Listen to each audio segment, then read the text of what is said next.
down before Maidana surged back with punishing shots. Khan survived the late assault to win by unanimous decision. The bout's intensity, momentum swings, and drama earned it the Boxing Writer Association's 2010 Fight of the Year. Hi, folks. This is Big Al from Discount Diesel Parts. With over 70 years' experience, Interstate McBee is a leader in the heavy-duty diesel engine parts industry. And as an authorized dealer for over 20 years, we've been serving customers with those high-quality parts: gasket kits, water and oil pumps, turbos, fuel injectors, heads, in-frame kits, and at a great price, too. Reach us at discountdiesel.ca and know that Discount Diesel's got the parts to get it done. Sports 1440, Stingray radio station. CKJR broadcasts from West Edmonton Mall and Wetaskiwin. Download the free Stingray music app and listen wherever you go. Have your sports curiosity cured. His feed off of Harley. The reach by Edmondson, taken Rantanen. Galloping ahead. Working to the inside. He scores! One more highlight reel tally. Mikko Rantanen. My goodness. A veteran of the sports reporting game for over 25 years. The guy who deserves more playing time. On third down. Got it to DK Metcalf. And fighting his way for the touchdown. Pure strength. Breaking down Edmonton's favorite teams. He gets help. Just an extra dog. Moving down the wall with Perfetti, retaken by Sanderson. Snappy pass, finding Stutzla. He's in with Kachuk. It's Kachuk. He scores! What do you say? Brady Kachuk. The captain gets it done. The Senators win in overtime. This is Sports 1440 and the Kevin Karius Show.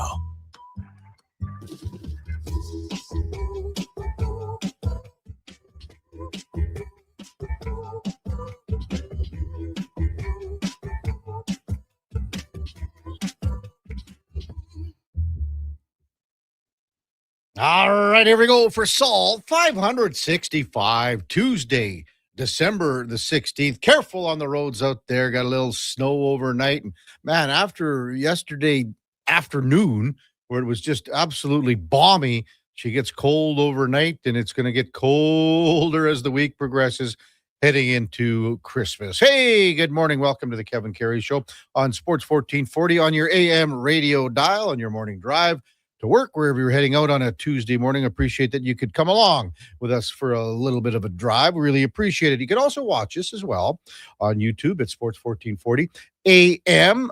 Drop us a like, even a subscription. That would be very much appreciated. We're also on X, Facebook, Instagram, and even Twitch.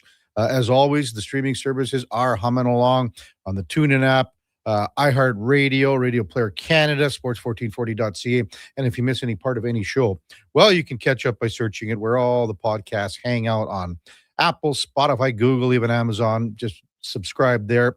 It is free. Select the auto download. You'll never miss a second of any show. So glad that you are with us on a Tuesday morning on Oilers game day in Pittsburgh. And can there be more storylines? Is there more of an anticipated game all season? I don't know. Like, if you look at all the games so far this year, has there been a more anticipated game than this one? It's pretty hard to say that there is one, except for tonight, because tonight is the storylines are plentiful. I mean, first and foremost, you have Tristan Jarry, Stuart Skinner facing off against their former teams. So that has to be wild and crazy right there. I mean, the records are pretty well identical. You've got so many personal storylines. You got Sid Crosby and Connor McDavid. I mean, two of the very, very best. You got Leon Draisaitl, a point back of 1,000. You've got Sid Crosby 2 points back of Mario Lemieux for top spot all time when it comes to Pittsburgh Penguins scoring. And Mario Lemieux is going to be in the house. Tristan Jarry said yesterday in his media availability when he got to Pittsburgh, and you'll hear some of that interview coming up at 7:40, by the way. He said, his first game on Saturday in Toronto for the Oilers, it almost felt like his first game in the NHL. And to be honest with you, tonight's game in Pittsburgh's going to almost feel eerily, identically similar. Again, we'll hear Tristan Jarry coming up at 7:40. Well, here's the other thing for tonight. If you're the Oilers, maybe spot the Pittsburgh Penguins the lead because they can't hold it. And if you go back to the weekend where it was an instant replay from Saturday to Sunday night, on Saturday they had a 4-goal lead with a little over 12 minutes against San Jose. Can't hold on to the lead. San Jose comes back and wins that game. Up 5-1. You're up like that is an automatic win. Night later, they're up 3-0 in the third period to Utah. On Sunday, they cough that up and lose that one again. They've blown leads in 4 of their last 5 games. They're 0-1-4 in those games. They've lost 8 times after leading in the third period. Totally unacceptable. You can't close out games in the NHL. You don't deserve to be in the playoffs. They're 1-9 when games go to overtime and then into the shootout. They lost to Dallas and Anaheim last week when it comes to games that were decided late with a late goal and then moved on to overtime and or a shootout. 1-9. You might as well decline whatever else and pull the goalie at the end and maybe try for an, like a 6-on-5 goal because it's not working out in overtime or a shootout for sure. Last night in the NHL, and our text line, 833-401-1440. What do you think is going to happen tonight? What's your storyline for tonight? What do you think? What's going to happen in goal between Skinner and Jarry? Steve already texted in, Oilers are going to get goalied tonight, LOL. Well, that is going to be, if Stu Skinner stands on his head and say the Oilers pump 30 shots on him and he allows 1 or 2 goals, well, that's the storyline for tomorrow. I can guarantee you either one of these goalies, they would just say need a win. Would love to get a win. How much money is up on the old bulletin board tonight? On the cork board, there's going to be a ton. Both goalies are going to have a couple of hundies up on the board for sure. Text line 833-401-1440. What do you think happens tonight in Pittsburgh as the Oilers take on the Pittsburgh Penguins? Last night in Pittsburgh, before we get to the NHL, last night in Pittsburgh, a lot of the Oilers staff and broadcasters were at the Pittsburgh Steelers game where the Steelers ran roughshod over Miami 28-15. That is now 23 consecutive games, Monday Night Football at home, that the Pittsburgh Steelers have won. They do not lose at home on Monday night. 1991 was the last time they lost at home. Now, the game, in all likelihood, for all intents and purposes, was over. But the clock management by the Miami Dolphins with 10 minutes left, call it. They're down 28-3. And there is absolutely no urgency. They put together 2 pretty good drives and get touchdowns. And then all of a sudden, there's 2.5 minutes left. They're going like, you know what? This is a 2-possession game. Maybe we can get something going here. And they were so lackadaisical at the line of scrimmage from the 12-minute or 10-minute mark till 4 minutes left in the game. It was unacceptable. Are you just saying, okay, it's cold. We never win in the cold.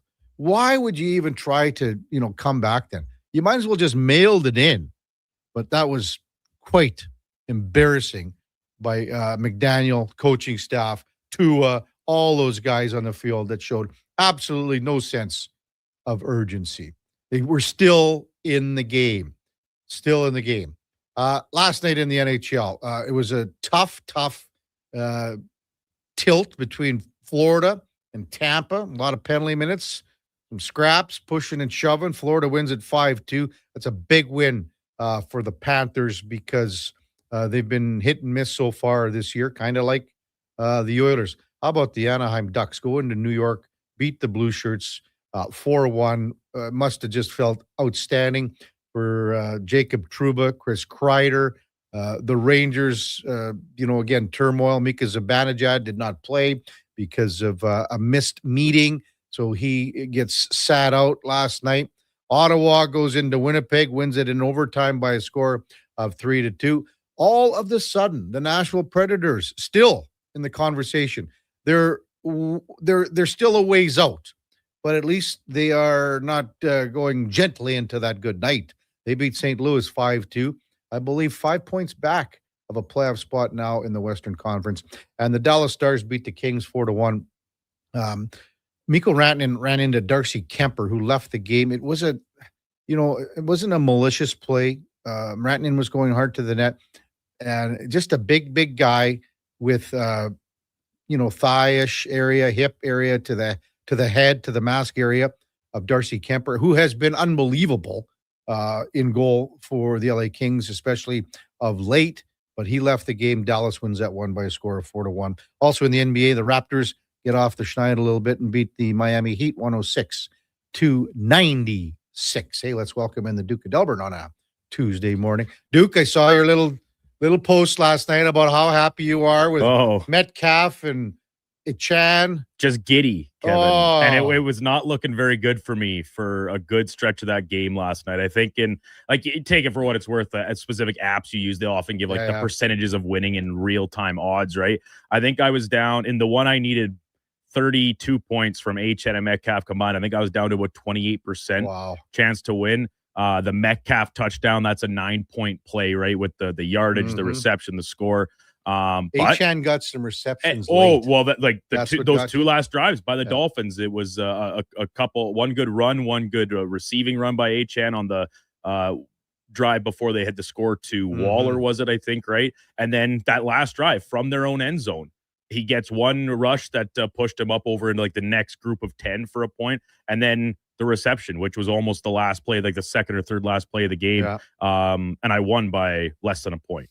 So that was pretty thrilling. And after Metcalf's touchdown, he didn't see the ball again. Why would he? The Steelers were happy just to burn clock and run the ball. So that stalled out my opponent who had him in my other league. And I didn't think it was going to be possible. I was looking more at worst case scenario where I lost both matchups, but instead I managed to scrape out the win.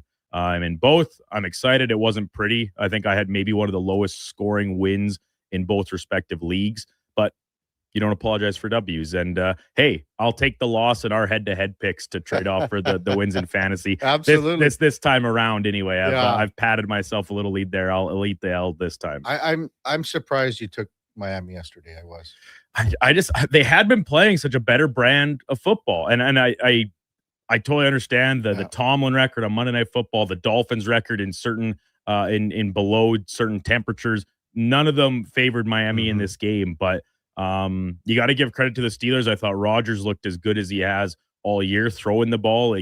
It's so funny, because Rodgers is 42, right? So he's only a couple years younger than Phil Rivers, and I get it. Phil hasn't played in what are we talking 4 or 5 years here, but just the difference in the way they throw the ball, right? And that's always been Rodgers' MO. He makes it look so effortless, and you can say what you want about him as a person and as a character and as a teammate. You've never been able to really doubt his ability to throw the football, and he still put as much zip on it as anybody in the league. They ran the ball really effectively against that Dolphins defense. So credit to the Steelers. They keep pace in that hotly contested, if uninspired, AFC North division title jot down to the finish line. Yeah, and I mean the last game of the year is Pittsburgh and Baltimore. It's the way things are looking. It very well might be for the division for a playoff spot. It could very well be. But again, Pittsburgh to me looked, without TJ Watt, looked pretty good last night. I mean, they bottled up, and it wasn't like Achan wasn't getting his yards. He was still getting 4 or 5 a pop here. I think he averaged 5 yards a carry last night, if I'm not mistaken. But they just really kind of concentrated on that and said, go ahead, Tua, you can beat us with your arm if you want that. And the facts are the facts. They don't play well in the cold weather. No. And Pittsburgh obviously does. And again, to not lose at, Heinz Field, what is it, Acrisure Stadium now? Yeah, since 1991. 23 consecutive Monday Night Football games at home. Mike Tomlin never won. But the clock management by Miami there down the stretch in the last 10 minutes, they still had an opportunity. And I thought that. So once again, back to my selfish interest in the game, I thought the way Miami was handling the clock is what was going to bury me. So I was like, they're not going to get the ball back. And so I was basically banking on that second last possession they had when they did score. I was like, I need an Achan touchdown here or else I'm dead. Yeah. And then they managed to get the 3 and out. And they said it wasn't exactly a masterclass, about as far from it as a person could imagine in the entirety of the fourth quarter. But it was enough for me the Dolphins, I guess they viewed the game as out of hand to an extent that they weren't going to make a contest of it. Everything came up rosy for the Dukes. Even Duke's Ducks go into New York and paste the Rangers. Man, that was a pretty interesting game to watch because like the final score, like the Ducks got an empty netter and then they tacked on another one in the final minute, which is Sturkin back in the net. So, but like Lucas Nostal is a second game back from injury. He wasn't at his best on Saturday morning against the Devils. He was at his best last night. Like that kind of shows the difference in the Ducks for the first month and a half of the season when they jumped out the division lead and what we've seen a little bit more recently. He's a big difference for them on the back end. Coming up on the big program today, we'll lead things off with Austin Mock from The Athletic, covers the NFL. So many injuries. Patrick Mahomes had the surgery last night in Dallas, I believe. We'll recap the Monday Night Football game, but look ahead to what is some interesting matchups, obviously, once again, when it comes to Week 16 in the NFL schedule. And I don't recall a better Thursday night game to kick things off here with the Rams and the Seahawks both at 11-3. So Austin Mock will lead things off right after the break. We got our double barrel shotgun insiders, Mark Spector, Frank Saravalli in the 8 o'clock hour, followed up by Lorianne Munzer, the Olympic gold medalist from 2004. Get her thoughts on, exactly how it would be for the day going into tonight for guys like Stu Skinner, Tristan Jarry, trading places and playing against their former teammates tonight. We got Tim Green from Augustana Vikings men's hockey program. The Viking Cup is slated for the end of the month. It was one of the best tournaments going before the World Juniors really took a foothold, because the Viking Cup was a massive tournament in Camrose with teams coming from all over the world. And then basically the World Junior just sort of took over. But we'll get Tim Green on coming up at 9:20. We got Dan Kingerski, Pittsburgh Hockey Now, covers the Penguins at 10, and Connor Halley from Fantasy Frenzy and the Jason Greger Show at 10:20. When we come back, Austin Mock from The Athletic. It's the Kevin Carey Show with the Duke of Delburne, Josh Fenwick on Sports 1440 AM radio. We're also streaming on YouTube, X, Facebook, Instagram, and Twitch. Jingle bells, jingle bells, jingle bells. Tired of the same old holiday tunes? Spice things up with the sound of a Wilhauk beef jerky bag being torn open. It's the carol that everyone wants to hear, promising a chorus of tender, perfectly spiced beef jerky. This holiday season, make sure you're Wilhauking around the Christmas tree with Alberta's best beef jerky. Available at Wilhauk Beef Jerky in Leduc.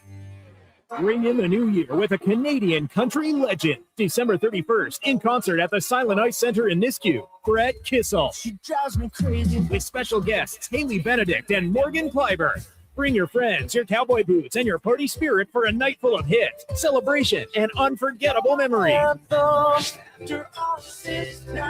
Hosted by Chris Sheets. The countdown to 2026 starts with Brett Kissel live on stage. Get your tickets now at silenticecenter.com/events. The job won't wait. Why should you? At AWS Welding Supplies and Repairs, conveniently located in Nisku, we've got everything you need to get it done. From product sales to servicing and calibrating machines, we're your one-stop shop. We're a proud, locally owned and operated business committed to serving our community with a proven track record of customer service. Don't let a broken tool slow you down. We offer fast repairs and free same-day delivery of in-stock items to Leduc, Nisku, and South Edmonton. AWS Welding. We make it happen. Picture this. You're sleeping and you're awake, but it's a good day because you're about to make your way to McDonald's to pick up some breakfast. Fast forward, you're there. But what's this? You can now get all those breakfast classics penny style with rich, creamy hollandaise-style sauce. A happy little tear rolls down your cheek. You grab your small McCafe premium roast coffee, still just $1 plus tax every day. And see. Get up and at 'em with the Egg McMuffin. At participating McDonald's restaurants in Canada. Prices exclude delivery. Wanted local sports on weekends. Saturday mornings at 9, check out the Saturday Sports Setup, where we'll tee up what's happening on the weekend sports scene. Tune in Saturday morning at 9 on Sports 1440. I'm Gene Principe, bringing season's heatings from Legacy Heating and Cooling. For Yuletide comfort you'll love this Christmas. You should. Call Legacy, call Legacy. There's no better way to fix your furnace. You just... Call Legacy, Call Legacy. They're professional, never rude, Dolph. You should Call Legacy. Call Legacy. Plus, no interest and no principal payments for 1 year when you buy with Legacy Heating and Cooling. Heard of Uline? You know, the have-it-all in stock, ready-to-deliver shipping and industrial supply specialists. The company that does things for you that are unheard of, like keeping 41,000 items in stock in our own warehouses. With customer service reps on the line to get you what you need when you need it 24/7, 365 every time. Maybe you heard it here first. Want to hear more? Visit uline.ca. ULINE, your shipping and industrial supply specialists.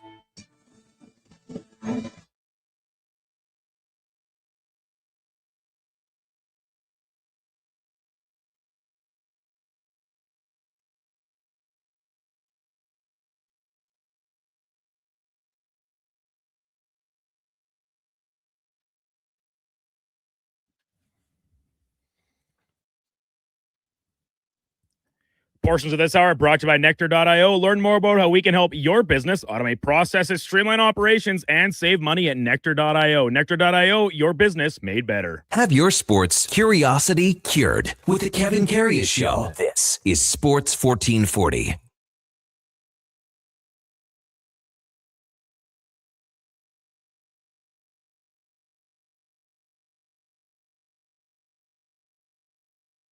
All right, welcome back to the big program, 7:20 in Edmonton. Yeah, again, stay safe on the roads. It's minus 15, minus 14 right now. Looking for highs about minus 5, minus 10 late overnight, but lots of snow overnight and more today and tomorrow. So drive carefully on the roads. Let's talk a little NFL football with Austin Mock from The Athletic. Once again, good morning, Austin. You're with Kevin Karius. Thanks for jumping on Sports 1440. Really appreciate your time again this morning. Yeah, thanks for having me, Kevin. I appreciate it.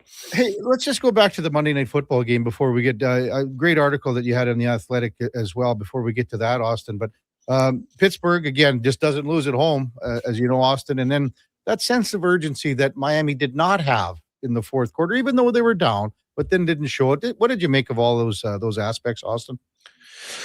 Yeah, it was a game that never really felt like Miami was competitive, right? Like once the Steelers got up 14-3, it kind of felt like, all right, well, the Miami offense isn't really doing anything. So I don't know if sometimes that kind of leaks into it, in the fourth quarter when you're down, 28-3 and you slowly start coming back and you're not getting the 2-point conversions and everything. So I don't know if it was a little bit of that, but yeah, it just felt like I don't know, like Pittsburgh at home, like they broke Miami's will a little bit or something like that. But yeah, they just didn't feel like they were, they believed that they could make the full comeback there. So that was an interesting fourth quarter for sure. Yeah. That's a great phrase right there. They sort of broke Miami's will, Austin. When you look at that division with Pittsburgh now, a game up on the Ravens at 8-6 and 7-7. Who do you like in that division? I know they play each other the last game of the year, but who do you like in that division? Yeah, right now it's still close. I still give the edge a little bit to Pittsburgh, which makes me nervous. But Lamar Jackson, since returning from his hamstring injury earlier in the year, just had that offense. The Ravens offense just hasn't quite gotten back to what you'd expect. So I don't know if he's still, maybe his leg's not exactly right. I don't think he's hit the explosives in the run game as much. His accuracy's been off. So whether that, his legs are affecting his ability to make, accurate throws as well. So being a game up, they have that, the game in pocket of beating them 2 weeks ago. The Steelers get the edge. Like my model, our playoff simulator has it at the Steelers at 63% to win a division. So they still have that edge. But obviously that week 18 game is going to be just about everything with this division on the line. Mm-hmm. Austin Mock with us from The Athletic. That playoff simulator you're talking about, Austin, in your article yesterday in The Athletic. Maybe just touch on that. And I think the genesis at the start of the article is about the New England Buffalo game. That again, where New England sort of pissed things away up 21-0, and they had an opportunity here to really hammer down that division and give it to their division rival. What did you make of that game? And then with your model moving forward with those two teams?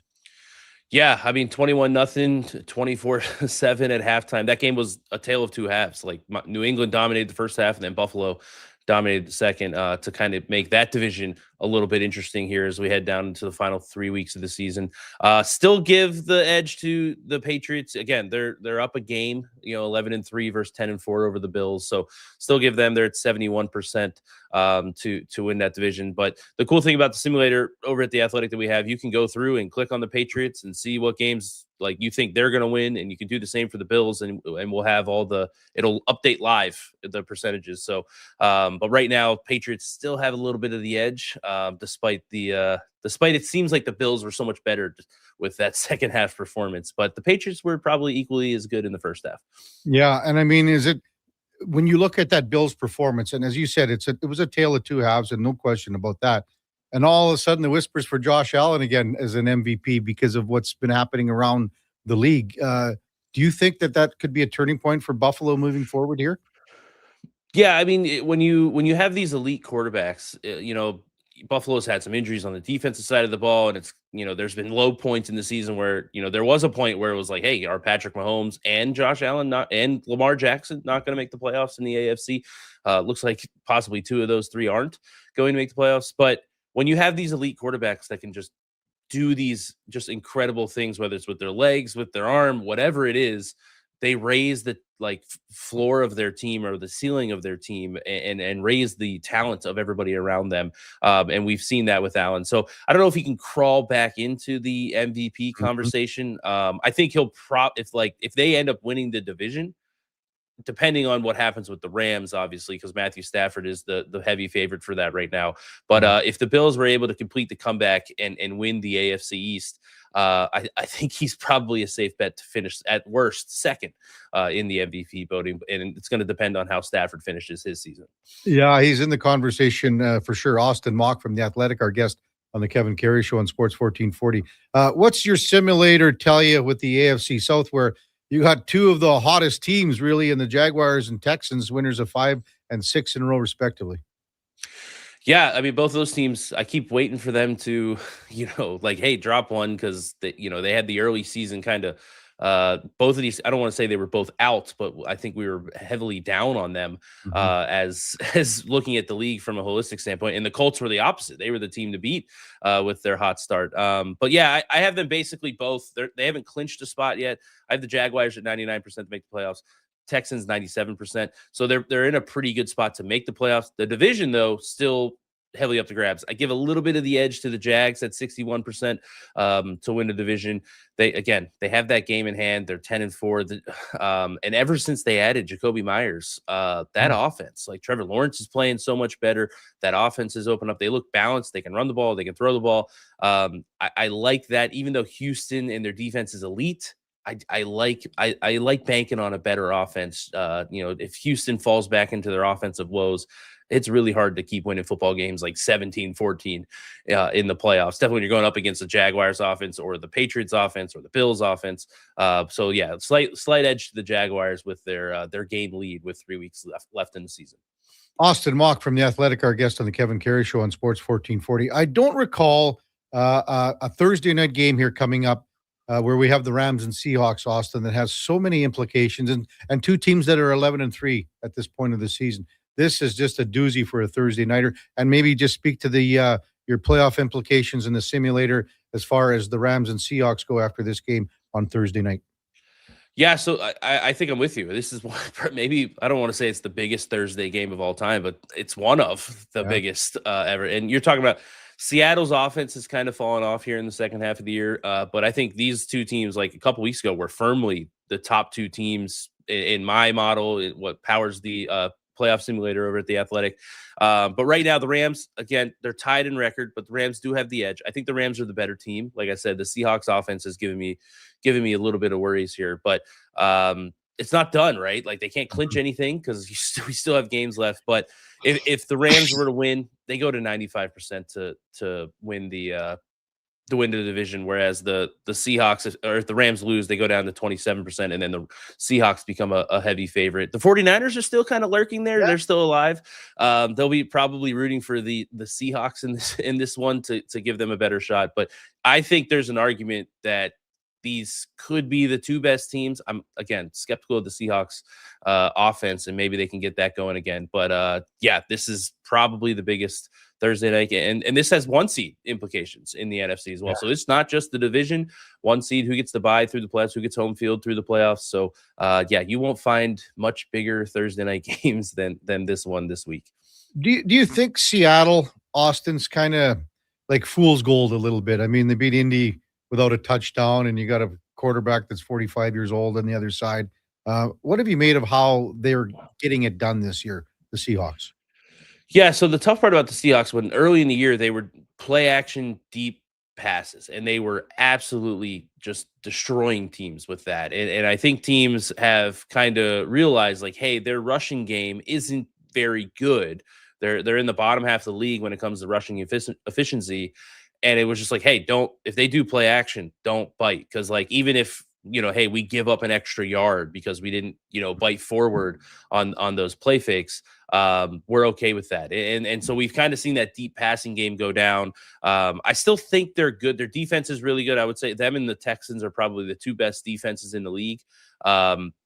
But the offense, it kind of goes back to what I said about the Texans. When you don't have that offense, if I don't have faith in you against good teams, like everybody you play in the playoffs is good, right? So you don't have the I beat a bad team and I threw for 300 yards and 3 touchdowns.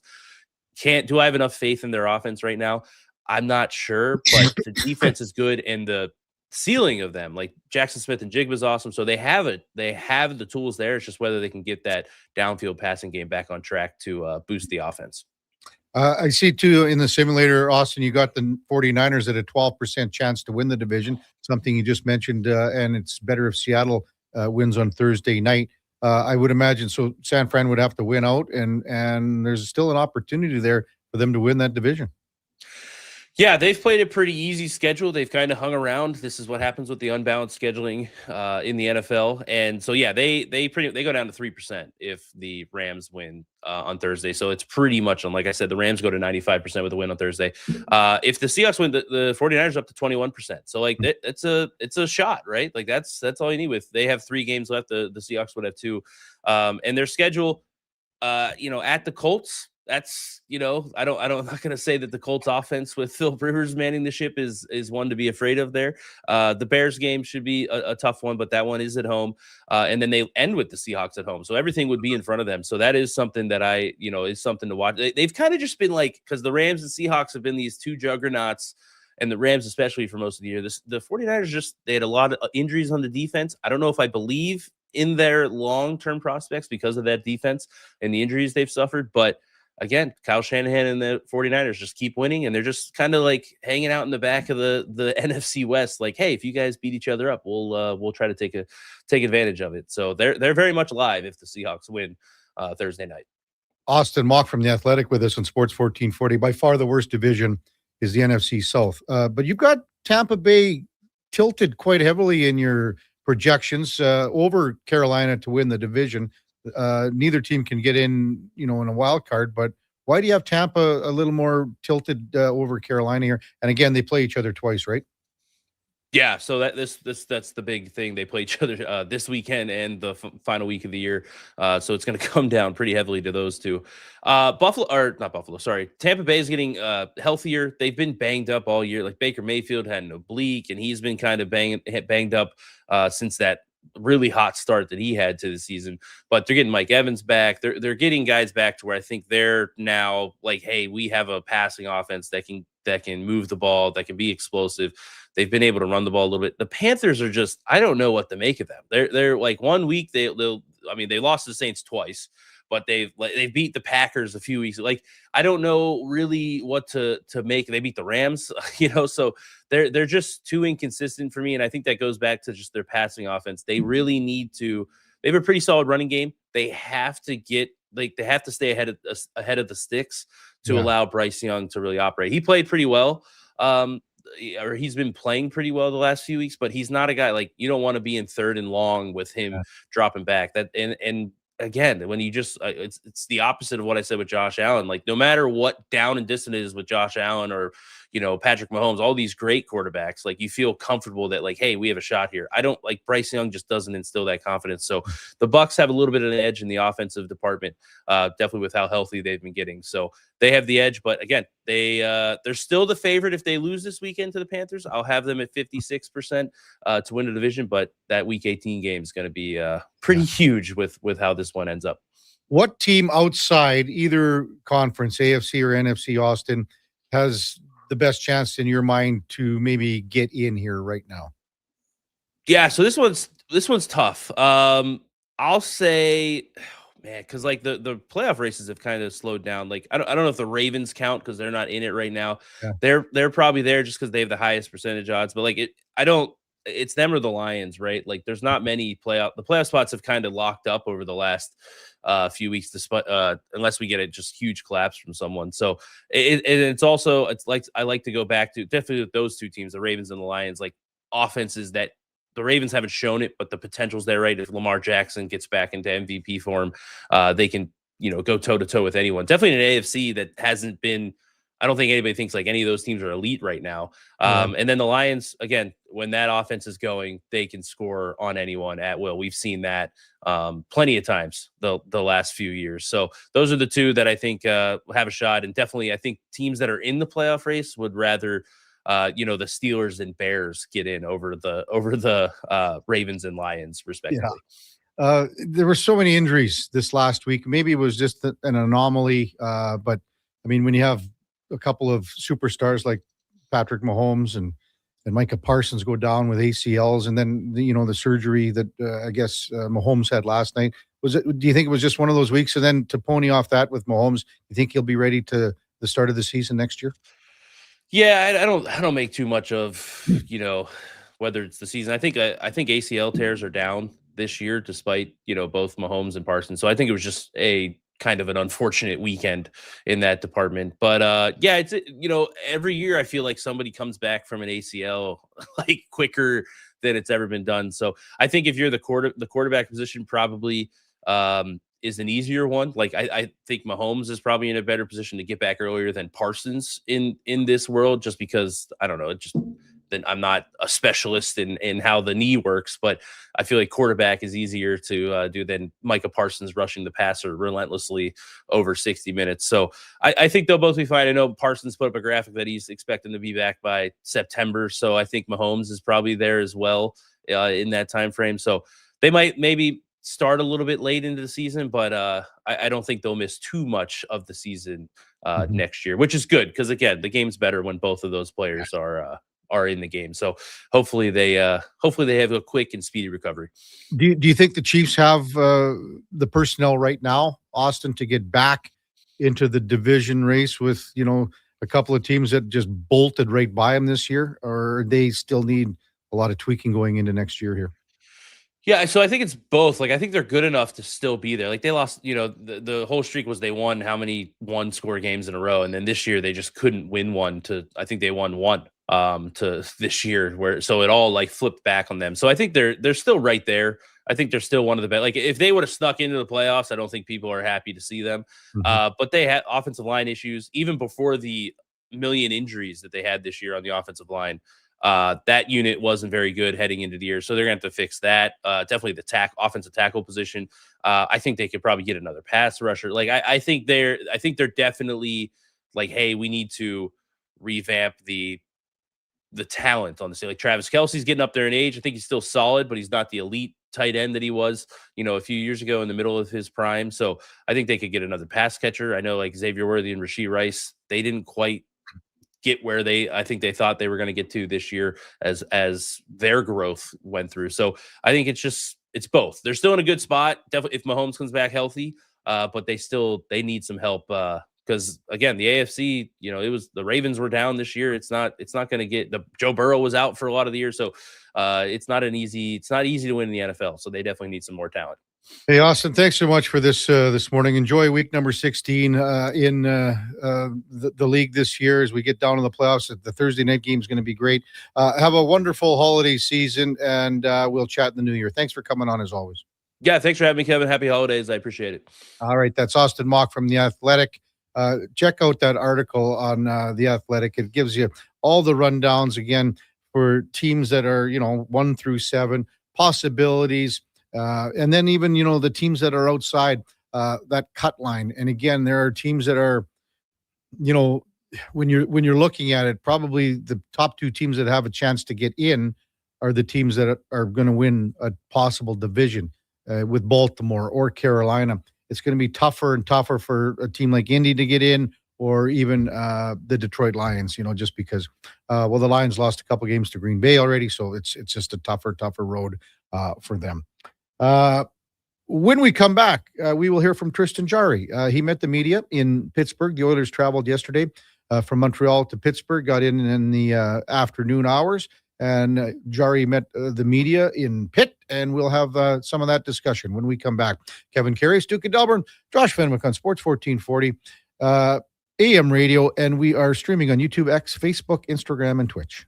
Today on Hey Culligan, how smart is your water? Here's Tracy. Hey Culligan, I think my water might be dumb. Good news, Tracy. Your water's not dumb. It's just not talking to you. You can make my water talk. No, but the new Culligan Smart Drinking Water System can talk to your phone to tell you when your water filters need changing and help you meet drinking water goals. Now that's some brilliant H2O. You said it, Tracy, and we're already on the way.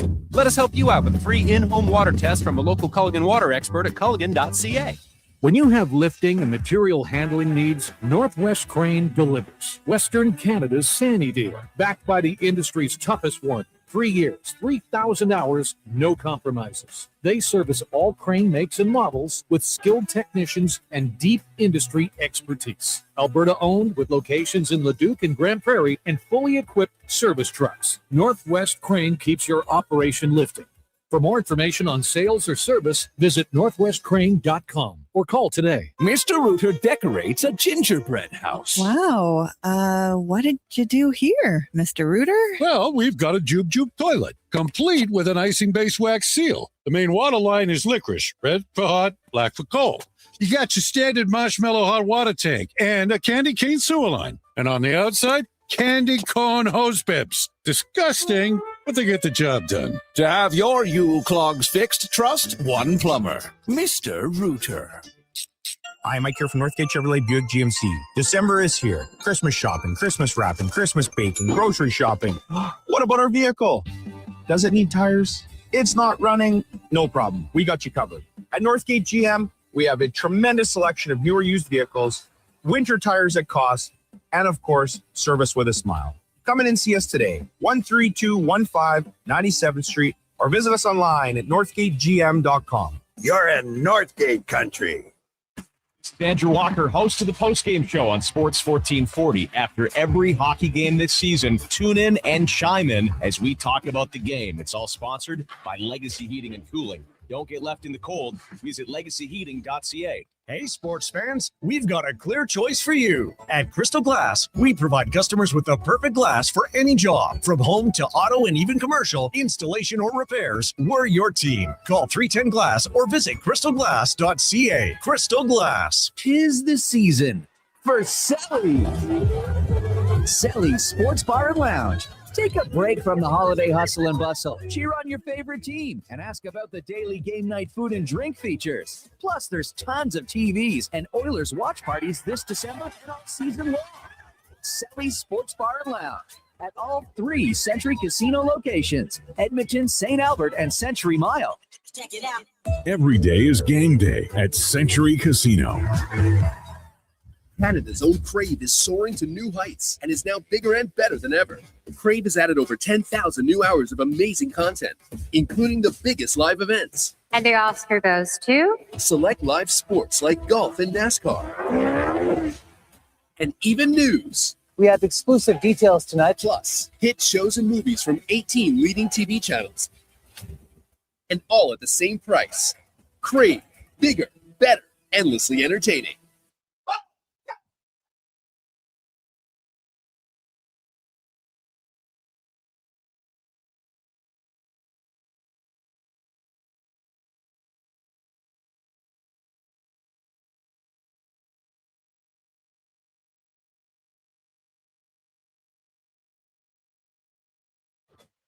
and Karius Show, breaking down Edmonton's favorite teams, even though his favorite Junior A hockey team is the Yorkton Terriers. Thanks for checking in with Sports 1440.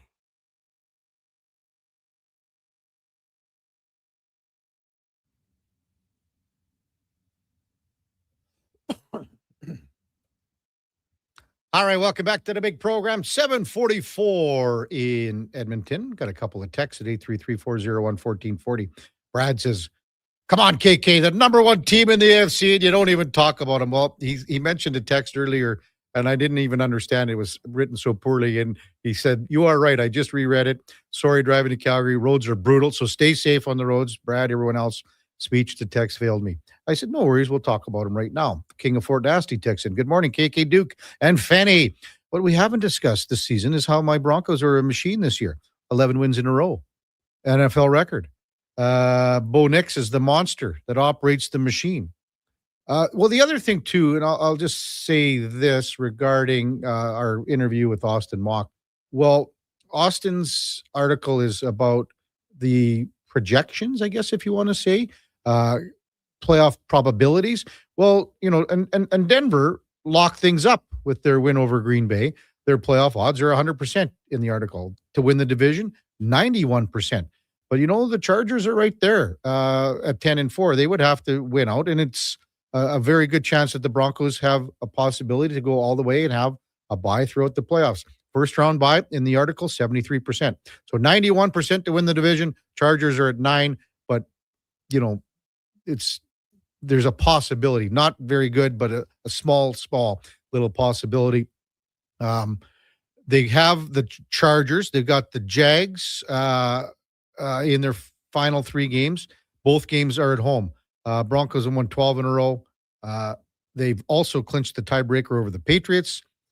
It would be a big, steep stumble to fall from the top seed, according to Austin Mock. So how's that for our Bronco fans, Duke? And I could just see Connor Halley going, come on, what about the Chargers at 10-4?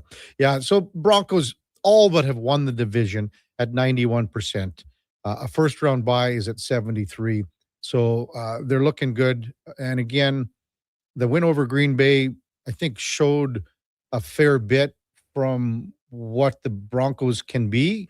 And let's be honest, Duke was one of the guys, and I think I bought into it at the very start of the year, of a team, and we didn't necessarily say Denver in the sense that it was a total Denver win in the division, because the Chargers were mentioned too. I would say it was Denver favored over the Chargers, but one of those teams was going to knock off Kansas City in the AFC West, and that's exactly what happened. And Austin Mock said it. I mean, look at last year, 12 games where the Chiefs won basically one-score games. They didn't get it done this year. And if you look at what Denver's done, they've come from behind many times this year. They show resilience. They got a hell of a coach, and they got a great quarterback. And, you know, I think the running game is still a little bit up in the air, but they still have one of the best defenses in the league. So they're going to be there for sure down the road. Hope that's good enough, Brad, and the King of Fort Nasty. Tonight, we will have what we think is the most anticipated game of the season here for the Edmonton Oilers as they go into Pittsburgh to take on the Penguins. It's Tristan Jarry up against Stu Skinner as the two goaltenders meet their former teams just days after the trade on Friday.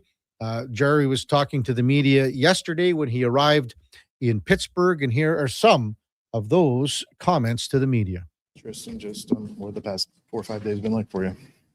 It's obviously crazy. I've never been a part of anything like that, so it's obviously all new. So going from one team to the next and then playing the next day, it's obviously a lot of emotions. It wasn't putting on a different jersey for the first time was a little weird, but obviously very excited. How could you describe what the battle back for you this year has been like from last year where it was so tumultuous? Just what's gone into it emotionally, physically, everything? Yeah, I think from what happened last year, going down a conditioning stint and then being sent down on waivers, I think there was a choice to be made there. Whether I just kind of wanted to pack it in and play out the rest of my contract there, or if I wanted to make a choice and be better for it. And I think being able to have that choice and being able to do that, I think brought me back as a better goalie and a better person. I think that's ultimately what I want to do. You faced great demands here in Pittsburgh. This might be even greater now in Edmonton. It's a voracious hockey market coming off 2 Stanley Cup finals consecutively. What's that part of things like right now? It's obviously fun. There's a huge following for the team. And I think just with everything that comes with the team and comes around the team, it's obviously a different challenge. Playing in Pittsburgh, obviously it's a great hockey city, and they're very passionate about their team. And I think bringing that to Edmonton makes it a little easier for me. What were sort of the specific logistics of you when you left Pittsburgh, when you got to Edmonton, and how quickly you were able to like get on the ice and practice? It was obviously pretty quick.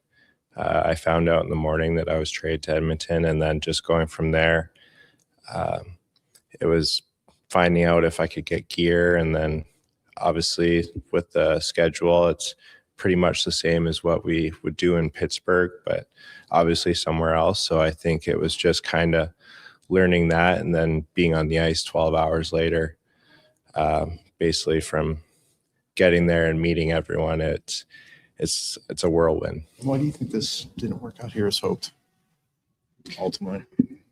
I wouldn't really say that. I was drafted here and was here for almost 10 years. So I think I don't really look at it that way. I look at it as just the next chapter in my life. And hopefully I could help Edmonton. How does your familiarity with Edmonton as a place where you played your junior hockey kind of change this transition or affect this transition? Yeah, I think it's helped a little bit. Obviously, there are a lot of people and a lot of different players, but I think just spending my time there over the summer, I get to skate with some of the guys, so that obviously made it easier transition. And then obviously knowing Calvin and Curtis for a long time, that helped a lot. Trisha, I know it's only been a few days with your new teammates here, but do you get a sense as to why they've been so successful in the last couple of years? Is there anything you can pick up on that indicates the standard that's in that Trisha? They're just a tight group, but I think any team just coming from Pittsburgh, they're a tight group too. So I think that you see that all the teams that are successful, how tight they are and the friendships that they build, I think those are special. And you see that the friendships and the teammates that you have here in Edmonton, it's a special group, and I'm excited to be a part of it.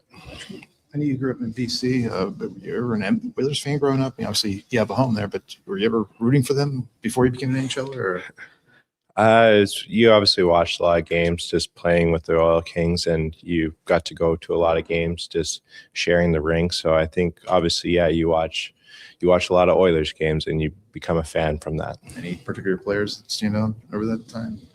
Dwayne Rolson, anyone like that? Yeah, Dwayne Rolson, Habby Boulin, Tommy Sallow. Like there's a lot of different goalies that I got to see. You talked about the possible reception tomorrow night, but just the day in general tomorrow, starting from in the morning, you're going to go to the arena, but you're going to go to a completely different room. How weird do you think that might be for you? Yeah, it'll be very weird. It's going to be a whole new setting, and just talking to my parents and the rest of my family is like that first game. It felt like my first game in the NHL all over again. And I'm sure playing in Pittsburgh, it'll be much of the same. That's Tristan Jarry, and obviously, no stranger to Edmonton. And when you think about, 11 years ago and the time that he spent with the Edmonton Oil Kings, this was a guy that was very familiar with, our city, very familiar with, basically being around the rink. When they won the Memorial Cup, it was at Rexall. Rogers hadn't started yet, but I mean, with Curtis Lazar, I'm pretty sure that, Stan Bowman would have maybe made a call to Curtis and said, what's this? Give us a little goods on this guy. Tell us a little bit about him. It's not like he hasn't been around the block here for 10 years in the NHL or 8 or whatever it is. But, this is, whenever you have that comfortability, and again, he's in the off season here. He lives here. I think he's got a residence already. So this is a smoother transition, I would think, for a guy like Tristan Jarry than someone else coming into play.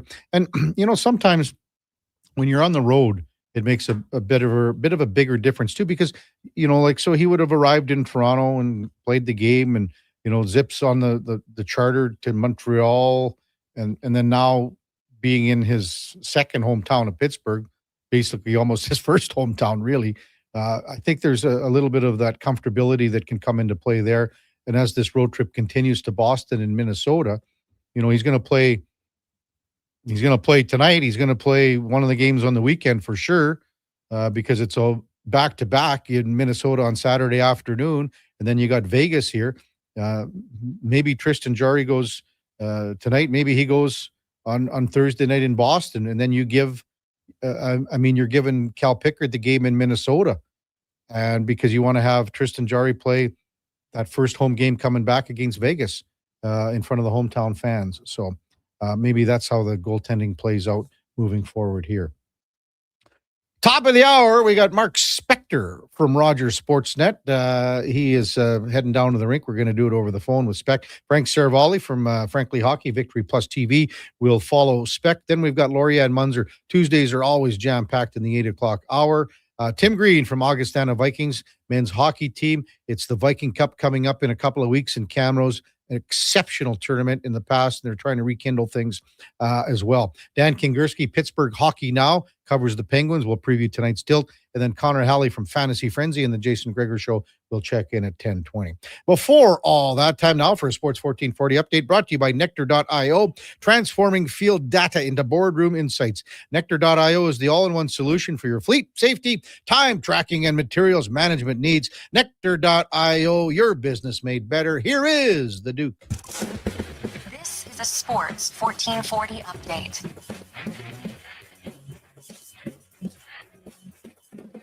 Five-game slate in the NHL last night. Panthers taking the Battle of Florida over the Lightning, a 5-2. Ducks topped the Rangers 4-1. Brady Tkachuk with the OT winners. The Sens beat the Jets 3-2 in extra time.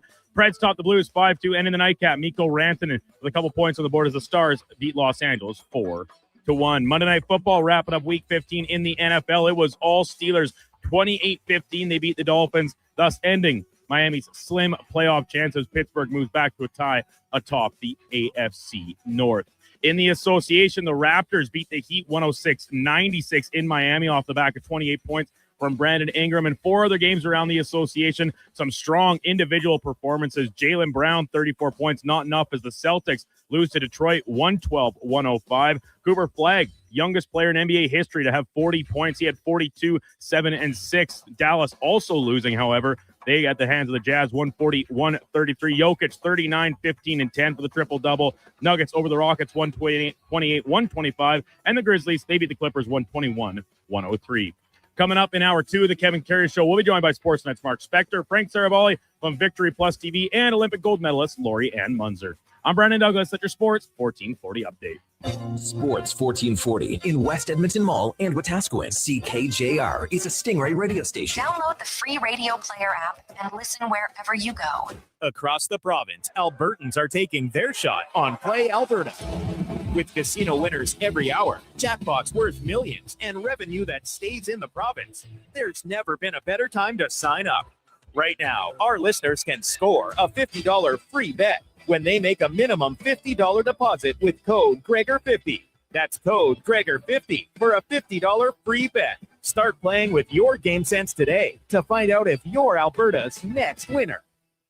I'm Grant Fedork from Leading Edge Physiotherapy, and people who suffer brain fog might think it's just going to be part of their life. But listen, I've seen a 38-year-old mom managing a concussion read her kid a bedtime story without losing the plot, all because of cognitive rehab that rewires the brain like a GPS reboot. Your brain isn't broken, it's buffering. One missed beat in focus, memory, or balance snowballs into frustration, falls, or forgotten keys. Stroke, concussion, long COVID, even aging can all lead to brain fog. Cognitive rehab works. Check us out at leadingedgephysio.com before your next Where'd I Put My Phone moment. Weekly NFL giveaways, drink specials, huge screen TVs. The hits keep coming at First Round, Edmonton's NFL headquarters. Watch NFL football at First Round, and you could win a trip to your favorite NFL city for a regular season game next season. Catch NFL action Thursday nights, all day Sunday, starting with the Pro Bowl brunch from 10:30 to 2. Then Monday night with half-price boneless wings after 6 p.m. First Round, burgers, beer, sports. Downtown and Bourbon Street, West Edmonton Mall.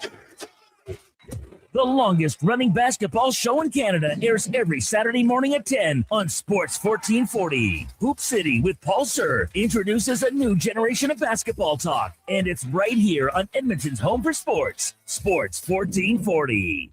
Diablo Boots sells only Canadian-made work and biker boots made by Canada West. No American or boots made in China, so no tariffs. All of Diablo's boots have replaceable soles and heels for longer life. Sizes 6 to 14 Triple E. Buy quality, buy Canadian. And support Canada West and Diablo, the two best names in the boot business. So save on boots by Save On Foods. That's Diablo Boots, 3340 Gateway Boulevard on the east side of Save On Foods. Buy Canadian. They're terrific. Canada's own Crave is soaring to new heights and is now bigger and better than ever. Crave has added over 10,000 new hours of amazing content, including the biggest live events. And the Oscar goes to Select live sports like golf and NASCAR. And even news. We have exclusive details tonight. Plus, hit shows and movies from 18 leading TV channels. And all at the same price. Crave, bigger, better, endlessly entertaining.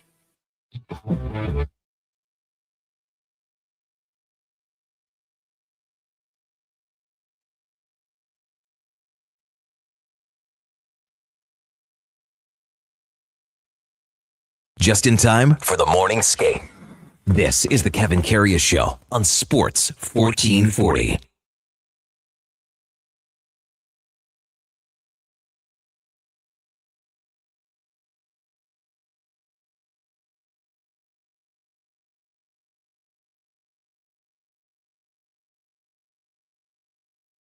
All right, welcome back to the big program. 8 o'clock in Edmonton.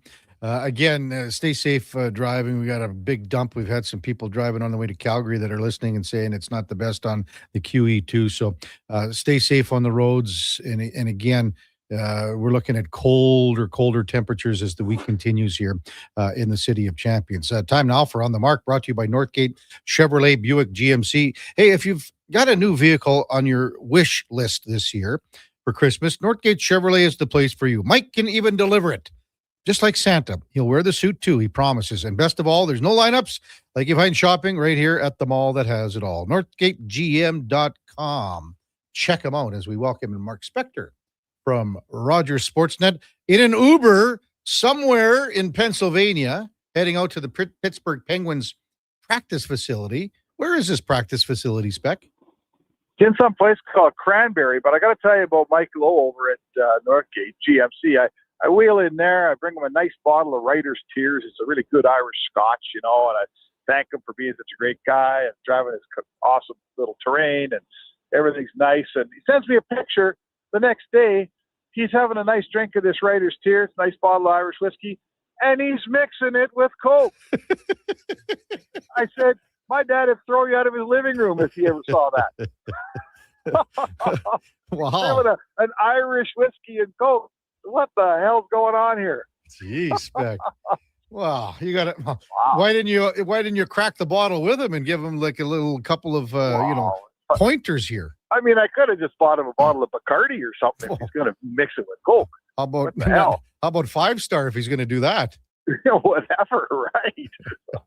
Irish whiskey and Coke. I'm not even sure that tastes good. Yeah.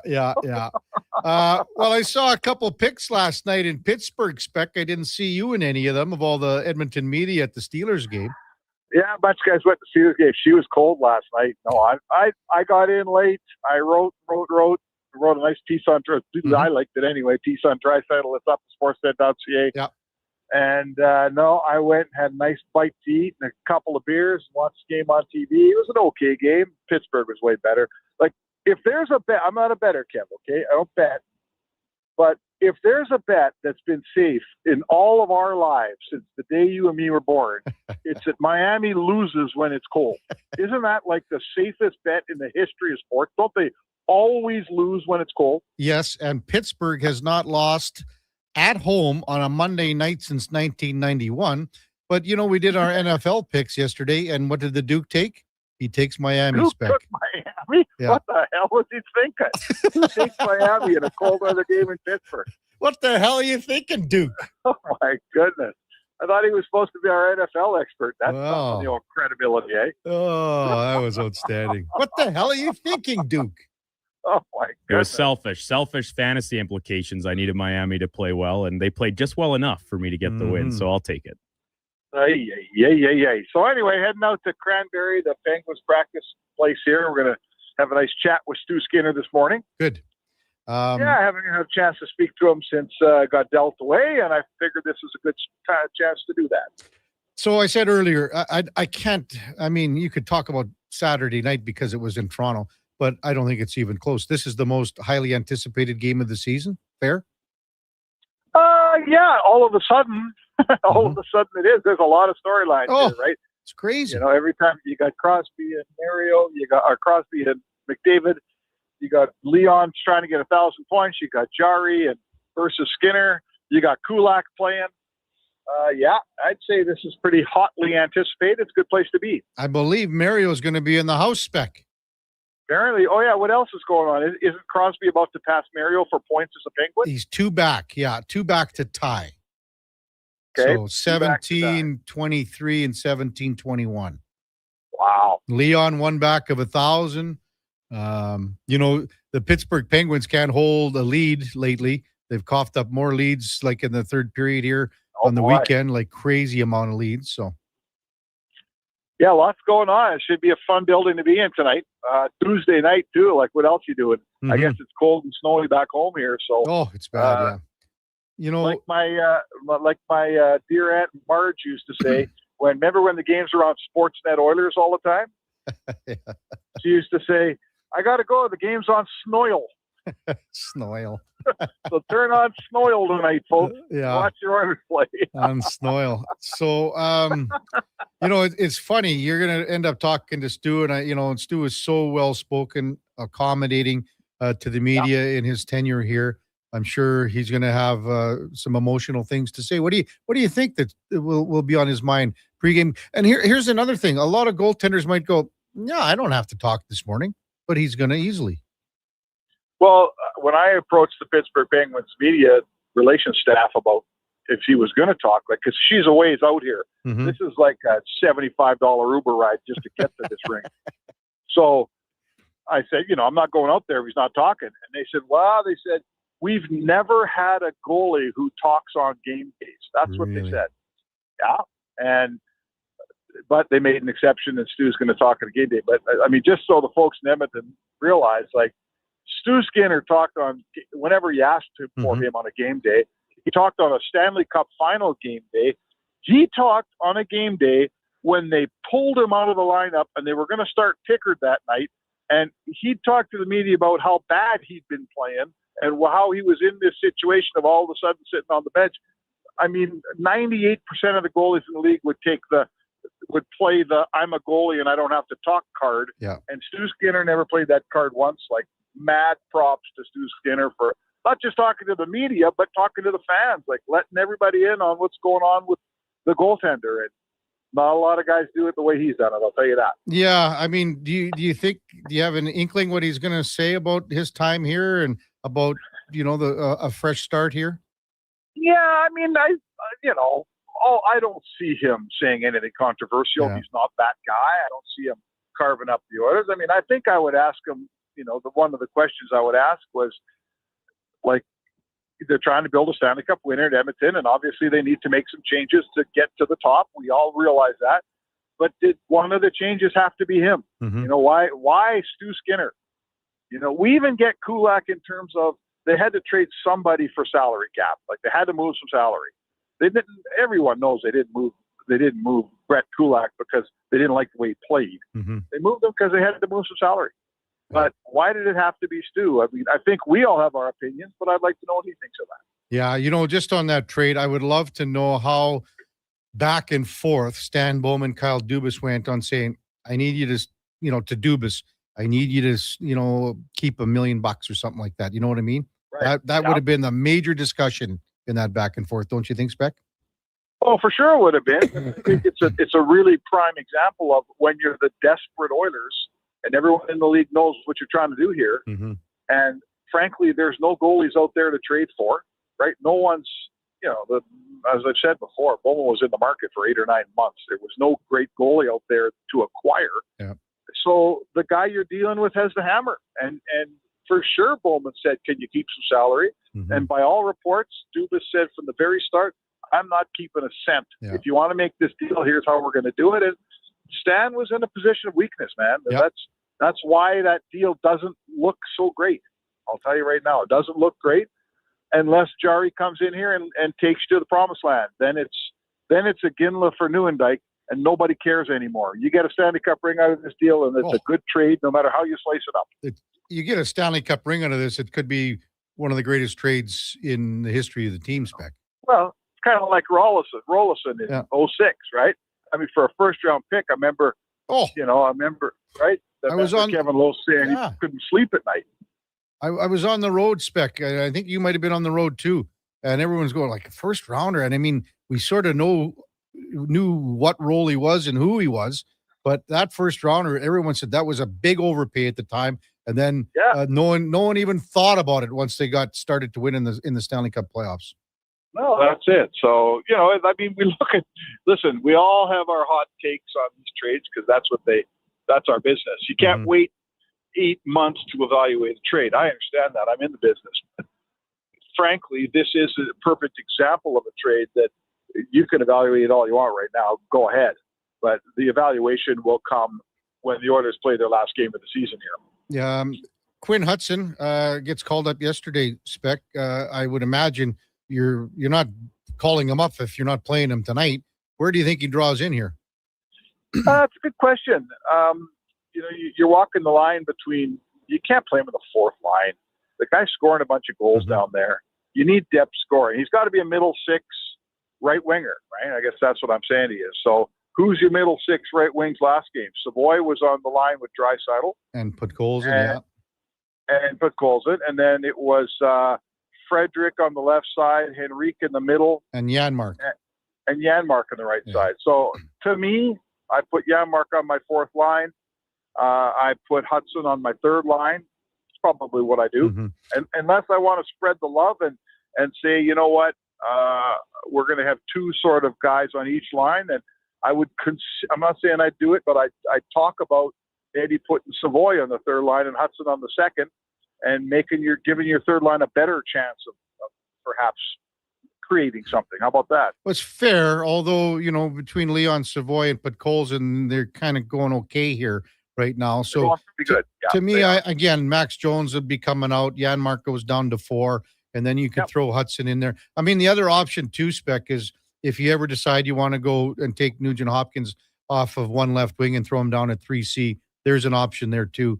Again, coach has a few ways to look at this tonight. Yeah. So, yeah, that line's going pretty good too. So, you know what, you're bringing up a young guy that is he's coming up because he scored a bunch of goals in the minors. That's why he's coming up. He didn't come up because everybody in Bakersfield. So to bring him up here and play him in the checking role never makes sense. We've seen coach after coach after coach across the league do that, and I never understand it. So he's got to play middle six right wing, doesn't he? Yeah, I mean, what are you saying to a guy? Like, give him an opportunity. If you throw him on the fourth line, you're not giving him much of a chance for success. And the third line still gets to play a fair bit here. It's the fourth line guys. When you take the penalty killing out of the mix with a guy like Lazar, and even now Janmark will be down there if that's the way it goes. So, I just, you got to give this guy an opportunity. We saw him last year. He was in over his head last year when he came up down the stretch and played those 2 games. But I think after, 25 games, 28, 30 games here in Bakersfield, he's got an opportunity here. Well, you listen, you send guys to the minors to learn how to play pro hockey. And he's appearing, it certainly looks like he's pretty good at the AHL. He's I'm not telling you he's mastered it and there's nothing more to learn there, but he's showing that level, he can handle that level. So let's bring him up another level. See if he can handle this. And too bad, it's always, you think about the Pittsburgh Penguins tonight, and Sid Crosby has obviously, the face of the franchise. And when you look at the 3 guys that have played the longest out of any 3 in any sport, in Letang, Crosby, and Evgeny Malkin. Unfortunately, not going to see that tonight because Malkin's on IR. But the three of those guys, I mean, to play close to 2 decades together, that doesn't happen anymore. No, it doesn't, because somebody always has to go. Someone always moves, or somebody isn't good enough but makes too much money, and the relationship somehow ends. I think there's a lot of pieces to the puzzle, but the biggest piece is Crosby, Malkin, and Letang have all been so good for so long that Penguins don't want to move them. The Penguins want to keep every one of them. So that's where it starts, because in the end, it's, generally the team's in control. And you know what? They've had so much success here that all 3 players want to stay. Yeah. And now what do you have? You got a triumvirate of guys that have been in town for almost 20 years. You built your franchise around them, and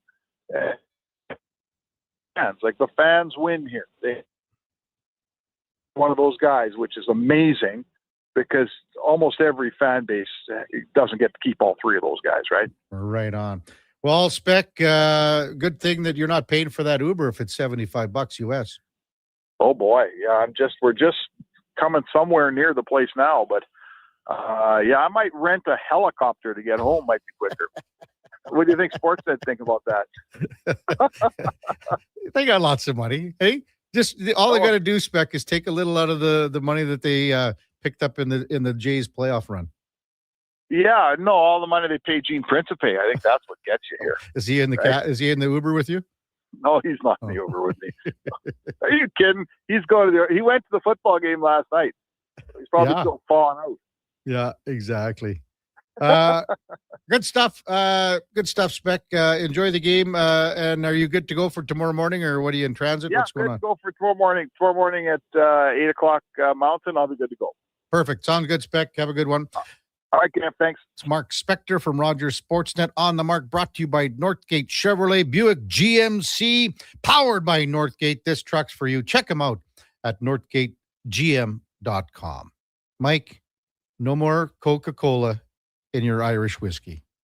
If you're going to do that, you might as well have 5-star, or I don't know what's the second worst whiskey.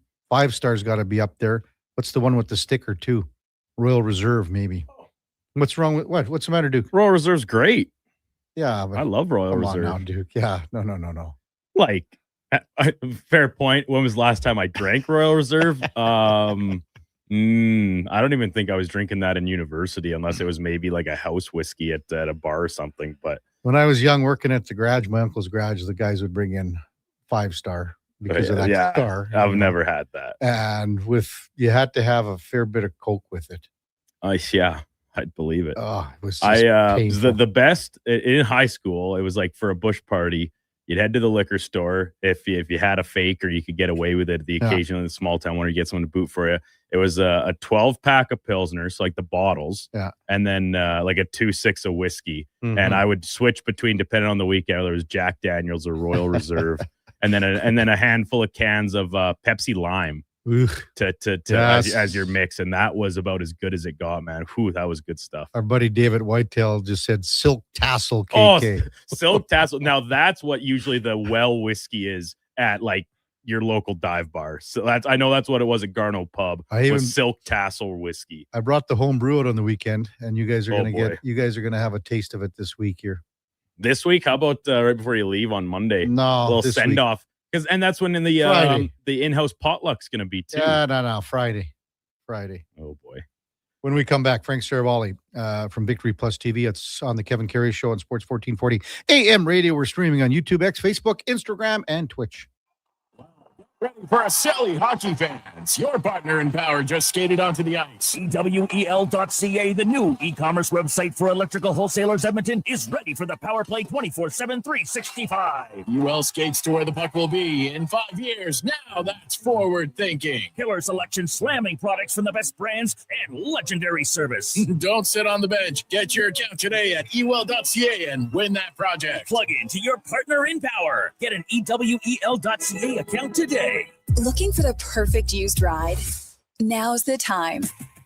Drive away for as little as $25 bi-weekly. Go Auto has over 7,500 used vehicles in stock with something for everyone. From budget-friendly cars and road trip-ready SUVs to powerful work-ready trucks. With around 70 locations across Canada, your next vehicle is closer than you think. Whether you're upgrading, downsizing, or buying for the first time, we've got the right ride at the right price. But don't wait. These deals won't stick around forever. Start shopping today at goauto.ca. Is your company drowning in paperwork and administrative tasks? Do you need more data to make better decisions? Nectar.io is your company's all-in-one solution for fleet and materials management, safety, time cards, and GIS-based project management.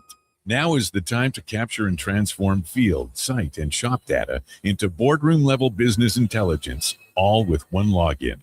Visit Nectar.io to book a demo today. Nectar.io, your business made better. Planning your next event? Let Loca Quality Market cater. From made-to-order meals to gourmet platters to full chef tasting experiences, they make entertaining effortless. Visit Loca.ca to start planning today. From the locker room to your radio, Sports 1440 is Edmonton's sports leader. Real talk, big personalities, and your texts. It's interactive. It's fun. It's where Edmonton talks sports. Sports 1440. Subaru is built for winter. Symmetrical all-wheel drive delivers power with incredible control, stability, and grip. Add 220 millimeters of ground clearance, and you're not getting stuck in snowbanks. You'll drive right through them. And inside, luxurious heated seats and a heated steering wheel. Plus, for 19 years in a row, Subaru vehicles have earned top safety pick status, giving you unmatched peace of mind. Subaru is engineered for Canadian winters, built for real-life confidence. Welcome to Uncommon Standards. Measles outbreaks are occurring in Canada, including Alberta. These outbreaks are highly preventable. Measles is an extremely contagious disease that is spread easily through the air. The best way to protect yourself, your family, and your community is to ensure you are up to date with your immunizations. Don't get measles. Get immunized. Visit alberta.ca/measles to find out if you're up to date and what to do if you're not. A message from the Government of Alberta.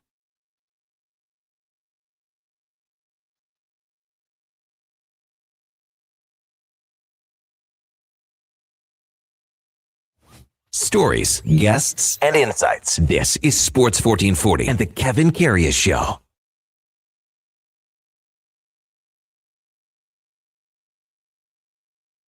All right, welcome back to the big program, 8:21 in Edmonton. Time now for the headliner of the day, brought to you by Mr. Rooter Plumbing, getting snakes deep, giving 110% day in and day out. For all your plumbing needs, go to mrrooter.ca as we welcome in Frank Saravalli from Victory Plus TV. Good morning, Frank. How you doing, Kevin? Doing great. Looking forward to this game tonight, Oilers and Pittsburgh, obviously. The amount of storylines here, amazing. This is the most highly anticipated game for the Oilers this year because of what's happened, but maybe just your take on everything that's happened with the Penguins here, the Oilers. I mean, Mario's going to be in the house today. Sid's chasing him. Leon's a point back of 1,000. Doesn't get any better than this, Frank. Yep. Yeah, lots of milestones and the head-to-head matchup after the trade. I mean, you could take this regular season matchup and just hook it right into my veins. So, I think sometimes it's hard to get up for a game in mid-December. Holidays are right around the corner, but both teams have a lot to play for and a really embarrassing weekend for the Penguins. The Oilers are trying to prove that they are back on track despite these hiccups that continue to occur. Yeah, and I mean Pittsburgh. I mean, what happened to them on the weekend where they coughed up those leads? I mean, 5-1 and 3-0, both in the third period. Yeah, I mean, I think Dan Muse said, "Never in a million years did I think I'd be here on Sunday saying the exact same things that I said last night." Yeah, and particularly with some of the vets on that team, that's maybe the most surprising part. How do you think this Jari Skinner whole head-to-head plays out tonight, Frank? Well, there's a lot of motivation on Stuart Skinner's end to send a message to his former team that they made the wrong call shipping him out. And I'm sure there's a lot of pride for him being a hometown kid. And look, I think there's definitely some scar tissue for the Oilers. They've given up on goalies that have gone on to prominence, homegrown talent that have gone to play elsewhere, that I think probably delayed this trade longer than need be. But what was clear is that, in my view, this roster lost confidence in Skinner's ability to get them to where they needed to get to. And I think that trickles throughout the organization, that if that belief is lost, it's really hard to get it back again. Hey, on the subject of trades, just because it happened on Friday with Quinn Hughes, your take on, and it's a couple of days, but both players, defenseman-wise anyway, had good debuts and things like that for Minnesota and Vancouver. Maybe just an overall look back to the Friday trade with Quinn Hughes, Frank. Yeah, really difficult trade to make if you're Vancouver. It's hard to get equal value, but this was an NBA-style trade. One player in exchange for essentially 4 first-round picks. And the way I view this trade is they've got a 50-cent piece and 3 dimes in exchange for $1. That you're hoping that Zeev Buium can continue to progress and ultimately bite off 75% of what Quinn Hughes did in Vancouver. And if he's able to do that, a guy who set franchise records in points in half the number of games played as his predecessors, then the Canucks are going to be very happy.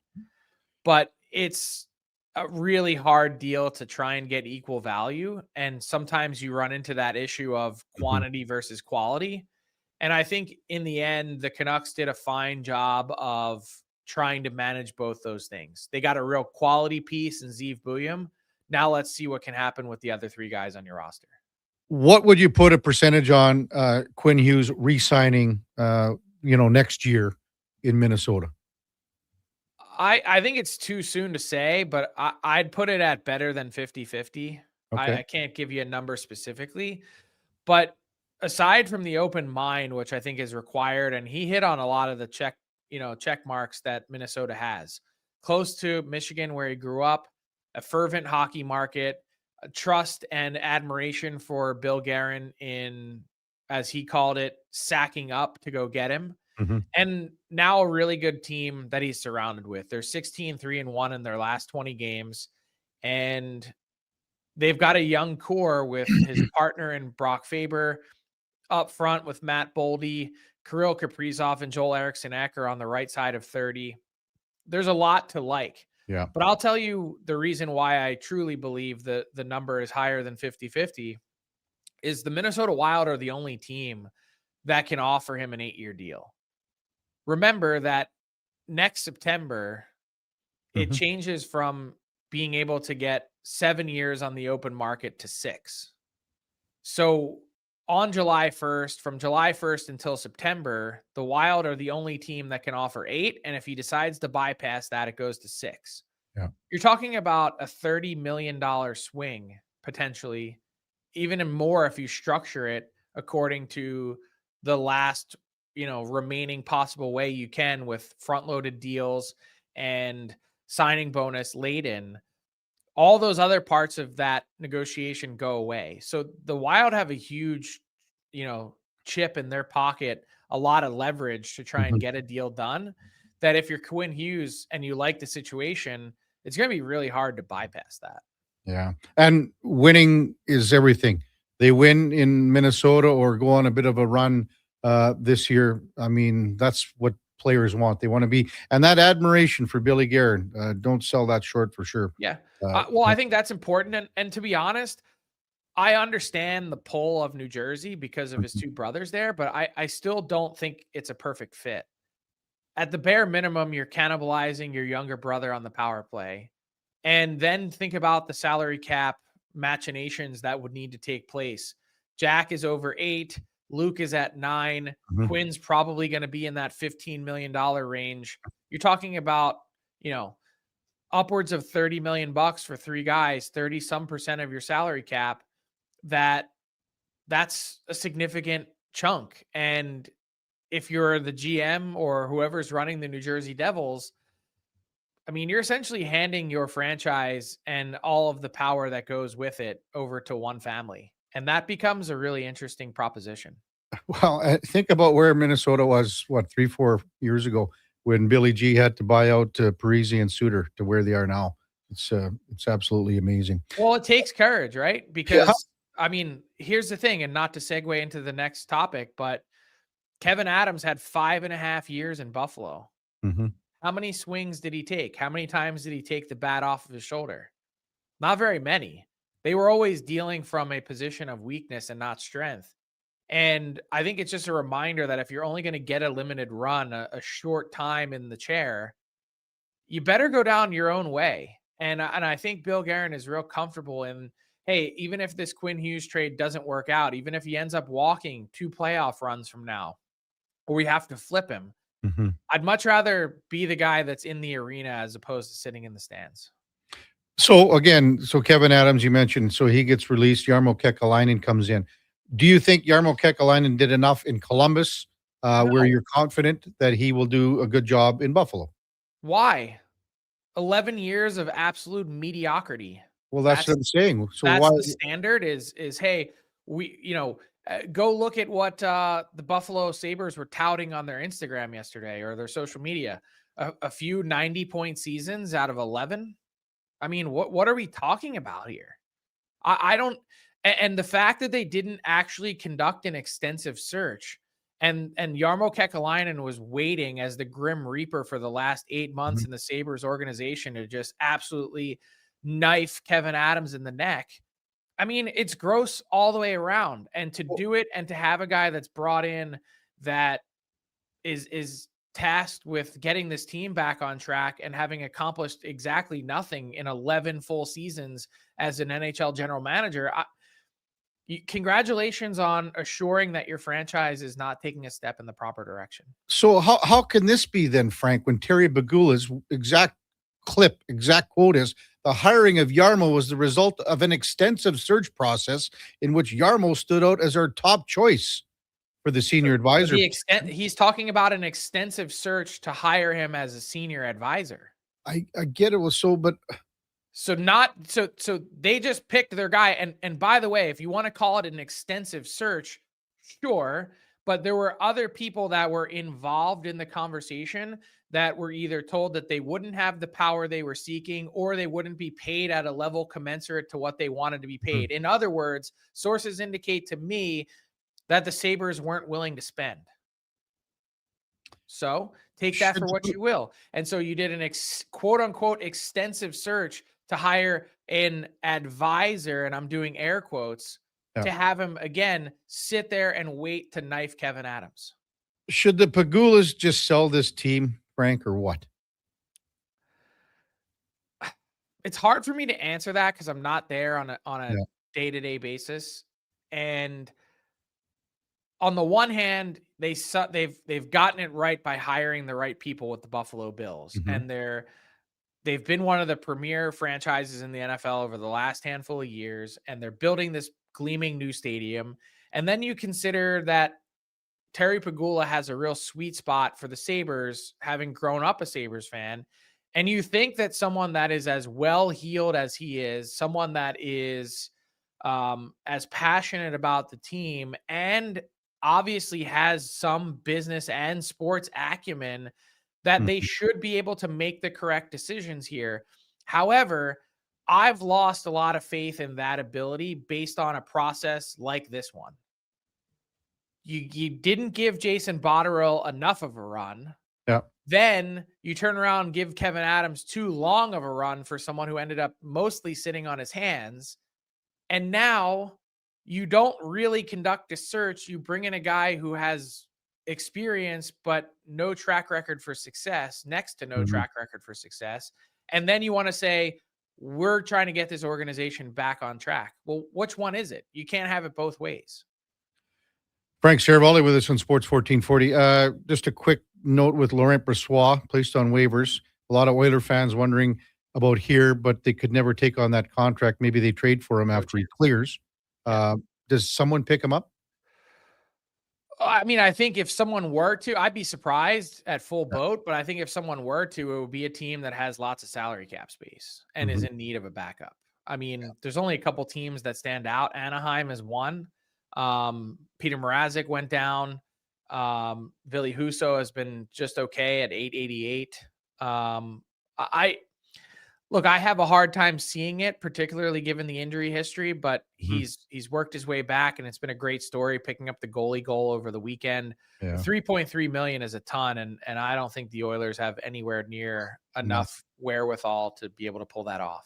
What is your concern level for Connor Bedard, Frank? Concern level for the Hawks and also the Canadian Olympic team? It's pretty high for the Hawks. They've been really reliant on Connor Bedard. Frank Nazar has been banged up for weeks. He's been dealing with a hip pointer. Now this Bedard injury, and he's out really for it's week to week, I guess is the best way to say it. He's targeting a return sometime in January. A lot's going to depend on rehab and how he feels. They're not pursuing any surgical options at this point in time. So when it comes to his Team Canada candidacy, I would say that this really puts a damper on it. I think some people viewed him as being on the outside looking in, and that there was only really room for one of those young guys, that Macklin Celebrini might have had a leg up already. I was never really a big believer in that, but I think this injury, if that was true, gives them the cloak to say, hey, well, he's not healthy and hasn't been. And if he's targeting, let's say a mid-January return, that's only a couple weeks before the Olympics. And obviously by that point, we're still 2 weeks away from the roster submission deadline.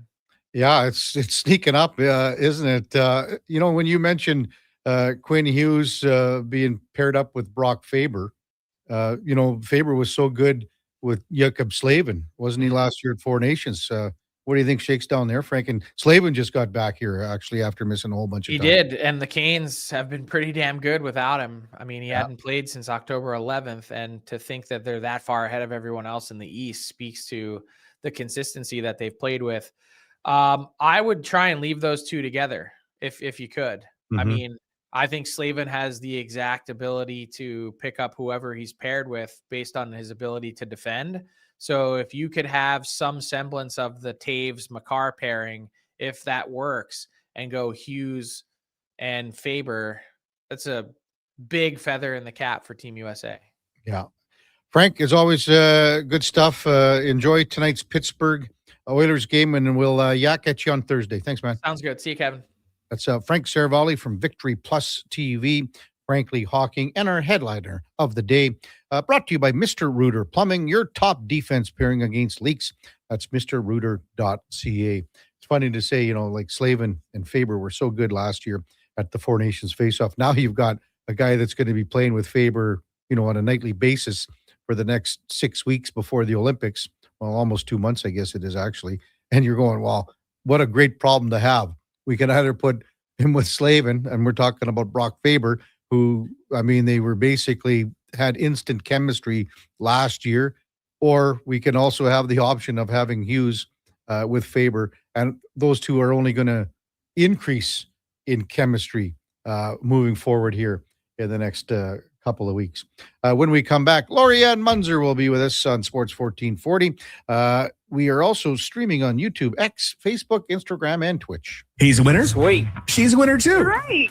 Everyone's a winner during Wish and Win at Wolf GMC Buick. Every single customer is guaranteed at least a $500 bonus with a chance to save up to $25,000 towards a new GMC or Buick. At Wolf GMC Buick, we also have 0% financing up to 84 months on most of our popular SUVs and trucks. And we're clearing out remaining 25s, including cash discounts up to $10,000 on a great selection of Sierra HDs. 90 seconds east of the Henday. Wolf GMC Buick, where everyone wins.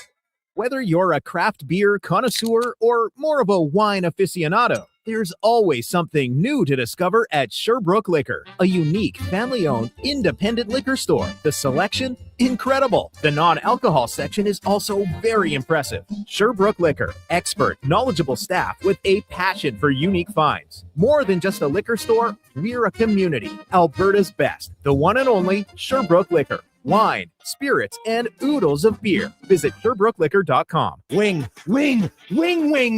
Wednesday at First Round. Whether you're coming for the first round, the last round, or a few rounds in between, they've got you covered with half-price wings every Wednesday night. Half-price wings. Over 35 delicious flavors like Cajun salt and pepper, maple bacon, and Inferno wings, now half price every Wednesday night. Wash them down with a cold pint of Canadian or Coors Light for only $5.75. Half price Wing Wednesdays at First Round in West Ed and now downtown. First Round, burgers, beer, sports. Mr. Rooter decorates a gingerbread house. Wow. What did you do here, Mr. Rooter? Well, we've got a Jube Jube toilet, complete with an icing-based wax seal. The main water line is licorice, red for hot, black for cold.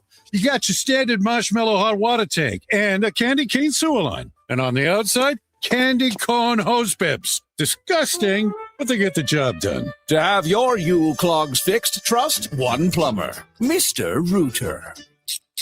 Get ready, Edmonton. Glow Christmas Festival returns to light up the Edmonton Expo Center from December 4th to 31st with dazzling activities for the entire family. Wander the glowing trails, meet Santa in his sleigh, and shop from over 30 local artisans and vendors with handcrafted gifts and holiday treasures, perfect for everyone on your list. Get your tickets and learn more about what's on this season by visiting the calendar of events at edmontonexpocenter.com today. You wanted local sports on weekends. Saturday mornings at 9, check out the Saturday Sports Setup, where we'll tee up what's happening on the weekend sports scene. Tune in Saturday morning at 9 on Sports 1440. That, my friends, is more than a jingle. It's the sound of local, the sound of a family company that isn't owned by some big corporation. Hi, it's Dennis from Weiss Johnson, and I'm proud of our commitment to remain local, providing personalized sales and service whenever you need us. Some people say, go big or go home. Not us. We'd rather keep on doing what we're doing, focused on what matters most. You, our valued customers. See what our family can do for your family at weiss-johnson.com. It's a kind of magic.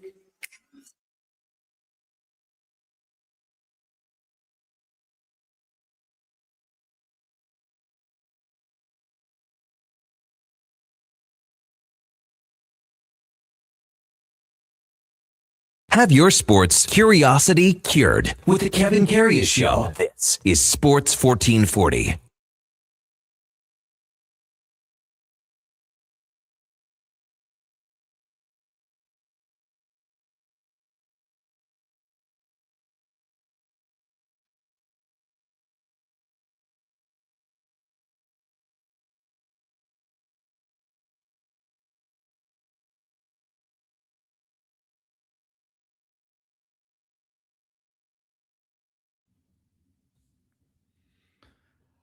All right, welcome back to the big program, 841 in Edmonton. Kevin Karius, Duke of Delburne with you, along with Josh Fenwick here in Sports 1440 AM radio. We're also streaming on YouTube, X, Facebook, Instagram, and Twitch.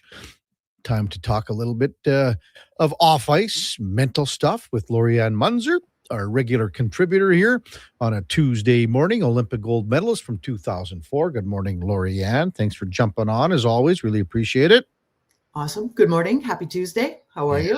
Hey, did you, it was so hot yesterday. It was like +5, +6. Did you go for a bike ride? You know what? It was so slushy. I went for a walk in my shorts and my boots instead. So, crazy weather right now. Were they rubber boots? Of course, with a special Really? print on them. Yeah, With I couldn't flowers find on ones them and with everything? bicycles. Oh, really? Yeah. Flowers and everything, the all fancy ones? A little more outdoor style. Totally. Those great big, those muckluck things or whatever, like people wear too, and they keep the water out for sure. Absolutely. Gonna have to bring out the galoshes. So, this is something that maybe nobody really expected last week for a trade to happen between the Oilers and the Pittsburgh Penguins, in the sense that it broke down a little bit before Christmas, because normally it's quieter in the month of December. It's quieter on the trade front, but now we're going to see Tristan Jarry in Oilers silks. I think he'll be wearing his Pittsburgh Penguins mask because he's not set up with an Edmonton one yet. And we're going to see Stu Skinner, who just, got into Pittsburgh yesterday. So, and we can't forget about Brett Kulak here too. So, but the goalies are the headliners here. What do you make of this swap, and what's going through the minds of these two goalies this morning, today, and then right up until game time? Well, there's a couple of things going on. For fans, I think it's amazing. It's a little electric infused because it's like, what's going to happen? So we got to wait and see what's happening. And then on the goalie front, I think it's one of the hardest jobs. Like, playing hockey is tough, but being a goalie is, you're the last line, and you're either going to let the pucks in or you're going to stop the pucks. So the mindset of the goalies going in is, maybe this is an opportunity. I have a second chance. And what do I want to do with this? And a lot of people go into situations where they're not prepared. They haven't thought about, okay, well, being traded, how do I want to look at it? How do I want to perform? And what do I want to do with this? So from that point of view, coming from an athlete, you also want to go back and go, what is my goal? What is it that I'm trying to achieve? I'm paid to play. How cool is that? And I have to show up and I have to do my job outstanding. Now, you're traded, so that levels up a whole other level of pressure. But Kevin, these athletes, this is part of the business. This is part of the sport. You can get traded, on a less than 24-hour notice, and it does happen, right? So it's like, what can you bring, and what are you going to bring when it comes game time? Can you put too much pressure on yourself? Like right now, I mean, Tristan Jarry took some heat in Pittsburgh, but the amount of heat that he took in Pittsburgh pales in comparison to what Stu Skinner took here. So let's go with Stu first. Can he put too much pressure on himself to want to have a good game tonight? Absolutely. Skinner wants to prove a point. He will be proving a point. How good is he? And that pressure cooker, it started as soon as he got notice. All right. Not only is it a change of your jersey, your uniform, it has to be a change of mindset. And you cannot step into that pressure cooker because it will destroy you. And you have to set your mind up and really focus on what is it. And it always comes back to this, Kevin, is what do you want to do? And you go back to the basics. You play your game. You don't let the outside noise come in. If you can stop it, great. You're going to have to put that, invisible shield, that circle of influence around you to say, don't even pay attention. Just go do what you do best, which is goaltending. Like, play your game. Don't play anybody else's game. And if you have to, level it up another %. Yeah. What about the fact, okay, so Stu Skinner's faced, all of his teammates here in practice. Practice is way different than a game, but, sometimes the intensity can be up there and guys are trying to pick corners and things like that. In a game that you are watching, guys like Connor McDavid, Leon Draisaitl, you're seeing their magic 200 feet away and what they can do and the ability and the capabilities that they can show. Who do you think has an edge there? Is it the goaltender that knows the players, or the players that know the goaltender? I think it's a bit of both, but I think, truly, to be honest, I think the goaltenders are going to have the advantage on both sides. Like, this is a crazy situation. It's going to happen. They are going to meet. And it's just, Stu knows the Oilers best. So he's going to know where their strengths are, where their weaknesses are, and he has to know exactly where he is in the net, and also be prepared for what else could happen or what else could go wrong. So you're always playing those mind games, Kevin, of where do I need to be? Can I anticipate the shot coming? Am I going to be able to stop the puck coming in? And he knows the Oilers best. So what about Tristan Jarry now? So it's the other way around, but similar. Again, Jarry played in Edmonton, Lorient, for the Edmonton Oil Kings, won a Memorial Cup here. So he has that familiarity with this city, even with the Oilers organization to an extent, because, the OEG owns the Oil Kings as well. So, you're down at the rink and it was a different facility, but he knows exactly what it's all about here. Also starting on the road here. Starting on the road, does that help Tristan Jarry? I think Tristan has two things going for him. Number one, he's been to Edmonton. He knows Edmonton. So the city isn't unfamiliar to him. He knows it.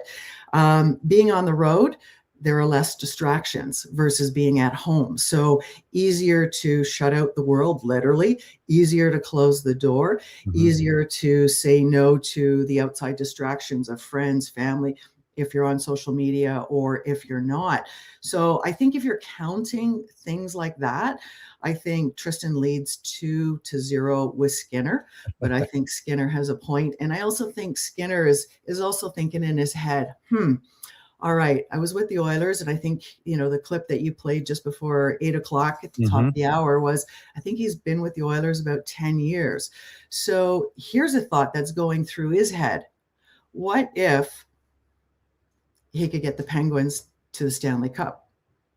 What if we could win a Stanley Cup? Like, I'm just going right off the deep end the other way, just going, what if? Because everybody plays the what if game. And the athlete that can control their mind, and let me tell you, it's like a puppy or it's like a drunken monkey on acid. It's going to run you wild and it's not going to pay attention. And are you going to have the will, the focus, the ability to follow through and get out of your own head, get out of your own way, and just play? And that's what we're going to see tonight. I mean, I'm so excited about the game tonight. Where have you seen these drunken monkeys on acid, Lorianne? Oh my goodness. When I was racing, the darn monkeys would show up, and then they'd start into what was the stuff you and the Duke were talking about?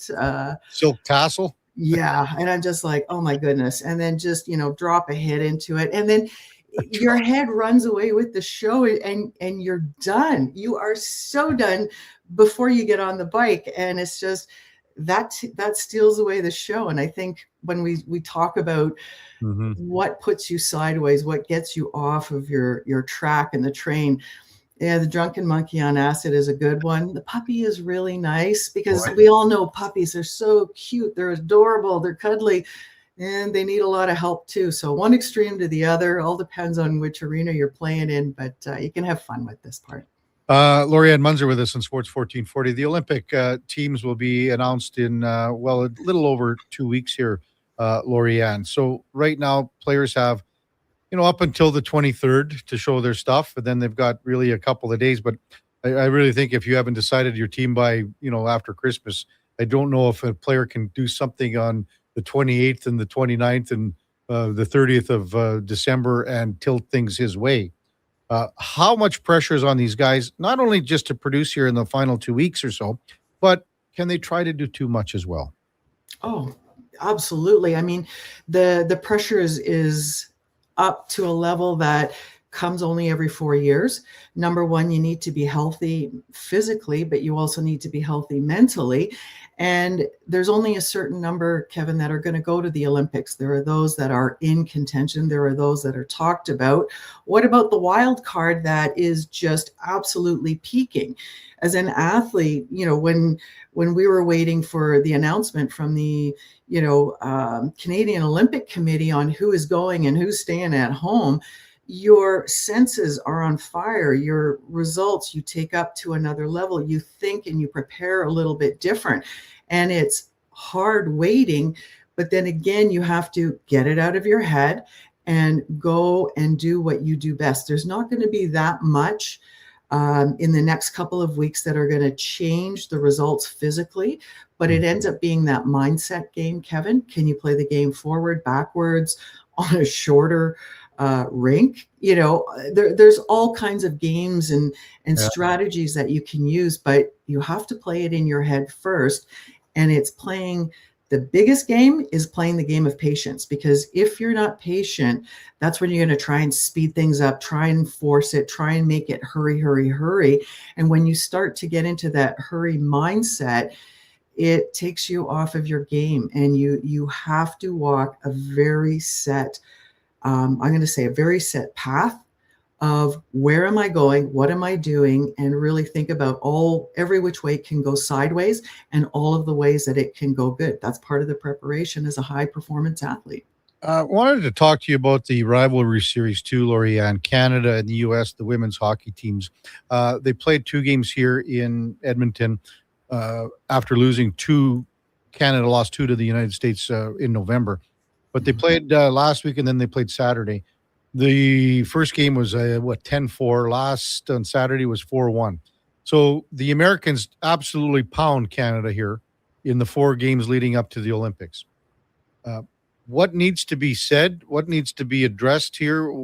What positive could you draw from a Canadian perspective here moving forward to where you're getting ready for the Olympics coming up and you've been just dominated by the United States?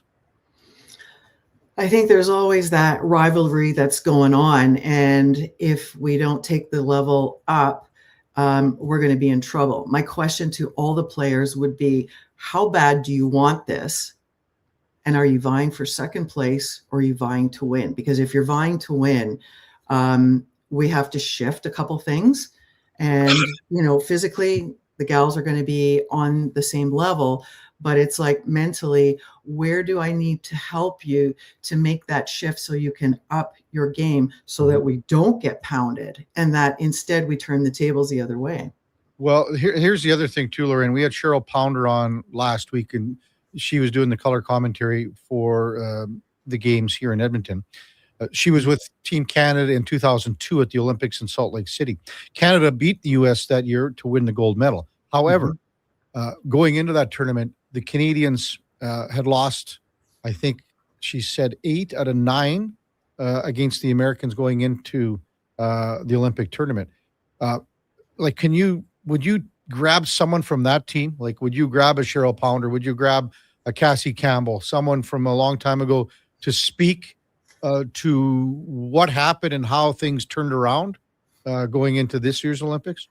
Oh, Kevin, man, you just took me back in time. I wouldn't just bring Cassie. I would bring in Geraldine Heaney. I would bring in Danielle Goyette. I would bring in the team that was on the team that year. And I would have an open panel. I would have an open forum. I would maybe do some breakout groups or some one-on-ones. And number one, not to put the 2002 gold medal team on the spot. Oh, you got to prepare for this.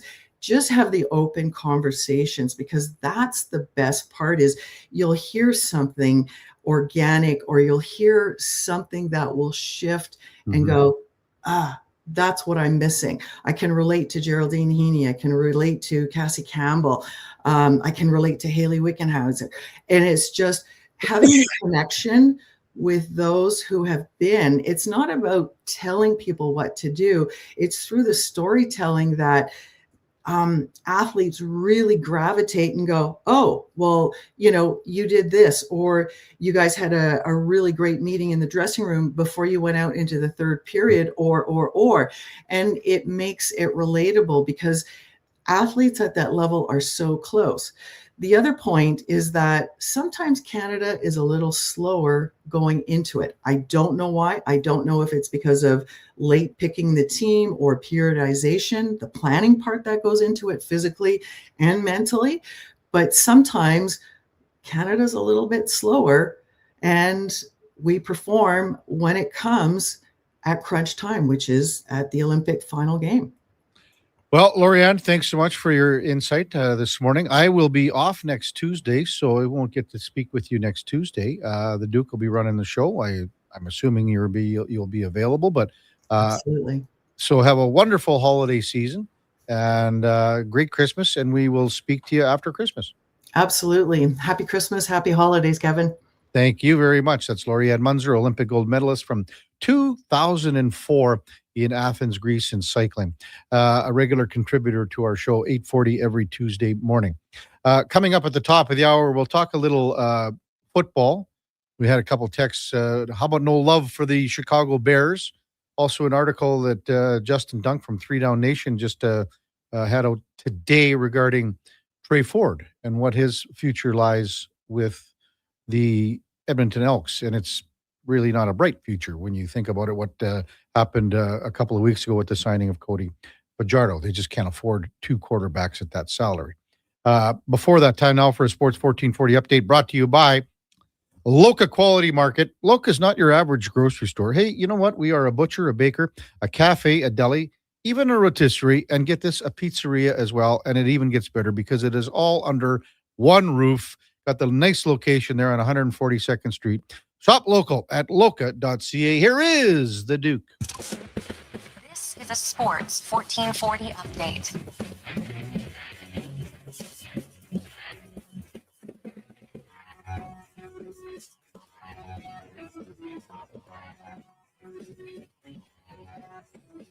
Five-game slate across the NHL last night. The Panthers beat the Lightning 5-2 in the Battle of Florida. Ducks, a couple players, big returns to MSG. They beat the Rangers 4-1. Brady Tkachuk with the winner as the Sens topped the Jets 3-2 in overtime. Philip Forsberg with a hat trick as the Preds down the Blues 5-2. And the Stars, they topped the Kings in the nightcap 4-1.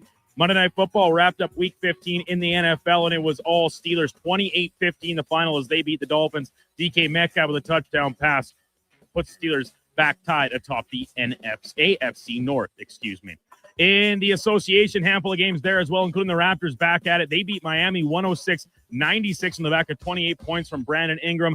Elsewhere, some big individual performances. Cade Cunningham, 32 points, 10 assists, lifts the Pistons 112-105 over the Celtics. Cooper Flagg becoming the youngest player in NBA history to have 40 points. He had 42, 7, and 6 as the Mavericks lost to the Jazz 140-133. Nikola Jokic, 39, 15, and 10. Lifts the Nuggets 128-125 over the Rockets, and the Grizzlies, they beat the Clippers 121-103. Coming up in hour 3 of the Kevin Karius Show, we'll be joined by Augustana Vikings head coach Tim Green, and we'll check in with a new edition of In or Out. I'm Brandon Douglas at your Sports 1440 update. This is Sports 1440, a Stingray radio station broadcasting on Treaty 6 territory. Download the free iHeartRadio app and listen to CKJR wherever you go. Hold up. Are you pulling my beard? Booster Juice has 2 new booster balls for the holidays this year. That's right, Santa. The Eggnog Booster Ball and Caramel Pecan Pie Booster Ball are 2 new flavors to put some extra jingle in your step. So are you a pie guy, Santa, or a nog guy? Both!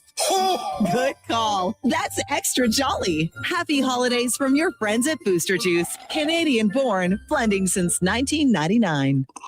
Hot coffee, hotter takes, and the sports stories that matter. Check out Kevin Karius weekday mornings from 7 to 11 on Edmonton's sports leader, Sports 1440. Be part of the conversation. 833-401-1440. Boxing Week blowout starts early at the Brick. Find real Boxing Day prices early and beat the rush on the 26th. Score the best deals on electronics and appliances. Plus, save up to $1,000 off sectionals. Buy more, save more. Up to 25% off bedroom and dining. Up to 40% off mattresses. And up to $500 off big screen TVs. Don't wait for the crowds. Shop the Brick's Boxing Week early access event. Some exclusions apply. The Brick, saving you more. Picture this. You're sleeping and you're awake, but it's a good day because you're about to make your way to McDonald's to pick up some breakfast. Fast forward, you're there. What's this? You can now get all those breakfast classics penny style with rich, creamy hollandaise-style sauce. A happy little tear rolls down your cheek. You grab your small McCafe premium roast coffee, still just $1 plus tax every day. And see. Get up and at 'em with the Egg McMuffin. At participating McDonald's restaurants in Canada. Prices exclude delivery. Winter in Alberta doesn't mess around. And neither does Titan Supply. For over 50 years, we've earned the trust of our customers across a variety of industries. Because we lead with integrity, honesty, and respect. I'm Joe. And I'm Brent from Titan Supply. When the weather hits hard, we're fully stocked with rigging, lifting, and hauling gear that works as hard as you do. Titan Supply. Built on trust, driven by safety. Serving Edmonton, Grand Prairie, Red Deer, and Calgary. Let us help you face the weather the Titan way. Visit TitanSupply.ca.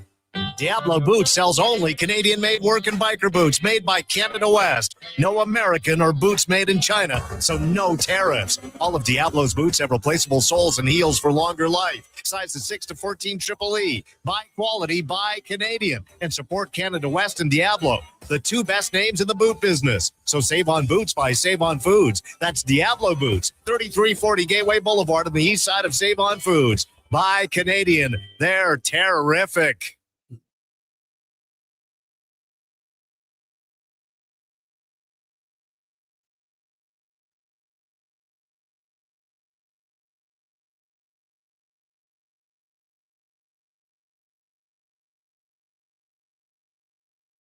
just in time for the morning skate. This is the Kevin Karius Show on Sports 1440.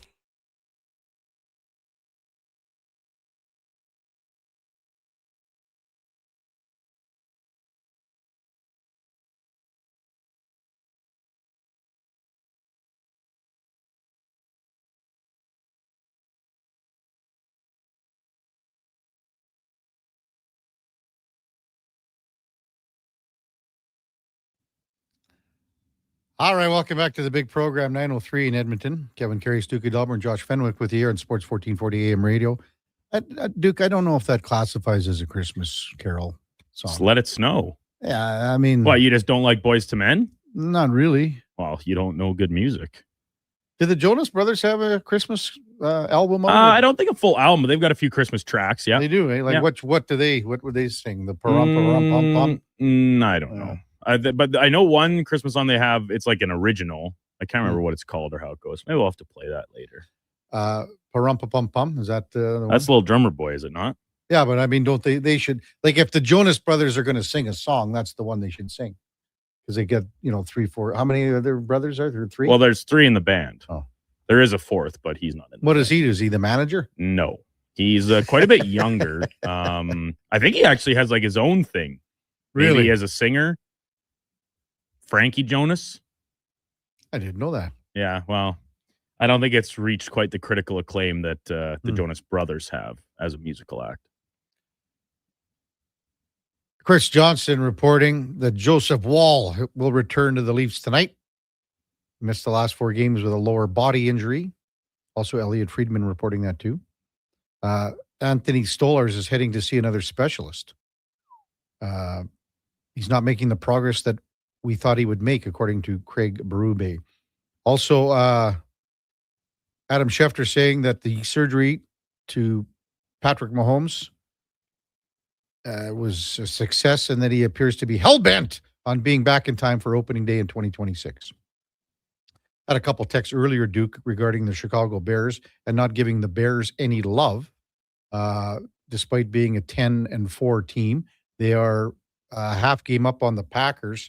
That tie the Packers and Cowboys had earlier in the year, that's going to come into play some way, some shape, some form. Detroit at 8-6, really behind the 8 ball in the NFC North.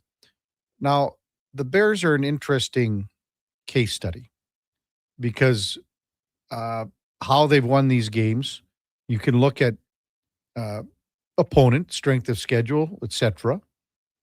But when it's all said and done, they are a 10-win team right now, and they lead the NFC North.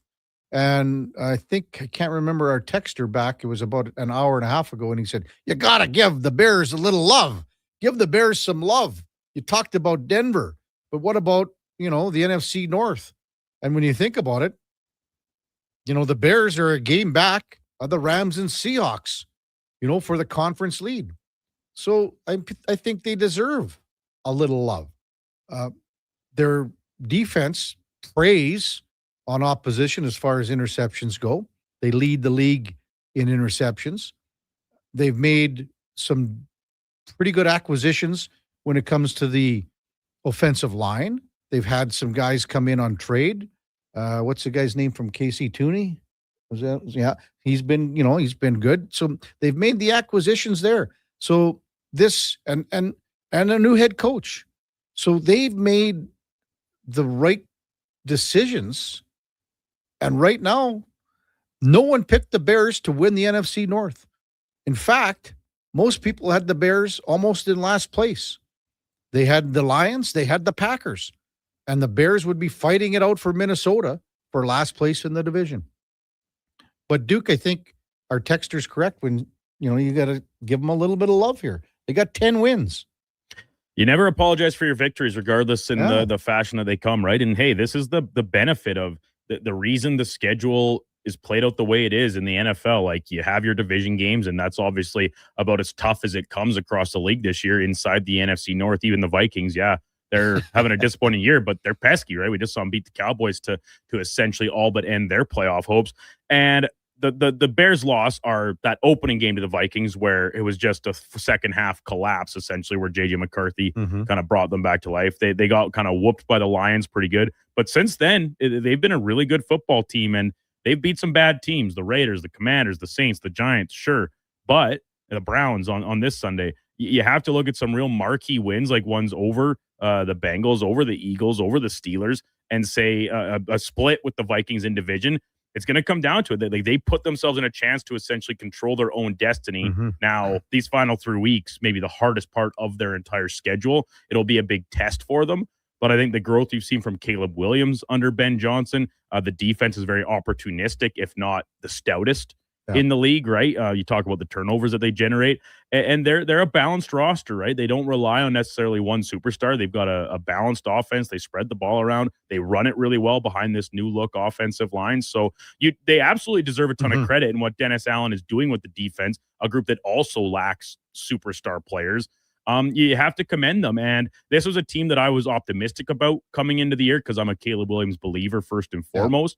But I'm there, like Kevin, I still had him as fourth in the division. Exactly. And I think I had him pegged in an 8-9 record. So all the power to them. They're looking like a playoff team, unless disaster kind of strikes here in the final 3 weeks.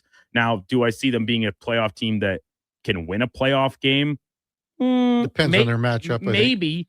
Do I see them winning 2 playoff games? Probably not. So they got the Packers, the Niners, and the Lions to close things out. So it is a difficult 2 of those games are at home. Yep. The divisional games are at home, which I think will matter. Niners is on the road. Yeah, So- and if that last game of the season hosting the Lions comes down to it, the Lions are an NFC North team, but they play inside, right? Yep. And we know Jared Goff's record playing outdoors compared to indoors is not as favorable, particularly as a passer. So we'll see if maybe that comes as a factor to have to go and play some bear weather at Soldier Field. Also mentioned Trey Ford, and we've discussed his contract situation at length here in the last couple of weeks because of the signing of Cody Fajardo. Justin Dunk from 3 Down Nation says he's got a headline out this morning saying Trey Ford roster bonus deadline looms for the Elks. Well, it's not till February, but I would imagine that something gets done regarding Trey Ford before that with Ed Hervey. It's a $110,000 active roster bonus that's due on February 1st. There's just no way that the Double E are going to pay that bonus. It's just not happening.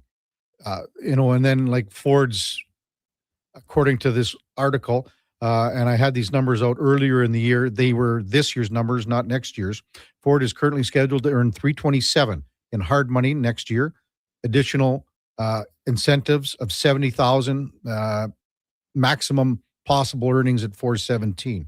So you look at Cody Fajardo's contract, which is in that same number. You just are not paying 2 quarterbacks over $800,000. It just does not work in the CFL salary cap world. So, I mean, there are 3 ways to look at this. You can restructure a contract, you can just release the player, or you could trade him. No team is going to take these numbers on for a backup quarterback in the CFL. So I would imagine, and we've talked, Eddie Steele's mentioned about Trey Ford and his smarts, his ability that he's transformed on outside of football, where he's flipping houses, he's doing other stuff, and he is doing okay for himself. Does he need football as as a career, as a livelihood? Likely not. Does he want to play and be a starter? 100%. What team right now, when you look across the board in the CFL, needs a starting quarterback? None. I mean, Bo Levi signs. It's the situation in Montreal. You see it in Saskatchewan.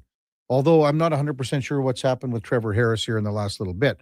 But, I mean, if you're a backup making money, a backup is you're under $200,000 here, man, in the CFL, because you cannot afford something that is double that where the money is right now with Trey Ford moving forward. Also, Brady Oliveira signed a monster deal with Winnipeg, man.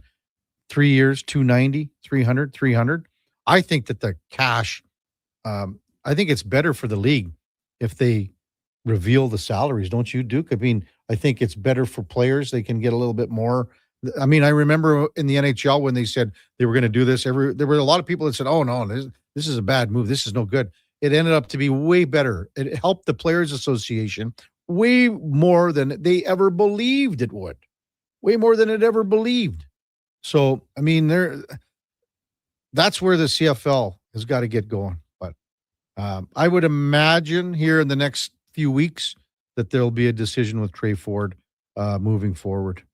Where do you think he surfaces, Duke, as a backup somewhere? I mean, look around. What other option is there, right? Like, I don't see any starting jobs up for grabs. And as you said, that the money currently would not fit in to be a backup. So I think the most likely course of action here is to be cut, and then start over, get a fresh start somewhere else.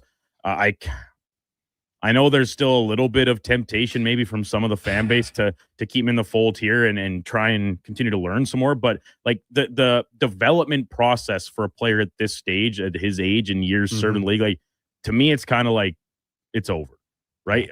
You turn from prospect to suspect at a certain point, and he's got chances, he's got looks. Some of them were not in the most favorable of circumstances. I totally get it, but at the start of this year, once you gave can him the 5 games, Duke. You can say that it still wasn't very good because the whole team was not playing very well at the start of the year, but neither was he. It's not like he was out there playing hero ball and the rest of his club was letting him down. The defense was bad.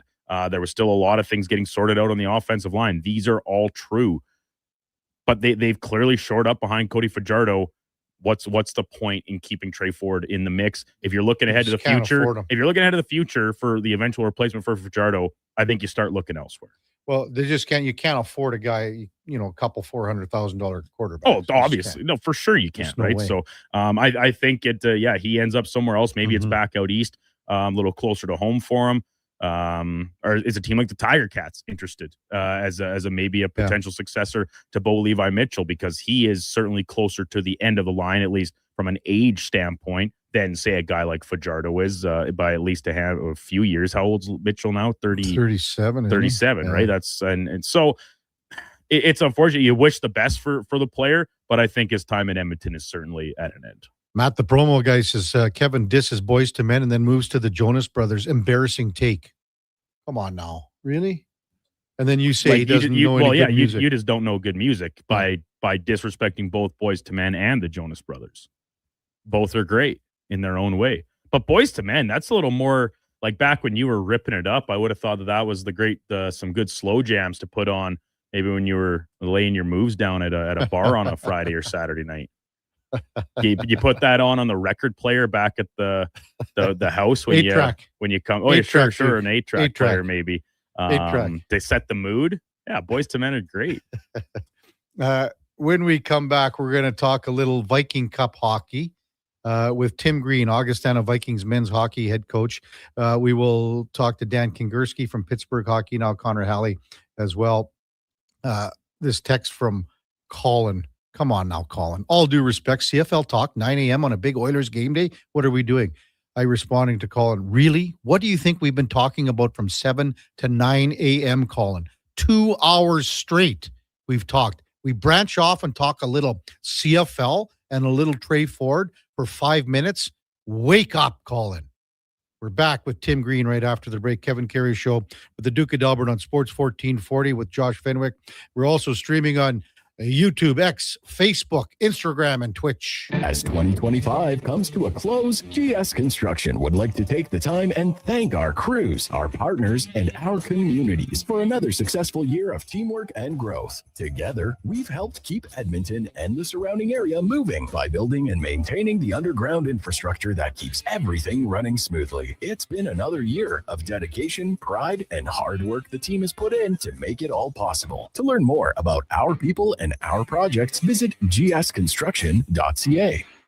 Vinny and Don in Hockey are dedicated to skill development for all hockey players. If you know a student athlete interested in growing as a person and a player, register for a free shadow day. Beginner or experienced, this program develops a student athlete skill in a supportive environment. It's a great opportunity for prospective student athletes entering grades 3 through 12 to see what Vimy and Donnan have to offer. Visit vimyridge.epsb.ca or donnan.epsb.ca for more info and to sign up. Come for Canada's largest trade shows, the biggest names in entertainment, exhilarating sporting events, and more. And stay for the experience at the Edmonton Expo Centre. Looking for the perfect place to host your next big event? From trade shows to galas, meetings, and concerts, the Edmonton Expo Centre has the space, event expertise, and service to make your next event unforgettable. With over 522,000 square feet of flexible event space, in-house catering, and operational expertise, they bring your biggest vision to life. Learn more at EdmontonExpoCenter.com today. Cheer on the teams. Help a good cause. The Benz Cup is coming to the Ardrossan Recreation Center, December 26th to 30th. 100% of the proceeds help the Ben Stelter Foundation bring proton beam therapy to Edmonton. Learn more at benscup.com. Proudly supported by Sports 1440. The Junior Prospects Hockey League sports season is now underway.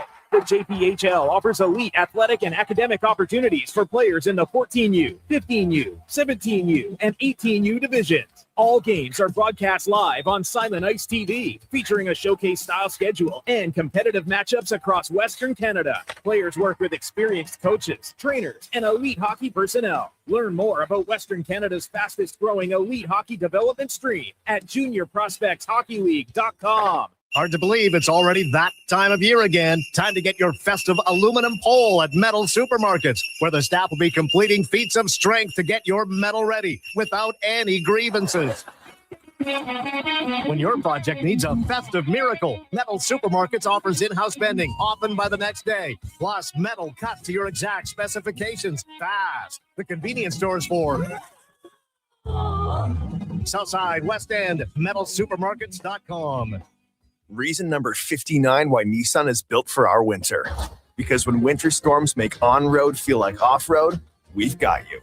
Rogue comes standard with intelligent all-wheel drive and remote engine start to conquer even the harshest winter conditions.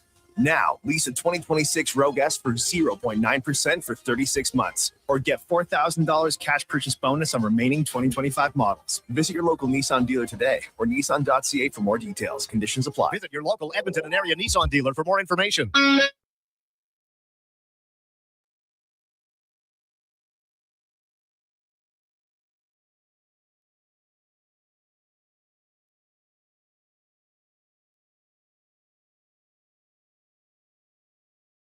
Have your sports curiosity cured with the Kevin Karius Show. This is Sports 1440.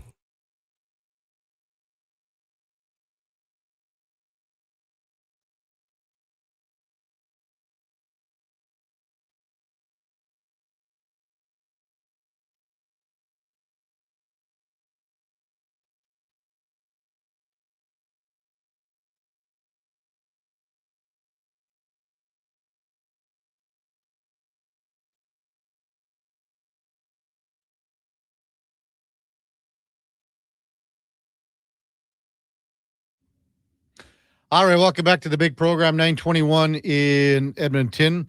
Time now for the Puck Report, brought to you by Fountain Tire. And at Fountain Tire, we can meet all your car needs and more with our digital vehicle report. Doesn't get better than that. We just don't tell you what your car needs, but we show you. Oh, so important.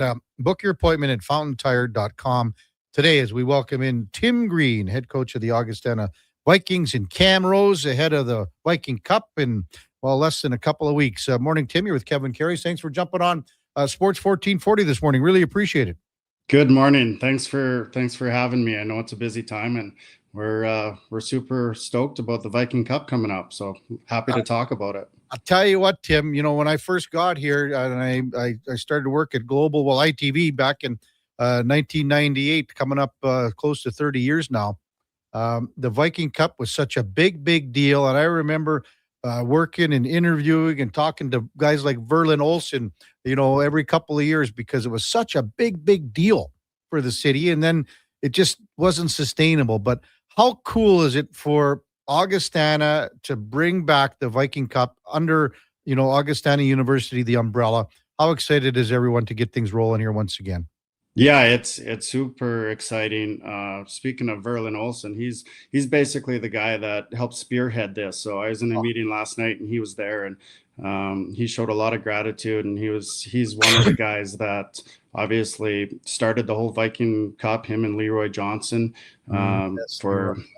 from 1980 to 2006. So there's definitely a buzz in the community. A lot of people remember the Viking Cup and what it used to be like. It was held in the Max McLean Arena. We're going to host it in the other venue now, the Encana Arena, where the Kodiaks and the Vikings play, and hoping for some good crowds. There's obviously some unknowns of how many people are going to attend, and a little bit about the competition, because nobody other than SAIT, we don't know what the Czechs are going to bring, or Midland, and the SJHL has an all 20 team, all 20-year-old team. So it's going to be exciting, and I think we're going to get some people and a lot of support through it. Tim Green with us on Sports 1440. So maybe just run down the teams that are coming here, Tim, that complement you guys, the Vikings. Yeah, for sure. So this has been a few years in the making, actually, and there was one of the challenges of starting the Viking Cup again is who's going to come, who's going to play, what's it going to look like. Back in the day, there wasn't a lot of international play, so the Viking Cup attracted some U18 teams, U19 teams, things like that. But we wanted to put a little bit of a educational aspect on this. So we have the most exciting team probably is the Czech. Czechia is coming. They have started recently a university league, so they're going to bring their university all-star team. So that's an exciting one for sure. Midland, they're from Nebraska, so Midland University. They are Div 1 in the ACHA, so they'll be jumping on the bus, I think, on Boxing Day and heading this way. Wow. Then we have the SJHL all 20-year-old team, so they look like a pretty solid lineup for sure. It'll be exciting, and the idea for them coming is to promote them to university and college. So when you're in your 20-year-old year of junior, you're looking at what's next, and a lot of these players at that level are looking at university. So we're hoping to get some scouting, some scouts down, possibly do some recruiting ourselves through that team. And then the other team other than us is SAIT, who plays in our league. So we know that they're going to be very competitive as well. Tim Green with us on Sports 1440. So, well, you're not a young guy, Tim, but you're not an old guy either, in the sense that it's almost been 20 years. So you're a Camrose guy too. So what do you remember as a younger guy, maybe just kind of taking in some Viking Cup games over the holiday season? Yeah, it was a big part of our Christmas break as a kid. I have two older brothers, and we were definitely a hockey family for sure. So I believe it was on 3 different occasions during the Viking Cup. We billeted Finnish guys. So that's, what, I don't even remember a ton about the hockey. The hockey was good for sure, but it was that experience as a kid where we welcomed some international players who barely spoke English into our home. So it's the mini sticks, it's the eating breakfast with them. It was like having a local celebrity live in your house with you. So that's what I take away the most. Now, again, you're always looking for things to do over the holidays, and sometimes there's some downtime, and to have the Viking Cup around as a child will be something I'll never forget. And being a father myself now, I have 2 younger kids. I'm hoping that my kids can take away the same experience that I did.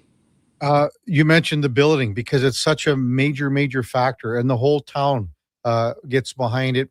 I know back in the day, speaking to Leroy and Verlin and guys like Kevin Gurr back in the day, that was such a big ask and a task to try to get so many families in Camrose to take players in, just like your family did, Tim. Has that been one of the tougher processes here, again, moving forward, or what's the reaction been to get this tournament back and running here in Camrose? Yeah, it takes a lot of hard work for sure. It's obviously it's not the first Viking Cup, but it is in 20 years, and it's the first for a lot of people who are on the committees and organizing. And our billeting committee has done a fantastic job. We do have enough families, so as of about 2 weeks ago, I think we found enough, and possibly even have a wait list now. So it's been mentioned many times, and Verlin Olsen is one that speaks to it a lot, is that it's more than just a hockey tournament. It's a cultural experience. It's community. It's all those things, and billeting has a large part to do with that. Yeah, Tim Green with us, head coach of the Augustana Vikings. They're getting ready for the Viking Cup, getting underway here on the 28th in Camrose. So, here's another thing too, Tim. For some of our listeners that might not be aware of this tournament and how big it was, because again, as you say, it's been 20 years, and some people maybe forget about how influential it was to bring a lot of these players over here that were Europeans or even Americans or Canadians for that matter. But just to run down the list of players that have played in this tournament, I think our listeners would be absolutely blown away when you read some of the guys. Dominik Hasek, Joe Pavelski, Paul Stastny, Olli Jokinen, Andrei Markov, Sergei Zubov, Mika Kiprasov, Thomas Vakoun, James Patrick, Ziggy Palffy, Patrick Eliash, Mikko Koivu, Gonchar, Lundqvist, Zetterberg, Tuukka Rask. Over 400 tournament alumni have been drafted in the NHL. So I think maybe some of the hockey fans, aren't aware. Would you say that that's a fair assessment, Tim? And how do you get that back where people go, holy smokes, the guys that played in this tournament were unbelievable, and now we're starting to maybe have that next group of players that are going to be down the road. We'll be saying the names like I just did. Yeah, for sure. It's pretty impressive when you look back at it. In fact, I played in the tournament back in, I believe it was 04. And I didn't even realize until about a month ago that Tuukka Rask was in the tournament that I played in, and he ended up being the MVP. So at the time, you don't know that these guys are going to be a big deal, but then years go by, and it's like, holy smokes, these guys are pretty good hockey players. And so, yeah, as I alluded to earlier, we do have a different twist on it. So we're not getting the high-end prospects that we used to. There's not a lot of university international play aside from the University World Games. So we thought that would be a neat twist. And of course, if players can play in this tournament, get noticed, start to build some confidence, it'd be cool to see some of them make it to the top levels for sure. So we may not see as many as we did in the past, but we're definitely excited to see where some of these players will go. Yeah, cool stuff. Tim Green with us on Sports 1440. Well, let's talk a little bit about your team, Tim, the Augustana Vikings. How would you assess how your first half of the season went? Well, the first half, there was some tough games for sure. We're not exactly where we want to be in the standings.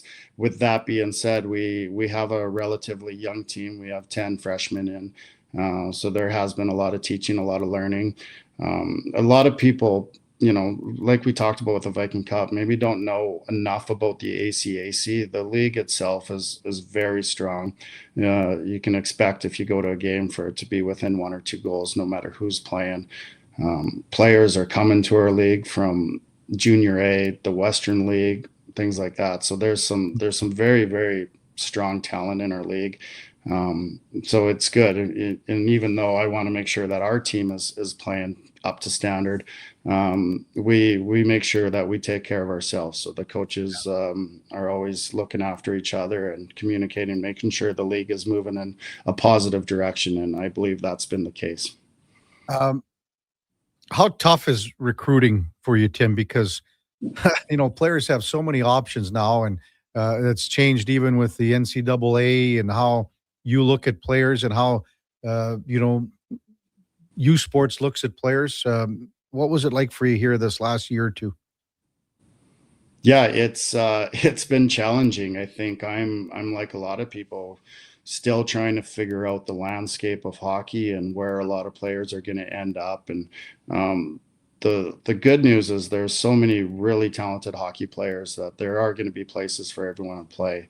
But as we've seen, a lot of the high end major junior players are choosing to go down to NCAA Div 1, not so much U Sport anymore. U Sport is getting that, but now U Sport is starting to grab from the AJHL, the BCHL, the SJHL a little bit more. So I don't want to say we get the leftovers, but it's hard to commit one player right now because they have aspirations of playing U Sport.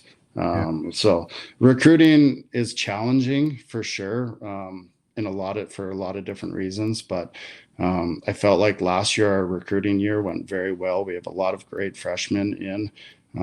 And we're starting to talk to players already for next year. So I'm excited about it. And to be honest, it's tough, but I enjoy the process. I enjoy watching hockey players and scouting and talking to them. And we are the University of Alberta.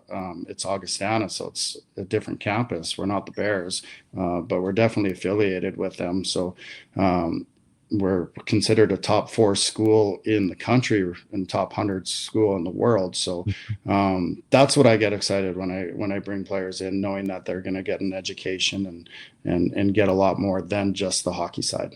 Yeah, I mean, it's all about preparing student athletes for whatever they're going to be doing next, because very, very few are going to be playing hockey continuing on. It's about how they're going to get into society and what they're going to be able to contribute, for sure. Tim Green with us on Sports 1440.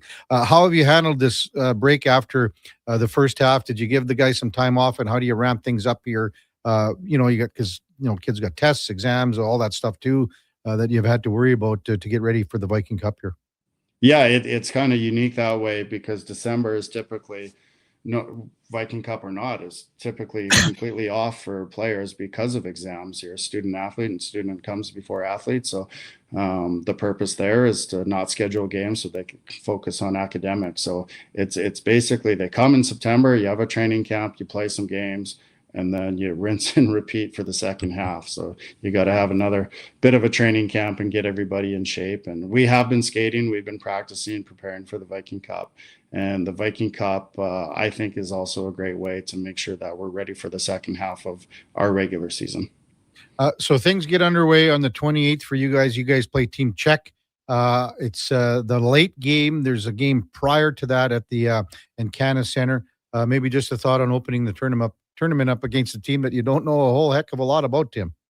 We don't know a lot about them, but doing a little bit of research, we know that they're going to be very talented. They're going to be skilled. Always excited when you play international hockey to see a different style of hockey. And, hopefully there's things we can take away from them, and there's things that they might take away from us. But yeah, it's going to be exciting. We're expecting a lot of people there. The opening ceremonies, we got some special people in attendance for that. So yeah, like I said, it's hard to believe after a few years of prepping and planning for this that we're only a couple weeks away, and I can't wait to get going. And then you've got the championship games on Saturday, January the 3rd, Tim. Yeah. So what it is, there's 5 teams in the tournament. So everybody plays everybody. It's basically one division, almost like the 4 nations. There's no semifinals or anything. So how you do in the round robin will impact where you are. So if you're 5th, you're out. If you're 3rd and 4th, you play in the bronze. And if you're 1 and 2, you play in the gold medal game on the 3rd. Well, hey, Tim, thanks so much for this. Really appreciate it. Good luck with the tournament and good luck with the second half of the season. And it's great that the Viking Cup is back. And have a great holiday season. And good luck with everything over the Christmas break here in Camrose. Thanks for coming on, Tim. Thanks, Kevin. I appreciate it. Merry Christmas. Yeah, Merry Christmas to you. That's Tim Green, head coach of the Augustana Vikings, and the Viking Cup back after, a hiatus of almost 20 years here, for Pete's sake, 2006. They started it in 1980. So it went on for 25 plus years. Now a little bit of a hiatus. It's different. The amount of, again, tournaments, when you think about the World Junior, under 18, all these tournaments where the Viking Cup was so prevalent, it's different now. And again, you listen to Tim and how he said they had to look at teams, incorporate them in, and get them into where it's a good fit moving forward because it's a hell of a tournament, hell of a week in Camrose for sure. That's the Puck Report brought to you by Fountain Tire. And again, I'm pretty sure if you don't have your tires on by now, you're probably not driving around, but even a day like this morning, if you still got that opportunity, get some tires changed over because she was a little sloppy in snow and everything here the last couple of days. Check them out at fountaintire.com. When we come back, we're going to go in or out with the Duke of Delburne on Sports 1440 AM radio. We're also streaming on YouTube, X, Facebook, Instagram, and Twitch. Ugh, seriously, another door knocker? I really want to go solar, but these high-pressure tactics are exhausting. And their prices are unbelievable. Before we do anything, let's call Great Canadian Solar. There's a better way to go solar. Great Canadian Solar provides honest advice and fair pricing to save you from overpaying. They're easy to deal with and will never put pressure on you to buy. As a trusted local business for over 15 years, Great Canadian Solar will support you in your solar journey. Visit greatcanadiansolar.com and call today to get started. You matter. Your mental health matters, and you're braver than you think. Not Alone is an organization focused on creating a space of acceptance and support through tough, meaningful conversation. My name is Tyler Smith, and you are never alone. NotAloneCo.com. It's okay to not be okay.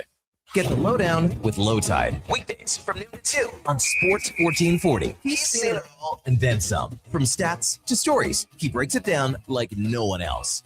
Proud to be Edmonton's sports leader. Sports 1440.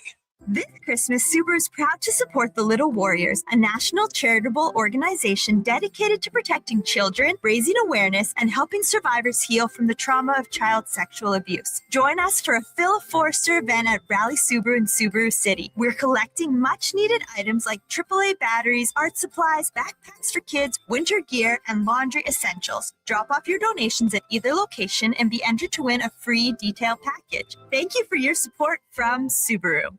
Ho, ho, ho! 'Tis the season to find the perfect gift at the perfect price at Leduc Goldsmiths. The annual Christmas sale is on now with 10 to 25% off all in-store products. All natural and lab-created diamond engagement rings up to 25% off with a wide selection available. You'll have no trouble finding the right piece. The team at Leduc Goldsmiths have years of expertise to help find what you need. Leduc Goldsmiths on Main Street, Leduc. Leduc's Jewelry Store, family owned and operated for over 30 years.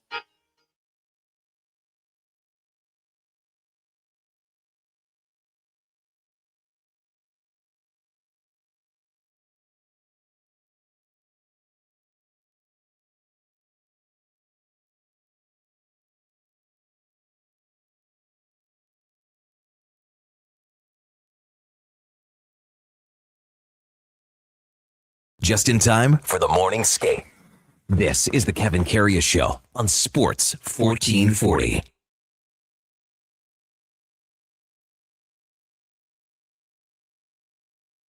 All right, welcome back to the big program, 940 in Edmonton. Text rolling in 833-401-1440. Oliver Steve said, I saw Klima and Hasek both play at the Viking Cup. It was a huge deal for many years. The Rig texts in, I even played in the Viking Cup in 1983. The Rig must have been playing on maybe an SJ team, or was it an AJ team, or some sort of an all-star team, Rig. Let us know. Willie Boy 17 back in the day was playing for the Wainwright Bisons, who played a couple of exhibition games against teams that were playing over in the Viking Cup. What a great experience. We got blown out of the water both times from Willie Boy. Willie Boy number 17.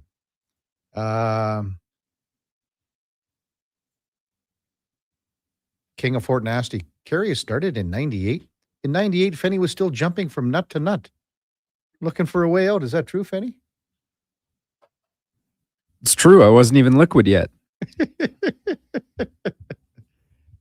Wow. Well, the Rig says he was with the St. Albert Saints back then. Oh, thanks for that, Rig.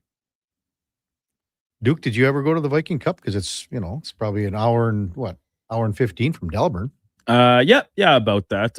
No, I've never been. It's kind of crazy to hear those names that you run down of some of the guys that have come through and played in this. It's pretty staggering, actually. So there was a guy. Now I'm drawing a blank because Kevin Lowe signed him to an offer sheet. Played in Buffalo. What was that guy's name? Almonville? No. Yeah, he came here. He was at the Viking Cup and he got the reason why they ended up got to know him really quite well. Started with a V, Thomas Vanek. Thomas Vanek. Yeah, Thomas Vanek. So he was in the Viking Cup as well years and years ago, and that's how the Oilers really started to kind of get in there and start to work at him. And they were, well, it was probably the draft and everything before that too, right? So it was a guy that was on the radar for a long time. Time now, Duke, for Are You In or Out? Okay, you know what? Moving too fast. Bottom line, are you in or you out? In or out of what? No time for questions, just action. In or out? Well, then I'm out. I'm sorry, Jet. Actually, you're already in. Are you in or are you out? On Sports 1440. I thought you would go, I'm in, Bob. We would have had a really cool moment, but you kind of ruined the whole thing. Just before we get to Letter Buck, Duke, the Oilers, and this was just during our interview, the lines, it's got Quinn Hudson on the fourth line with Frederick and Lazar. Basically, the lines stay the same way. Just Hudson comes in for Max Jones, technically.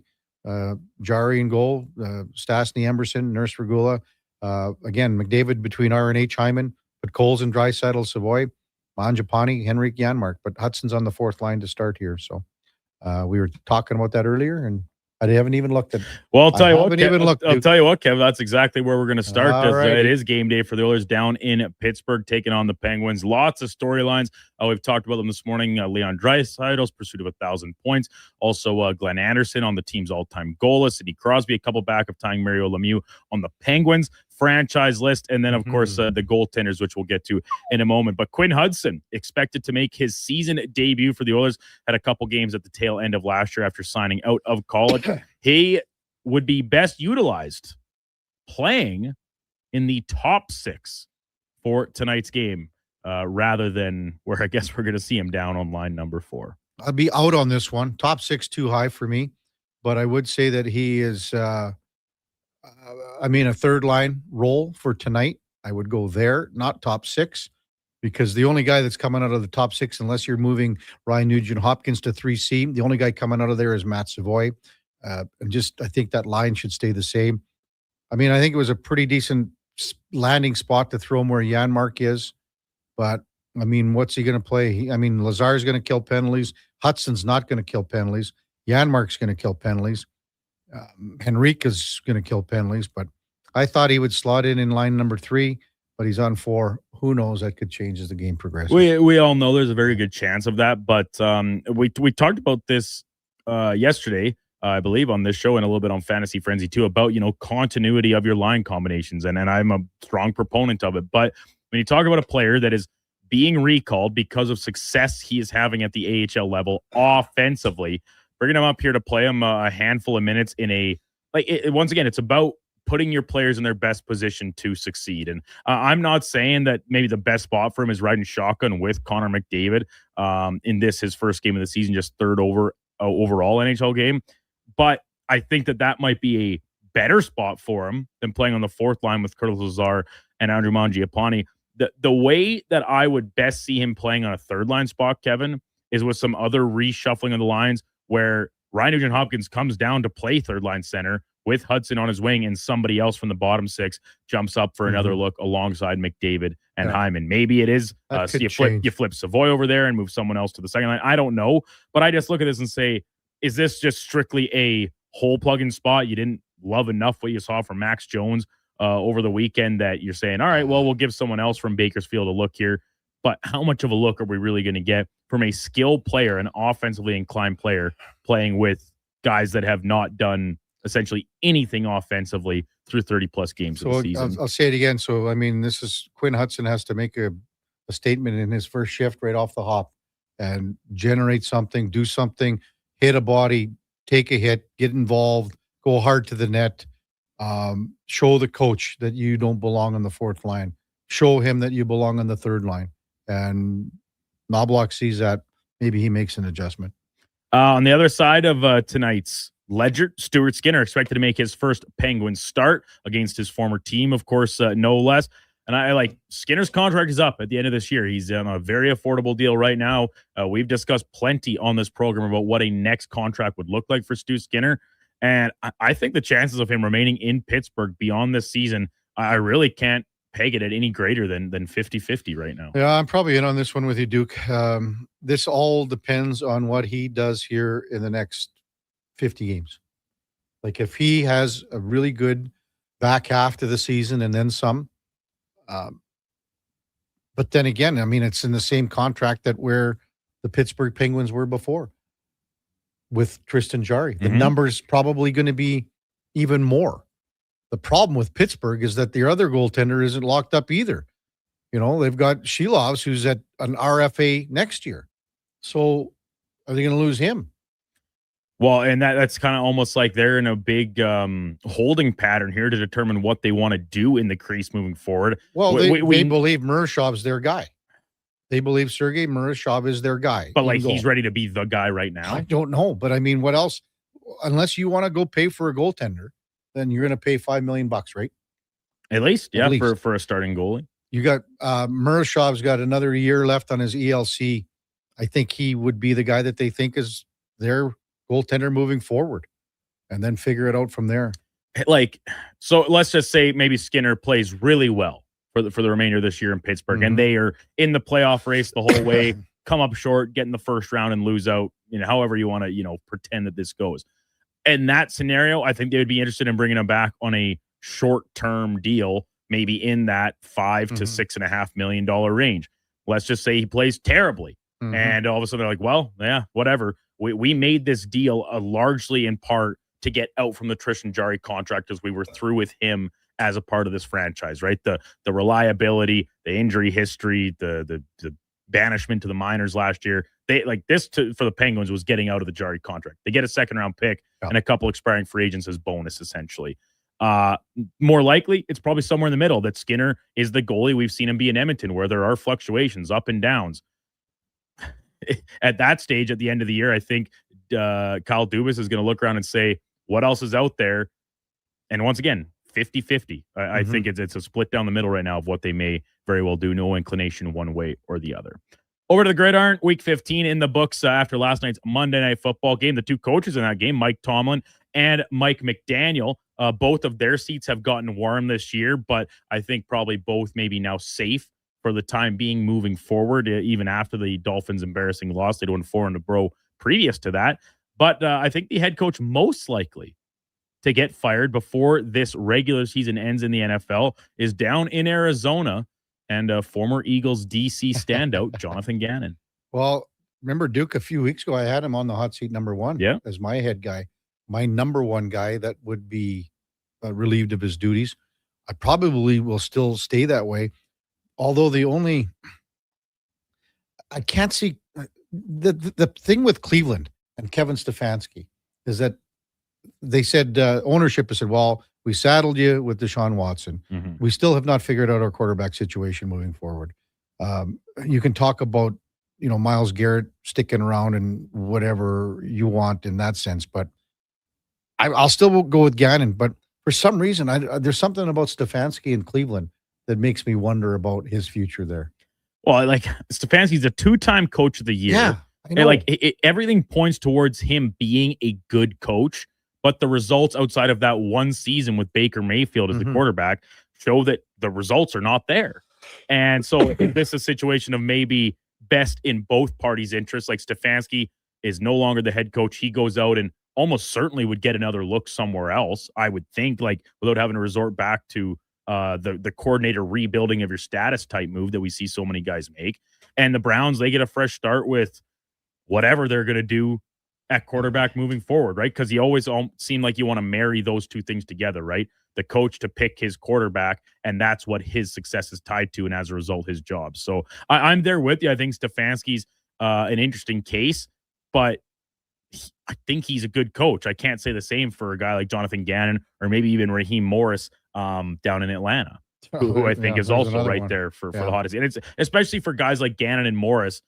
They're defensive guys, right? That's how they got their come up was as coordinators on good teams, and both their defenses stink. So I don't understand how that seems to happen more often than not. But dipping into the world of baseball, we haven't talked a ton about this after last week's blockbuster NHL trades, but the Jays quietly continue to compile a very solid offseason, bringing in a couple more pitchers. Rogers, the submarine guy, most notably, officially announced yesterday. But also news that Ketel Marte, the second baseman out of Arizona, the Jays are not on his 5-team no-trade list. The Yankees, reportedly, however, are. But I'm looking at this, and the Jays' pursuit of Marte via trade, which would obviously come at the cost of assets and then money after the fact, because I think he's on a player option here this year, would be smarter than the rumored pursuit of Kyle Tucker as a free agent.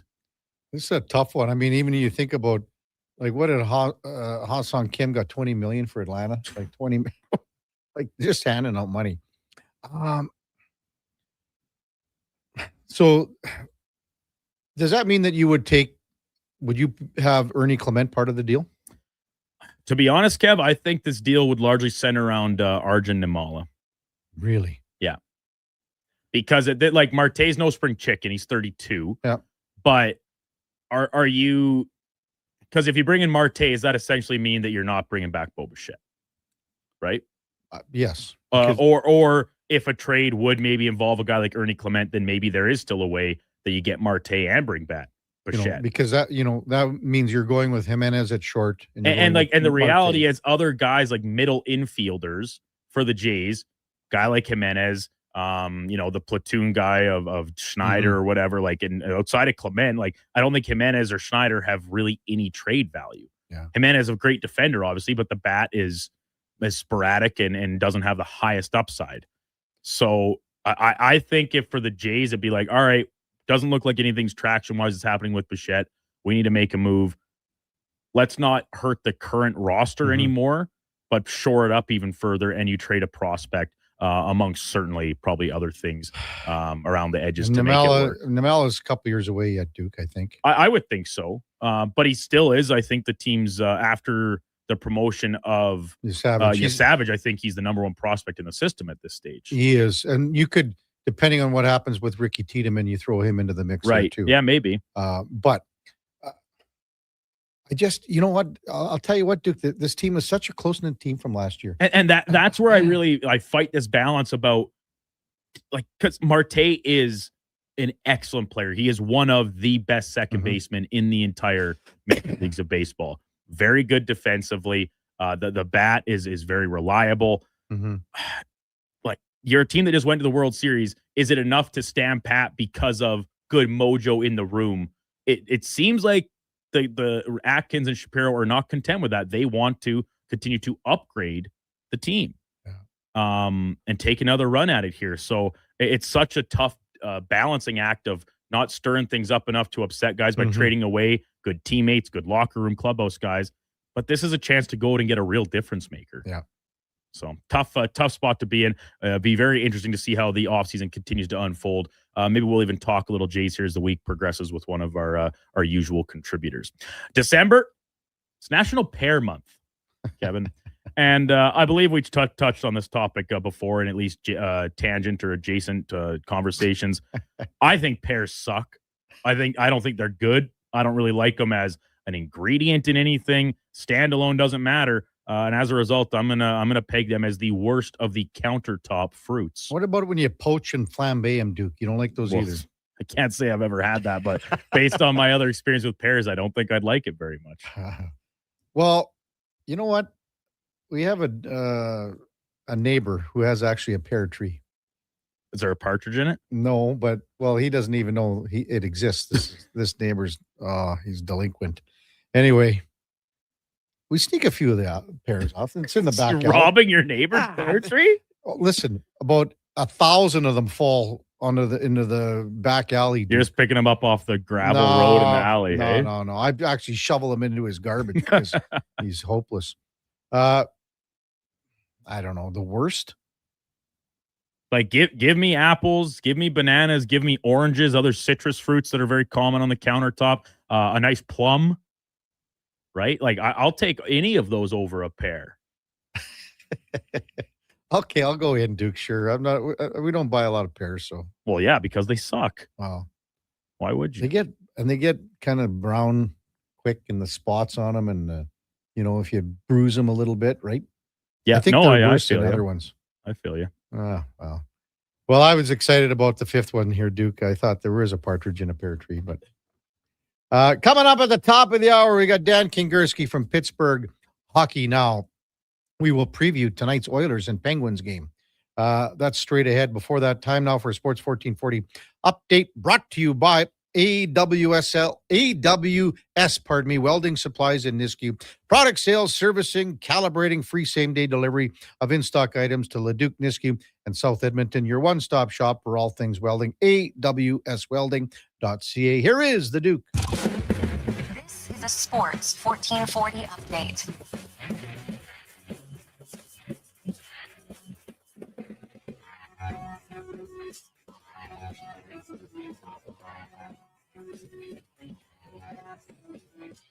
It is game day for the Edmonton Oilers. They continue their Eastern road trip with a stop in Pittsburgh against the Penguins. Big things on the line here is both goaltenders traded for each other last week will make their restarts against their respective clubs, Stu Skinner and Tristan Jarry.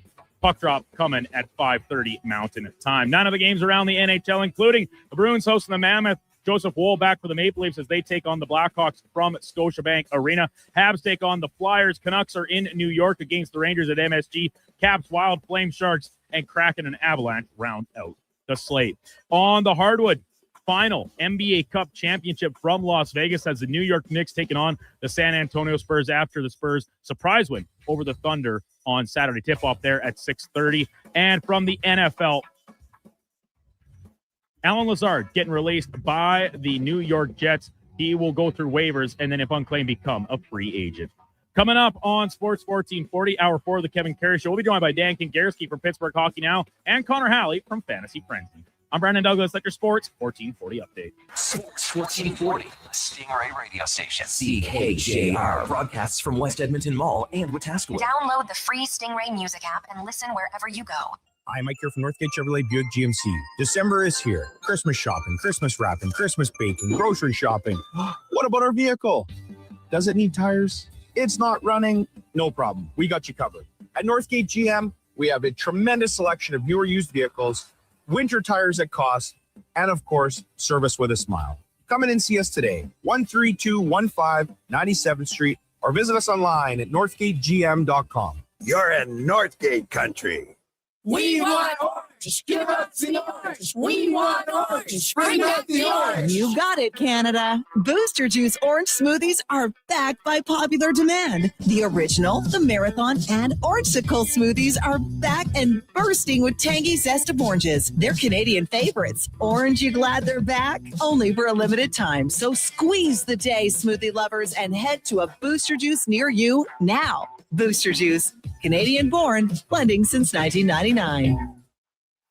You wanted local sports on weekends. Saturday mornings at 9, check out the Saturday Sports Setup, where we'll tee up what's happening on the weekend sports scene. Tune in Saturday morning at 9 on Sports 1440. Winter snow and ice are nothing to fear when the Lawnmower Hospital's in your corner. Keep pathways clear of snow with the Echo PB770T backpack blower, or go even bigger with the huge PB9010T. Right now, buy select commercial walk-behind BCS sweepers and get the Echo PB9010T for free. The Lawnmower Hospital has pet-safe, plant-safe ice melt, too. Visit lawnmowerhospital.com. The Lawnmower Hospital. Yeah.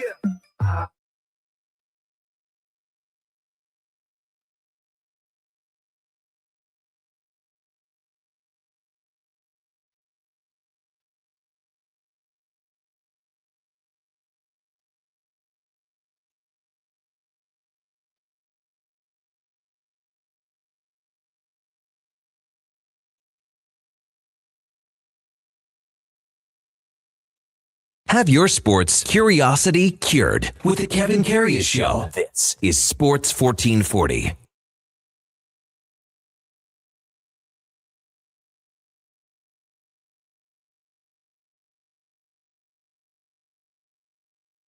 All right, welcome back to the big program, 10:01 in Edmonton. Mark Spector posting from Pittsburgh. The last guy who left Edmonton for Pittsburgh and wore number 77 was Paul Coffey. A trivia question that Brett Kulak, who will wear number 77 tonight, knew the answer to. That's because he called Paul Coffey for permission. Kulak's, just his post-morning skate interview, said, I asked him if it would be okay if I wore his old number. And Koff said, why not? For sure. Wear it. So that is the number that Brett Kulak will wear tonight. The big storyline, obviously, is the goaltending duel with Tristan Jarry and Stu Skinner, but so many storylines in this Pittsburgh Oilers game. When you think about it, Sid Crosby, 2 points back of Mario Lemieux for the all-time scoring lead for the Pittsburgh Penguins. And Mario Lemieux is going to be in the building, from what I understand, to watch Connor McDavid, Leon Draisaitl, and Sidney Crosby, and then Leon Draisaitl at 1 point back of 1,000. The fifth player that would be 1,000 points in an Oilers jersey. Absolutely amazing career. Then there are so many storylines with Pittsburgh blowing leads, and we discussed that earlier in the morning with Mark Spector from Rogers Sportsnet. Frank Saravalli, we did that as well with Frank and talked about these blown leads. But time now for the game of the day, brought to you by St. Albert Dodge. The biggest sale of the year is on right now with the Jeep Compass. It's a Jeep. It's a 4x4. It's got that 8.4-inch touchscreen. It's got the keyless entry. It starts at $34,900 only at stalbertdodge.com. As we welcome back Dan Kigurski from Pittsburgh Hockey Now, covers the Penguins. Morning, Dan. You're with Kevin Karius. Thanks for jumping on Sports 1440 this morning. Really appreciate it. Always my pleasure, guys. So, how did this trade, how was it received in Pittsburgh, Dan? The trade on Friday, Brett Kulak, Stu Skinner heading to the Penguins for Tristan Jarry. Sure, I would say that Jarry is probably only slightly more popular in Pittsburgh than Stu is in Edmonton. So there wasn't a whole lot of hand-wringing that Tristan Jarry was being dealt. And it was really kind of interesting. If I had told fans in August that trading away Tristan Jarry would hamper the Penguins' playoff hopes, they would have told me I was insane.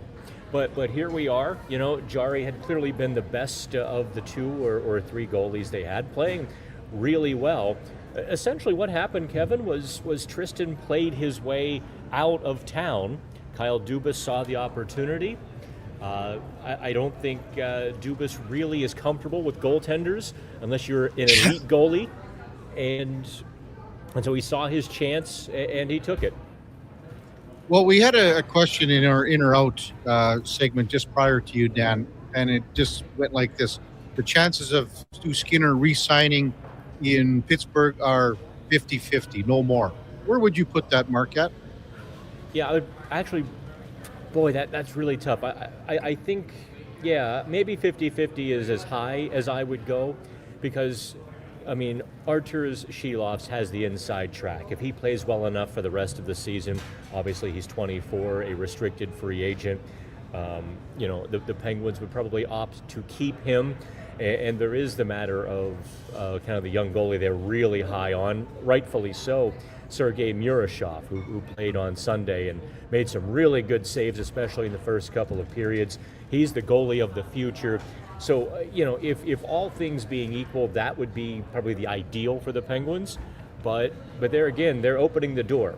If Skinner outplays Shilovs for the rest of the season, you know, they might very well say, okay, you know, Arturs, you had your chance. They keep Shilovs and you go with keep Skinner and Murashov. Mm-hmm. How high are they, Dan, on Sergei Murashov, who, again, as you said, played quite well the other night and didn't get a whole lot of help late in the game? Yeah, extremely high. He is their number one goalie of the future. The players just rave about this kid. I mean, you know, players will never say, our goalie's okay. No, but, you know, there's cliches you see through and you write or whatnot. But with Murashov, they get specific and they really, you know, they talk slower and with a smile like, oh, this kid is going to be special. Yeah, I mean, still 21. Is he ready to take that jump next year to be maybe a 25, 30, 35 game a year guy? Yes. I'm still a little tepid on exactly where he is because he played so well in the first two periods Sunday, but I mean there were some rough edges, and then the third period, a couple of those rough edges cost him as well. He could have sort of stemmed the tide a little bit, but the unique thing about him is he seems to just like a computer take his lumps, learn from it, and adjust on the fly without the ebbs and the flows, the ups and the downs of confidence. He wins and he stops pucks everywhere. So yeah, by next year, and I don't think if you add him to the fold in the NHL, you're not going to play him 25 games. You play him probably 35 to 50 games next season. Yeah. Dan Kingerski, Pittsburgh Hockey Now, our guest on the Kevin Karius Show on Sports 1440. Sort of lost at this trade is Brett Kulak, and Pittsburgh gets a pretty good defenseman that the Oilers were very, very high on in the playoffs the last 2 years. Where does he slot in here, Dan, on the Penguins' blue line? Tonight he will take the third pairing. They're putting I can't call him a rookie because he's too old now, but kind of a first-year pro, hasn't played enough games yet. Jack St. Ivany will be on his right, talking with Kulak this morning in our little media scrum there. I said he's more comfortable on the left side, but he will play the right if asked. So, yeah, the Penguins sort of have a bit of a mishmash on the left on their blue line, with Parker Wotherspoon, who was a seventh defenseman, with the Bruins for several years. Ryan Shea, buried in the Dallas Stars organization until Kyle Dubas sort of rescued him a couple of years ago. So, and Ryan Graves started the year in the AHL after signing a 6-year deal a couple of years ago. So Kulak very well might step in and become the Penguins' best left-sider on day one. But right now, he's the third pairing. If Pittsburgh falls out of it, what would you put the chances on, Dan, that Kyle Dubas moves Kulak by the deadline? 100%. Yeah. Let's not kid ourselves. The team is being allowed to play for today, but Dubas is thinking for tomorrow. So even if they are in a playoff spot, if a team were to call with a good offer for Kulak or even Skinner, they'll be traded. Yeah. And that's just kind of the way things are. Even a guy like a veteran winger like Ricard Raquel, if somebody calls and meets the price, they will be traded. Mm-hmm. Well, some interesting times coming up for Kyle Dubas for sure. Dan Kingerski from Pittsburgh Hockey Now, our guest on Kevin Karius Show on Sports 1440. Mario, I understand, is going to be in the house, and Sid Crosby just 2 points back of Mario for the all-time scoring lead for the Penguins. That's what I hear as well. It's quite amazing. 1,723 points is Mario's mark, and Sid at 1,721. It's actually, I realized this morning, that if Sid doesn't get it tonight, I mean, come on, how great would it be with Mario in the house against Connor McDavid? I mean, just the hockey talent in the building. You don't see this very often. But if Sid doesn't get it tonight, he needs obviously 2 points to tie and 3 to break. His next game is Montreal. If there's one place that you could that he could break it other than Pittsburgh, he would probably choose Montreal. So he's got 2 games to get this done. Yeah, I mean, it would be simply amazing tonight. You must have been just blown away the last couple of games with the leads that the Penguins have been coughing up. Is it just a lack of concentration, Dan, in the final minutes of the third? What can you put your finger on what it is? Well, it's not just a couple of games. The last couple of games have been big leads, a 4-goal lead Saturday, a 3-goal lead Sunday. But in the prior couple of games, well, they did have a regulation loss to Montreal, in which they were pretty ugly. But last weekend as well, they had late leads in the final couple of minutes against the extra attacker against Dallas and Anaheim. Yep. So, and then you go back even further, 5 of the last 6, they gave up a goal against Tampa Bay against the extra attacker, but the NHL Situation Room called and overturned it on a controversial hand pass. So they really should have 5 extra wins, 4 extra wins at this point. It's gone beyond structural. What I thought was initially a structural problem, Kevin, has become a full-blown mental crisis for the team, that they're puckering up and getting tense and kind of just melting down when they get a lead. It's been different every time. Penalties, mistakes, bad luck. It's all befell them kind of just in rapid succession. Injuries have, bitten the Penguins, as you know. What about Evgeny Malkin here? What's the status on him, Dan? Well, they don't tell us a whole lot about injuries here. I don't know about up in Edmonton, but That's yeah, injuries are guarded like Fort Knox gold, or whatever the Canadian equivalent is, wherever you all hide your gold. Yeah, it's hidden pretty well. He should be back, based on the initial timelines anyway. We're looking at another couple of weeks for Malkin, because he hasn't joined the team that he's skating yet. What have you thought about Rutger McGroarty when he came over for that trade with Winnipeg? He's played 7 games this year. What's he been like as far as his early stage of his career with the Penguins? There was a big misnomer about Rutger, that he was a scoring winger. The reality is he is a remarkably polished two-way game guy. I mean, he's a penalty killer, and he plays heavy on the walls. And actually, if there's a shortcoming to his game, it's his finish. He gets quite a few chances and doesn't light the lamp. But he is really smooth in all 3 phases of the game, plays really well, defensively. So he's in the NHL to stay. It's just a matter of where the top end of his offensive ceiling is. Is he a 25-goal guy? Is he a 15-goal guy? I guess we're waiting to find out. Covering this team like you have for so many years, and we talked about it with Mark Spector and Frank Saravalli also this morning, to see Sid Crosby and Malkin and Chris Letang play basically 2 decades together. What's that meant? For you, a guy covering the team, you go in and seeing the same guy for all these years, same 3 guys, but it just doesn't happen in sports anymore. It just doesn't happen anymore.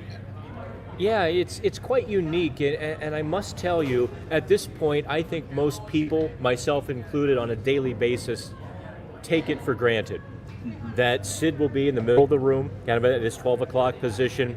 Malkin is over here somewhere around 9 o'clock, and Chris Letang is somewhere over around 2 o'clock.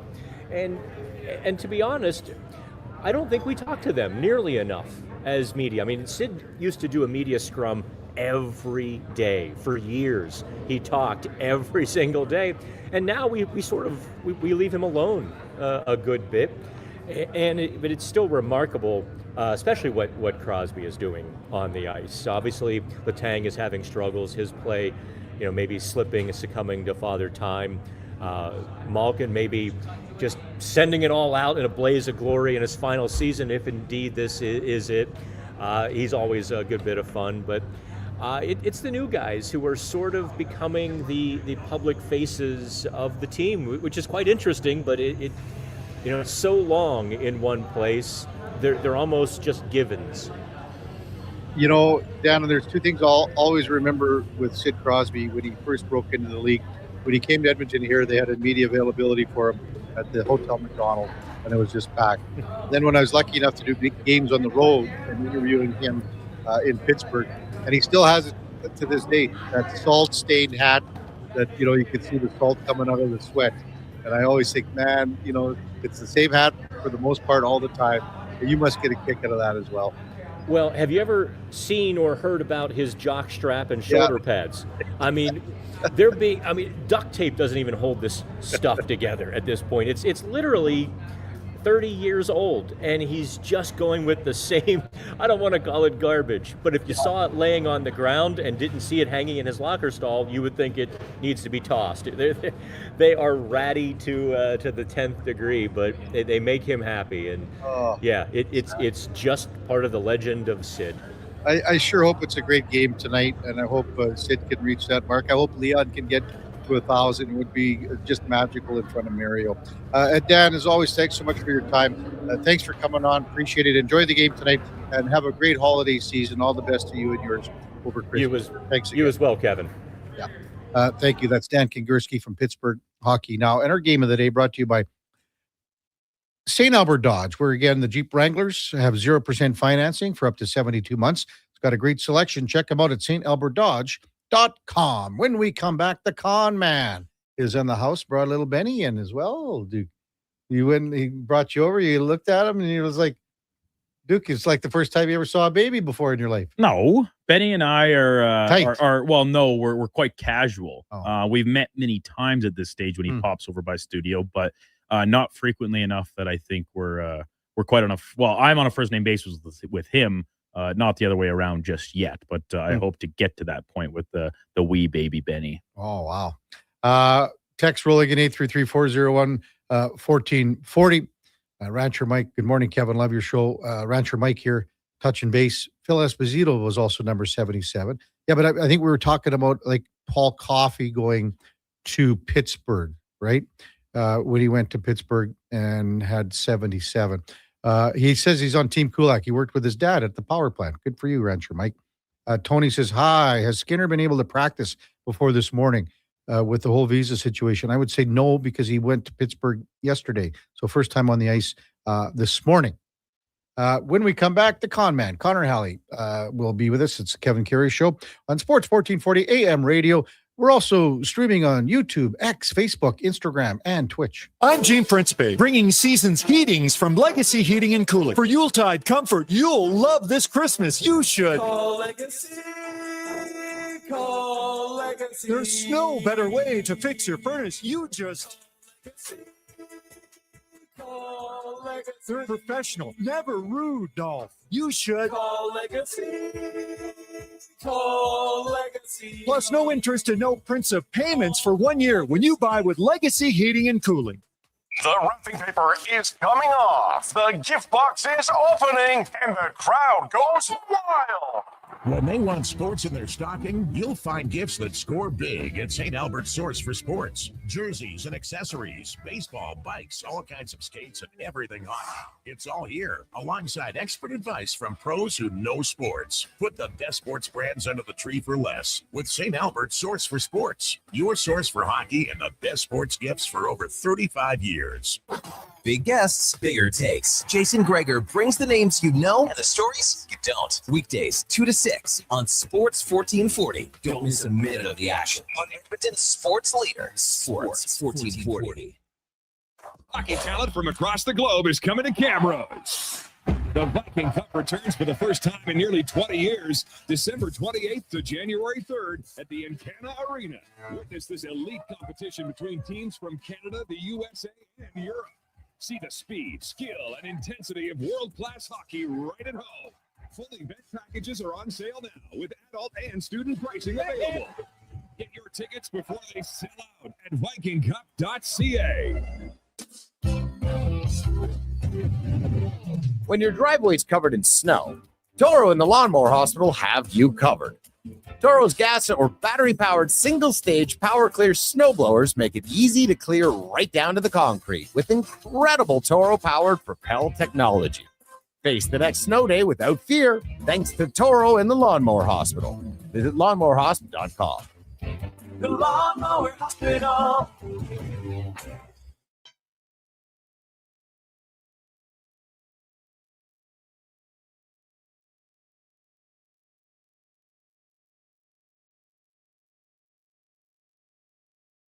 Just in time for the morning skate. This is the Kevin Karius Show on Sports 1440.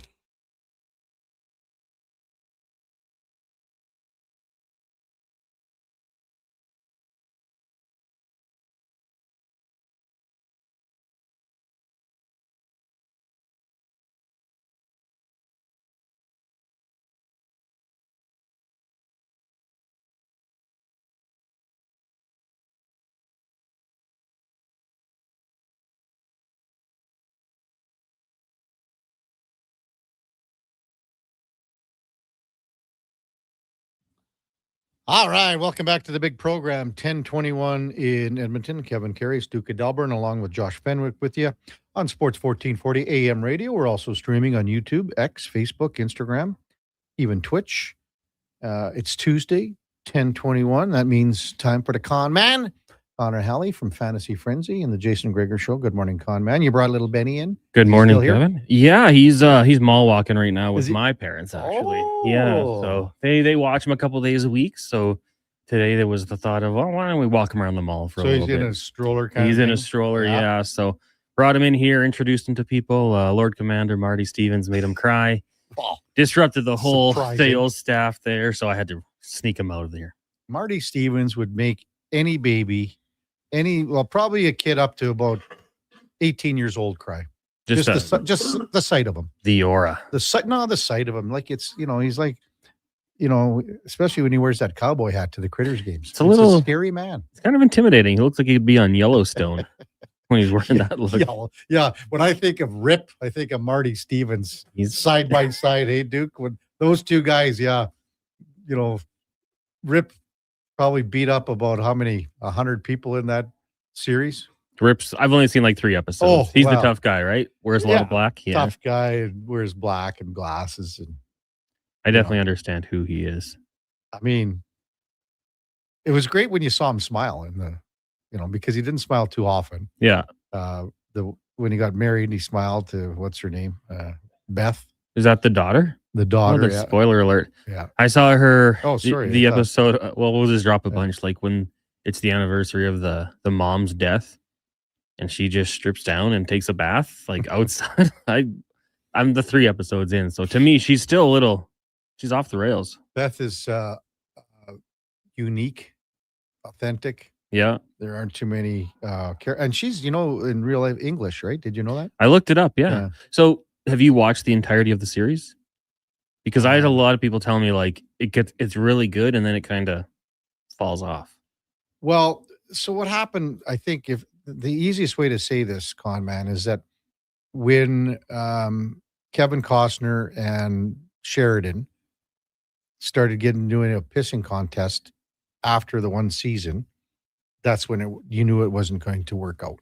So they had to redo stuff and rewrite stuff, and they had to have his death.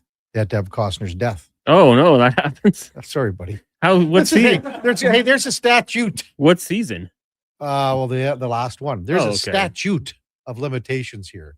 Characters, people die. That's no. But I mean, when you talk about Yellowstone, I think it's fair game to say what happened. Yeah, because it's been around long enough. If I really wanted to watch it, I probably would have watched it by now. So I'm not mad about it. I mean, that's like, I feel like that's just a good thing that happens in shows. Sometimes they just break your heart, like Game of Thrones season 1. The guy you think's the main character, all of a sudden he's gone. Is this 100% true from Colin's text here from Goodwill Hunting that Rip was the ginger buddy in Goodwill Hunting? Yeah, and even Fenny's saying So when those guys would drive around in the car and get in the scraps. Yeah. So they had Ben Affleck and Damon in the front seat. Then it was Affleck's brother. What's his name? Casey. And then this other guy in the back seat. There you go. Wow, really. I do love those posts on social media when they show like big stars and their smaller roles when they first getting going. Oh, I didn't know that at all. That's crazy. And because even he's got maybe 1 or 2 lines in the whole movie. Mm-hmm. He goes, "It's a good car. It's a good car. Yeah, good car. Yeah." That's about it. Are you a big fan of that movie? Goodwill Hunting. Yes. Yeah. I've only seen it once, but very it's one enjoyable. of my favorite. I mean that, and Shawshank. I mean those two are right at the top of the list. But Robin Williams is so damn good in it. So, Con Man, how did fantasy go for you? Duke pulls out like 3 rabbits out of the hat last night. Not good for me. I'm in a 10-team league. I'll congratulate my opponent Jordy if he's listening. But how we have a 10-team league with 8 playoff teams is beyond me. It should be 6 teams, top 2 get a bye. Yeah. Wasn't the case. I'm the number 1 seed. You guys are worse than the CFL. Flat performance. I mean, for one thing, I played Roma Dunze. I was up with Benny in the middle of the night. So I'm going to bed. I'm waking up at 11. I wake up. There's a notification. He's out. I heard ESPN put that notification out after kickoff. So those people. Who could you have had in instead? Well, not great options. It wouldn't have mattered. I also Drake London was one of my receivers. He was out. So I had him, Jameer Gibbs, Jonathan Taylor. So the guys that got me there just weren't there. Herbert was my quarterback and since his hand and the deterioration of that offensive line, I had to shy away from him and go with Baker Mayfield. So it wasn't good. I had the bye week in my other league, though, so hoping for better results. How about you? Well, did our friend Jason Greger talk about his fantasy result? Maybe decision? I think because he started Burrow over Lamar Jackson. Yes. We were talking about that, and I don't know if he heard me, but I said, I think I'm leaning Lamar just with the weather. Ooh, yeah. I mean, I don't know if it would have been the difference in his game, but that was my final piece of advice. 133 to 123. He lost. Joe Burrow had 3.75. Lamar had 20. Oh, so it would have been the difference. He wins the game and moves on to the semifinals. How about you? It was okay. Duke, it was just okay. Yes, the weekend for fantasy. You did pretty good, or? No, but he set the new record for most points in a week in his league. But I'm concerned. Did you have Bijan? No, I just was steady across the board. So I had Baker Mayfield, Chase Brown, Kyron Williams, Nico Collins. I'm on Ross St. Brown. He was good. Trey McBride was great. Tet McMillan was terrible, but Jalen Waddle wasn't much better yesterday. Yeah. Aubrey, and then the Eagles defense. 221 big ones.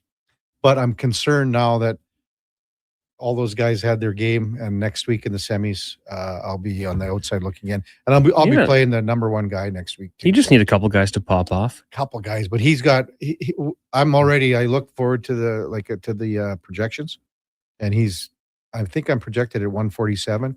He's at 152. So it's going to be a close.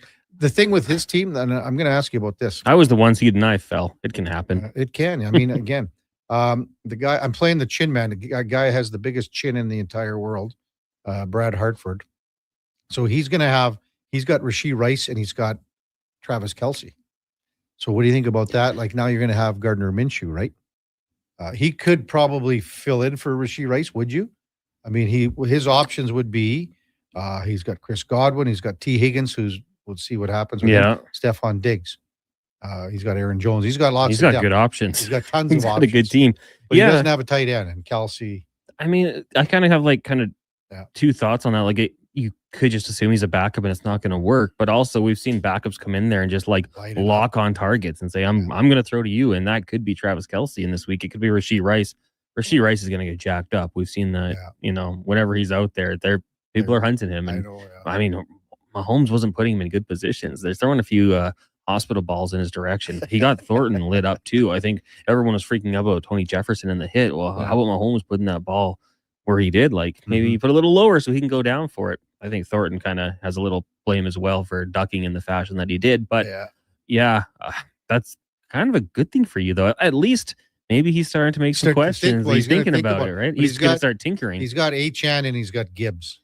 Well, that's scary, right? I had Gibbs last. So did he have a bye this week? No. Oh, he had to play too? Yeah. Achane's in Cincy. Gibbs plays Pittsburgh. Those guys are Watt. We'll see if he plays. That could be a factor. Those Achane's is unreal though. Triple C in a truck says Sugar's the only person in the world that can do a header in soccer with his chin. Man, this thing, you should see it, Con man. Like Jay Leno? Bigger than Leno. Well, one time he was in the front row. We had the draft board, when you do, the draft, and he was in the front row. We said, Chin man, don't turn your head to the side because no one can see the board. That's how bad it was. Like it was just, like you could only see probably the first 2 rows on the one side, and other than that, you could see nothing. He sounds like a monster. Oh, he really is. He looks like kind of a little like Rocky Dennis in Mask. So if we see him in the mall, like you'd run away. Yeah, you would run. He would make Marty Stevens look like George Clooney. Tell him to stay away from the mall today. What else NFL wise? I mean, your Chargers are just they just hanging in there. Yeah, but defense is playing really good. I mean, if people want to bring it up, what I said, like I thought the Chargers were going to lose out after the win over Vegas. I thought Eagles will be tough, Chiefs will be tough at home, in desperation mode, and maybe they lose that game if Mahomes doesn't tear up his knee. But yeah, their defense is playing good, and the offense is just kind of making the occasional splash play here and there, committed to the run. Good news for Omari and Hampton owners, and even Kamani Vidal. Like if you're desperate, you keep him out there because he's still going to get his carries. Jim Harbaugh and Greg Roman want to establish the run, and then Justin Herbert, if he can just hang on to that football with his mangled hand, it's they got a chance because the defense is playing really good football. And that worries me as a Chargers fan because I think Jesse Minter, our defensive coordinator, might end up somewhere else next year.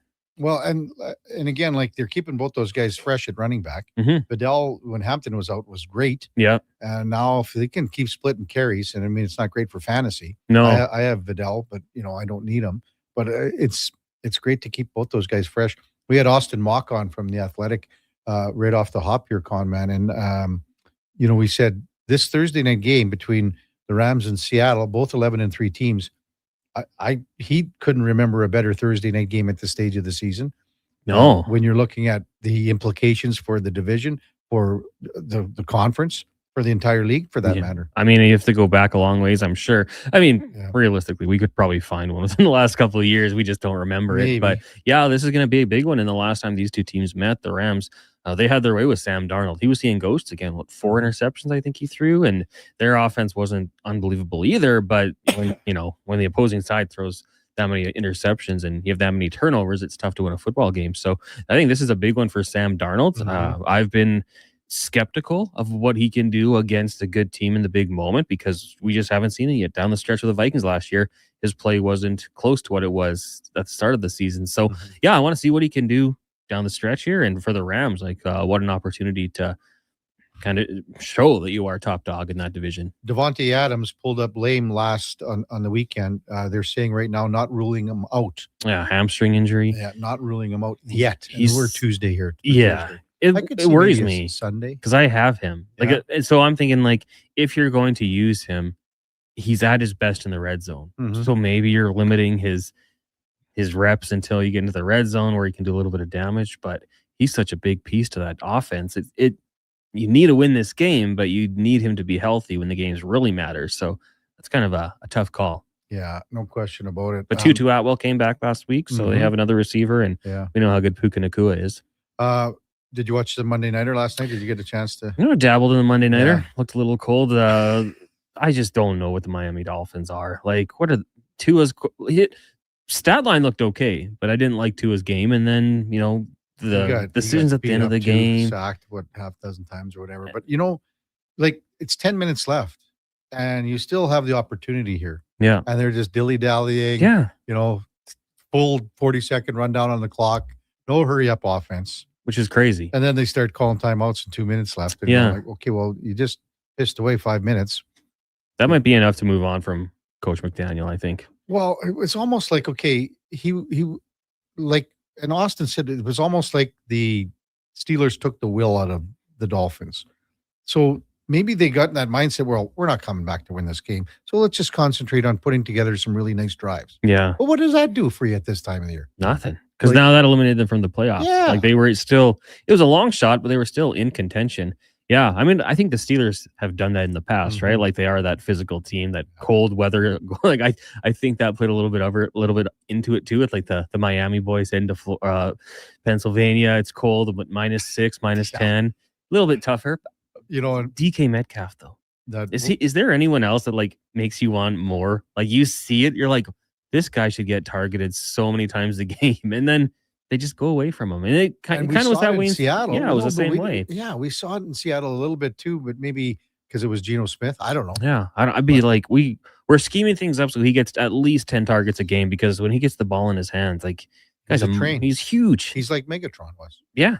He's you can't tackle him. He's Megatron light. If you can get some steam behind you. I mean, I enjoyed watching the big tight end in Washington last night too. He's a beast. But he missed some assignments. He missed that one block on was it 2nd and goal or 3rd and goal, whatever it was. And it was such an easy block. And he just maybe he thinks he's so big that he just has to kind of stand there. I've heard people say, why doesn't he just switch to tackle and make 10 times the money he's making? That's probably why. You think about again, he could. You give him 6'8". He's 300 pounds almost. Yeah. He's 285. 285. Yeah. I mean, he's just an absolute monster. Yeah. They have 3 tight ends that are just so different. And Freiermuth and then Jonnu Smith, who lined up in running back and rushed one for a touchdown. That he followed Washington too there. Yeah, he was out there on the play. So Arthur Smith, genius. And then, it's funny. I was laughing at Aikman, and mostly Aikman saying, man, I don't think I've seen Aaron Rodgers smile this much. He was just so Finally. happy. He was so happy that they were finally winning a game where it wasn't in question, in the fourth quarter, they're up 28-3. So Do you think, does that give them, I just want to look at the the upper hand, standings here. they're a game up on Baltimore, and those two teams play the last game of the season. And a win where Rogers is smiling and they're having fun, their game wasn't really in doubt. I wonder just confidence-wise how much that's propels them. Well, And doing it without TJ Watt too. And without and the other thing for me, Rogers had 2 TD passes. I think he was 24-27 for 2 1/4 ballpark. I don't have the exact numbers, but he was very efficient. 224, yeah. So then even, that one, there was 2:20 left a ballpark, and it was third down, and he just went down just to save the clock. Yeah. Because there were no timeouts left. It saved 15-20 seconds, on the play clock. Went down to 2-minute warning. So It's interesting. Must be nice as Chargers fan looking at the Broncos at their record and seeing a division leader at 8-6. Pretty cool. Wow. Never mind. How about between Tampa and Carolina? They're going to play 2 out of the last 3 games against each other. Tampa and Carolina. So that's going to decide the division here. 7-7 each team. Well, there's a chance a team could be just 1 game above 500. Yeah. Here and win the division. I mean, we've seen teams in the past win it with a below 500 Sure. record. I mean, it used to happen even the NFC North was no screaming hell for a lot of years either, right? Yeah. There were times where they were struggling. NFC West was bad. I know the Chargers won the division with an 8-8 record once, so it happens. Yeah, exactly. Hey, one quick one with fantasy, with hockey. How are things going there? I'm dropping like a rock. I think I'm 16th now. 6th, yeah. I mean, I'm right there with you. We talked about the injuries that I had last week. It's kind of continued, so I haven't moved a whole lot. Shannon still atop the leaderboard. Randy right there as well, actually tied for first. And you got Bad Niv rounding out the top 3. Yeah, Playbook Vic. I know he's probably listening. He's sitting at 8th right now. You're 18. I'm 4 points back of you. I dropped down to 19th right now. So I now have Jack Hughes, Bedard, Byfield, Dubois out. Connor Bedard, get back, kid. Yeah. We need you. Don't look now, but I'm up to 23rd. Oh, the Duke is humming along. What's going on there, Duke? Who do you? Yes, You must have no injuries. Logan Cooley is my big one. I was without Brady Tkachuk for the start of the year and a couple other guys that missed some substantial time as well. But I'm looking healthier now. My goalies are going good. Rantanen's ripping it up. Yeah, things are looking up. Bad Niv says he's reeling at number 1 for sure.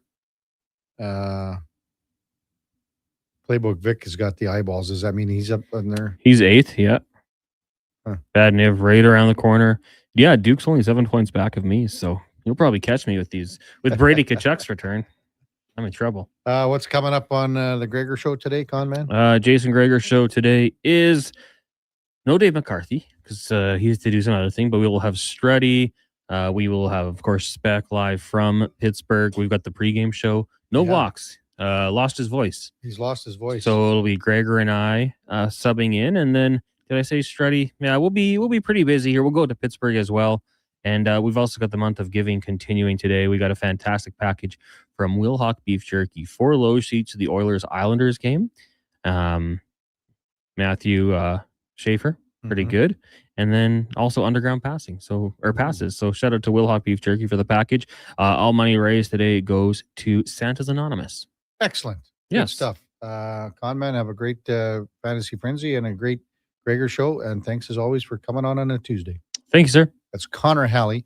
You can hear him coming up at the top of the hour with the Duke of Delburne, and then at 2 till 6 with the pregame show kind of right smack dab in the middle at 4:30 to 5:30. It's a 5:30 puck drop today in Pittsburgh. And man, that is going to be such an exciting tilt. By far the most anticipated game because of what's gone on here with the Oilers and the trade with Pittsburgh. You got Sid 2 points back of Mario. You got Leon Draisaitl a point back of 1,000. Can't get any better for theater, for drama tonight. When we come back, we'll wrap up the show. It's Kevin Karius, Duke of Delburne, Josh Fenwick on Sports 1440 AM radio. We're streaming on YouTube, X, Facebook, Instagram, and Twitch. Do you work for a company that wants to reach people who love sports? Or maybe you're looking to hire people who love sports. Sports 1440 partners with dozens of local businesses, connecting with tens of thousands of Edmonton sports fans every day. On the radio, on the listening apps, on YouTube, and on social media. Contact our sales team today to see what Sports 1440 can do for you. Email Gregor at sports1440.ca to get started. Top quality flooring, locally owned, and Canadian products from Beaulieu. Yeah, that's CFI. CFI what? No, CFI, Custom Floors Inc. From free estimate to professional installation, contact Custom Floors Inc. at customfloorsinc.ca. Picture this. You're sleeping and you're awake, but it's a good day because you're about to make your way to McDonald's to pick up some breakfast. Fast forward, you're there. Like this, you can now get all those breakfast classics penny style with rich, creamy hollandaise style sauce. A happy little tear rolls down your cheek. You grab your small McCafe premium roast coffee, still just $1 plus tax every day. And see. Get up and at 'em with the Egg McMuffin. At participating McDonald's restaurants in Canada. Prices exclude delivery. Get ready, Edmonton. Glow Christmas Festival returns to light up the Edmonton Expo Center from December 4th to 31st with dazzling activities for the entire family. Wander the glowing trails, meet Santa in his sleigh, and shop from over 30 local artisans and vendors with handcrafted gifts and holiday treasures, perfect for everyone on your list. Get your tickets and learn more about what's on this season by visiting the calendar of events at edmontonexpocenter.com today. Cheer on the teams. Help a good cause. The Benz Cup is coming to the Ardrossan Recreation Center, December 26th to 30th. 100% of the proceeds help the Ben Stelter Foundation bring proton beam therapy to Edmonton. Learn more at benzcup.com. Proudly supported by Sports 1440. I'm Rick Showers from No Bull RV. People often ask me, hey, Rick, do people actually buy RVs from No Bull in the fall? Fair question, Rick. Why would you want to buy an RV just when it's time to put it away in storage for the winter? And I have the answer, Bob. Because the RVs at No Bull are used, and that means every RV on our lot is a one-of-a-kind. So when you're looking for a used RV, you can be really picky. One of a kind means you don't have to compromise on what you're looking for. That's right, Bob. But it also means when you find the right one, you grab it up before someone else does. Sometimes that's in the fall, but No Bull makes it easy because when you buy your used RV now, we include winterization and winter storage for free. We even get it prepared for spring camping at no charge to you. All you need to do is be ready for the great outdoors come next spring. When you think of it that way, the fall might be the best time to get your RV. And that's No Bull. NoBullRV.ca.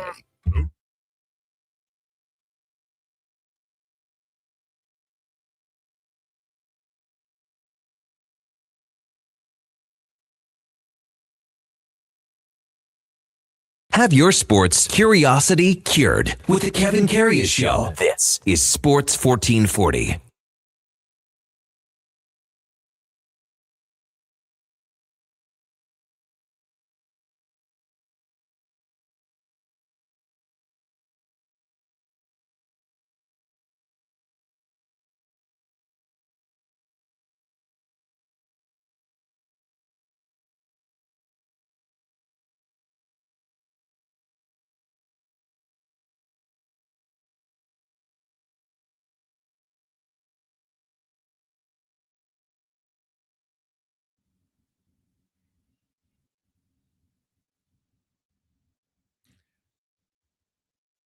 Oh, Duke, you're getting all mushy on us here to close things out.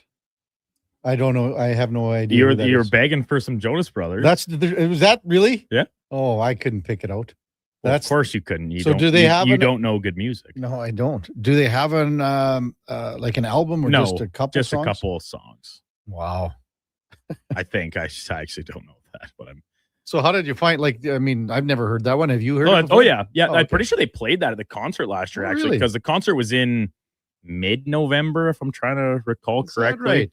Right? So they did play it, and yeah, it's out on radio. I'm sure they play that on the Breeze quite frequently. It's in our system here, so. Wade texts in 833-401-1440. We mentioned Yellowstone. He goes, I was going to watch that this holiday. Now my holiday is ruined. So there is, okay, it's 2 years since the last Yellowstone season. I don't know. It started, what, 7 years ago? 8 years ago? So there's got to be, as we said, a statute of limitations when you can start saying what happened at the end of it. people either you got to get on it or you're gonna you can't have people not talk about it. Text from like Jason, Tub Guy, Brent, Northside Norm. Rip was the redhead in Dazed and Confused. And Too Fast, Too Furious. Northside Norm says that. Benny, you're saying that that was his next best role after Yellowstone? Well, I wouldn't say best. I would say probably his second most famous, probably his second most screen time is first Yellowstone 2, Too Fast, Too Furious, where he's clearly supposed to be playing like a Latin drug lord in Miami, but it's just Cole Hauser. That's a horrifying guy in that movie. Rod texts in and says, that's a horrible song. Please don't play it ever again. And Duke said, no promises. Corey says they play that Jonas Brothers song on the new movie, the new Christmas movie on Disney Plus. Kim in St. Albert says the same thing. If you haven't watched the Jonas Brothers Christmas movie on Disney Plus, it's pretty good. Francois says, is Chin Man also known as Sugar, also known as Brad Hartford? I said, yes. Chin Man, KK, that is brutal. Ask Sugar to put on Coke bottle, thick glasses. He looks like Bubbles from the Trailer Park Boys. I see that. I get that. I'll show you a picture of Sugar here, Duke, one of these days. And you'll go, man, oh man. The old Chin Man. Text 833-401-1440. What are your thoughts tonight? What happens? What's the score? Do the Oilers win it? Does Stu Skinner stand on his head? And tomorrow morning on this program, everyone's going, well, where was that? Does Tristan Jarry stand on his head against his ex-teammates? Is it a blowout score? Is it like 6-5, 5-4? Well, the Pittsburgh Penguin games have been relatively high scoring lately on the weekend anyway. They're up 5-1 to San Jose. They had the 3-0 lead to Utah. They were up on both Anaheim and Dallas, lost those games late, scoring late goals by the opposition, moving on into overtime and / shootout.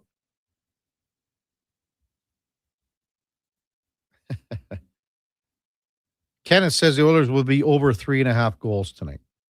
I wonder what is the over-under? Do you know tonight, Duke? Do you have anything handy there for the over-under? Are we looking at 6.5?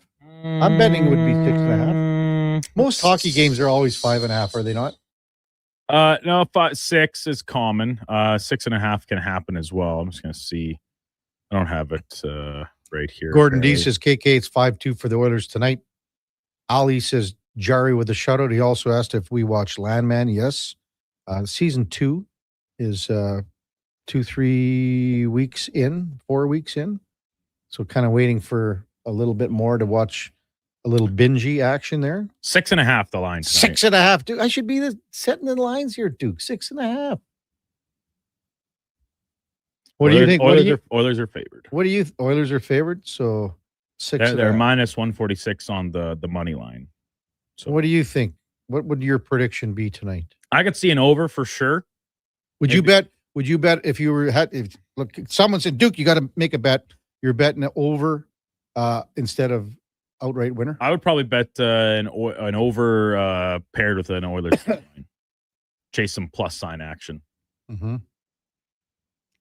Rigg says that Stu could stand on his head. The Oilers could still win. You know what? Every time that you think about that, there's going to be an expectation of maybe the possibility of a low-scoring game. The floodgates open.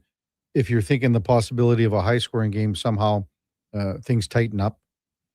Playbook Vic says a 0-0 shootout tonight with the Penguins scoring the only goal in the shootout. Double shutout, double revenge game. Double shutout, yes, double revenge game.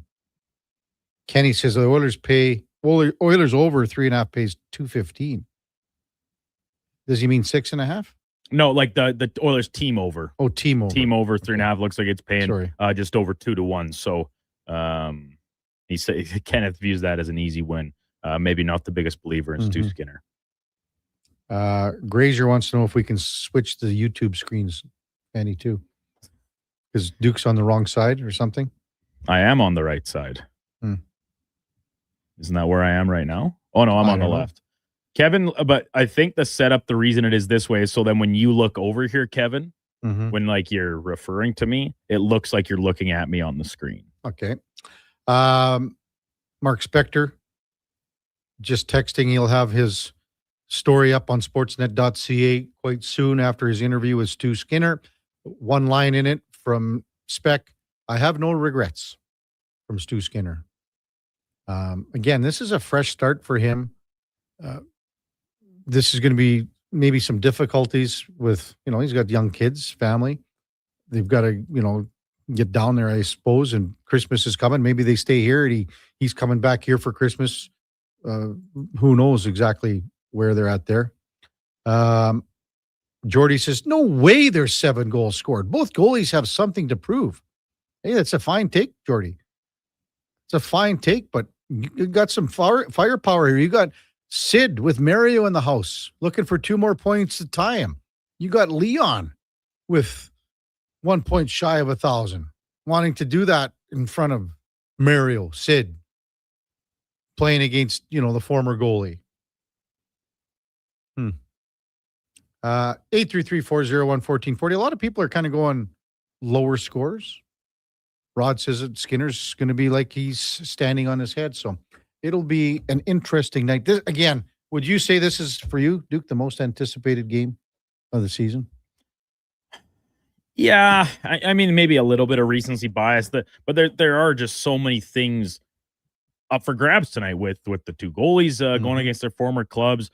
The Crosby chase of Lemieux's points, Leon's 1,000th point, all those things rolled in. But I don't know, like if we is it because the Oilers are playing a little bit better and we kind of expect them to win some more games now? But like looking back, like that Saturday night tilt at home against the Avalanche, that was a pretty anticipated game as a measuring stick spot. And they obviously get their doors blown off, so we don't look back on it very fondly from an Oilers perspective. But I think it's fair to say, it is still just a mid-December game, so it's not exactly like outside of your home opener and your season opener and stuff. What else is at this stage of the season is going down as a high cachet type game? Well, the game Sunday could have been easy 7 or 8-1 Montreal.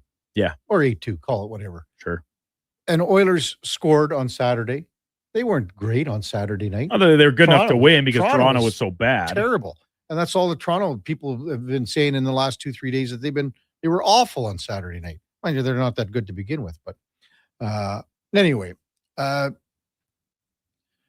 to all our guests today. And thanks for everyone listening, being a part of the show. Coming up at the top of the hour, it is Fantasy Frenzy with the former Rochep T-Bird, Connor Alley, and the Duke of Delburne.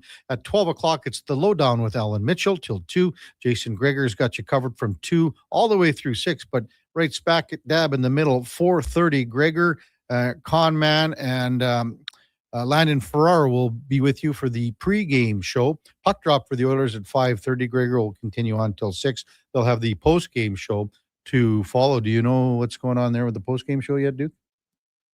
I just sent one follow-up message to the group chat saying, did anybody have any luck with the goalie? And if not, then I'm going to be heading down to strap the pads on. It was a previous commitment. Yep. If they can find somebody, I'll probably be sliding in for some post-game action with Donnie. TBD. Hopefully learn sooner rather than later. Well, and worst case scenario, Duke, I could, it's an earlier game. I could probably slide in here too if you guys need it. Maybe no one wants to see that or hear that, but maybe that's a possibility. Marty, Donnie, figure it out. We'll be back with you tomorrow morning at 7 o'clock. Hey, before all that, time now for a Sports 1440 update brought to you by Loca Quality Market. Your next dinner is ready with Loca Quality Market's gourmet meals. Choose from over 200 chef-prepared meals. Shop local at loca.ca. Montana to Rice said, stay home, Kevin.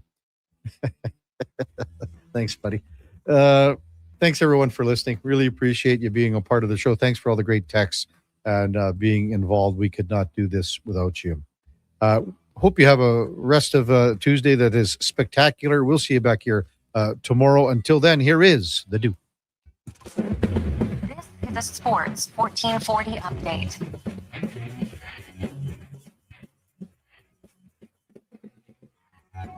Game day for the Edmonton Oilers. They continue their road trip with a stop in Pittsburgh tonight. Lots on the line as Leon Draisaitl pursues 1,000 career points. Sidney Crosby a couple back of tie, and Mario Lemieux on the club's all-time list. And Stuart Skinner and Tristan Jarry both expected to start in net against their former clubs following last week's trade. Puck drop coming at 5:30. 9 of the games around the NHL, including Bruins hosting the Mammoth. The Leafs take on the Blackhawks from Scotiabank Arena. Flyers in Montreal. Canucks take on the Rangers at MSG.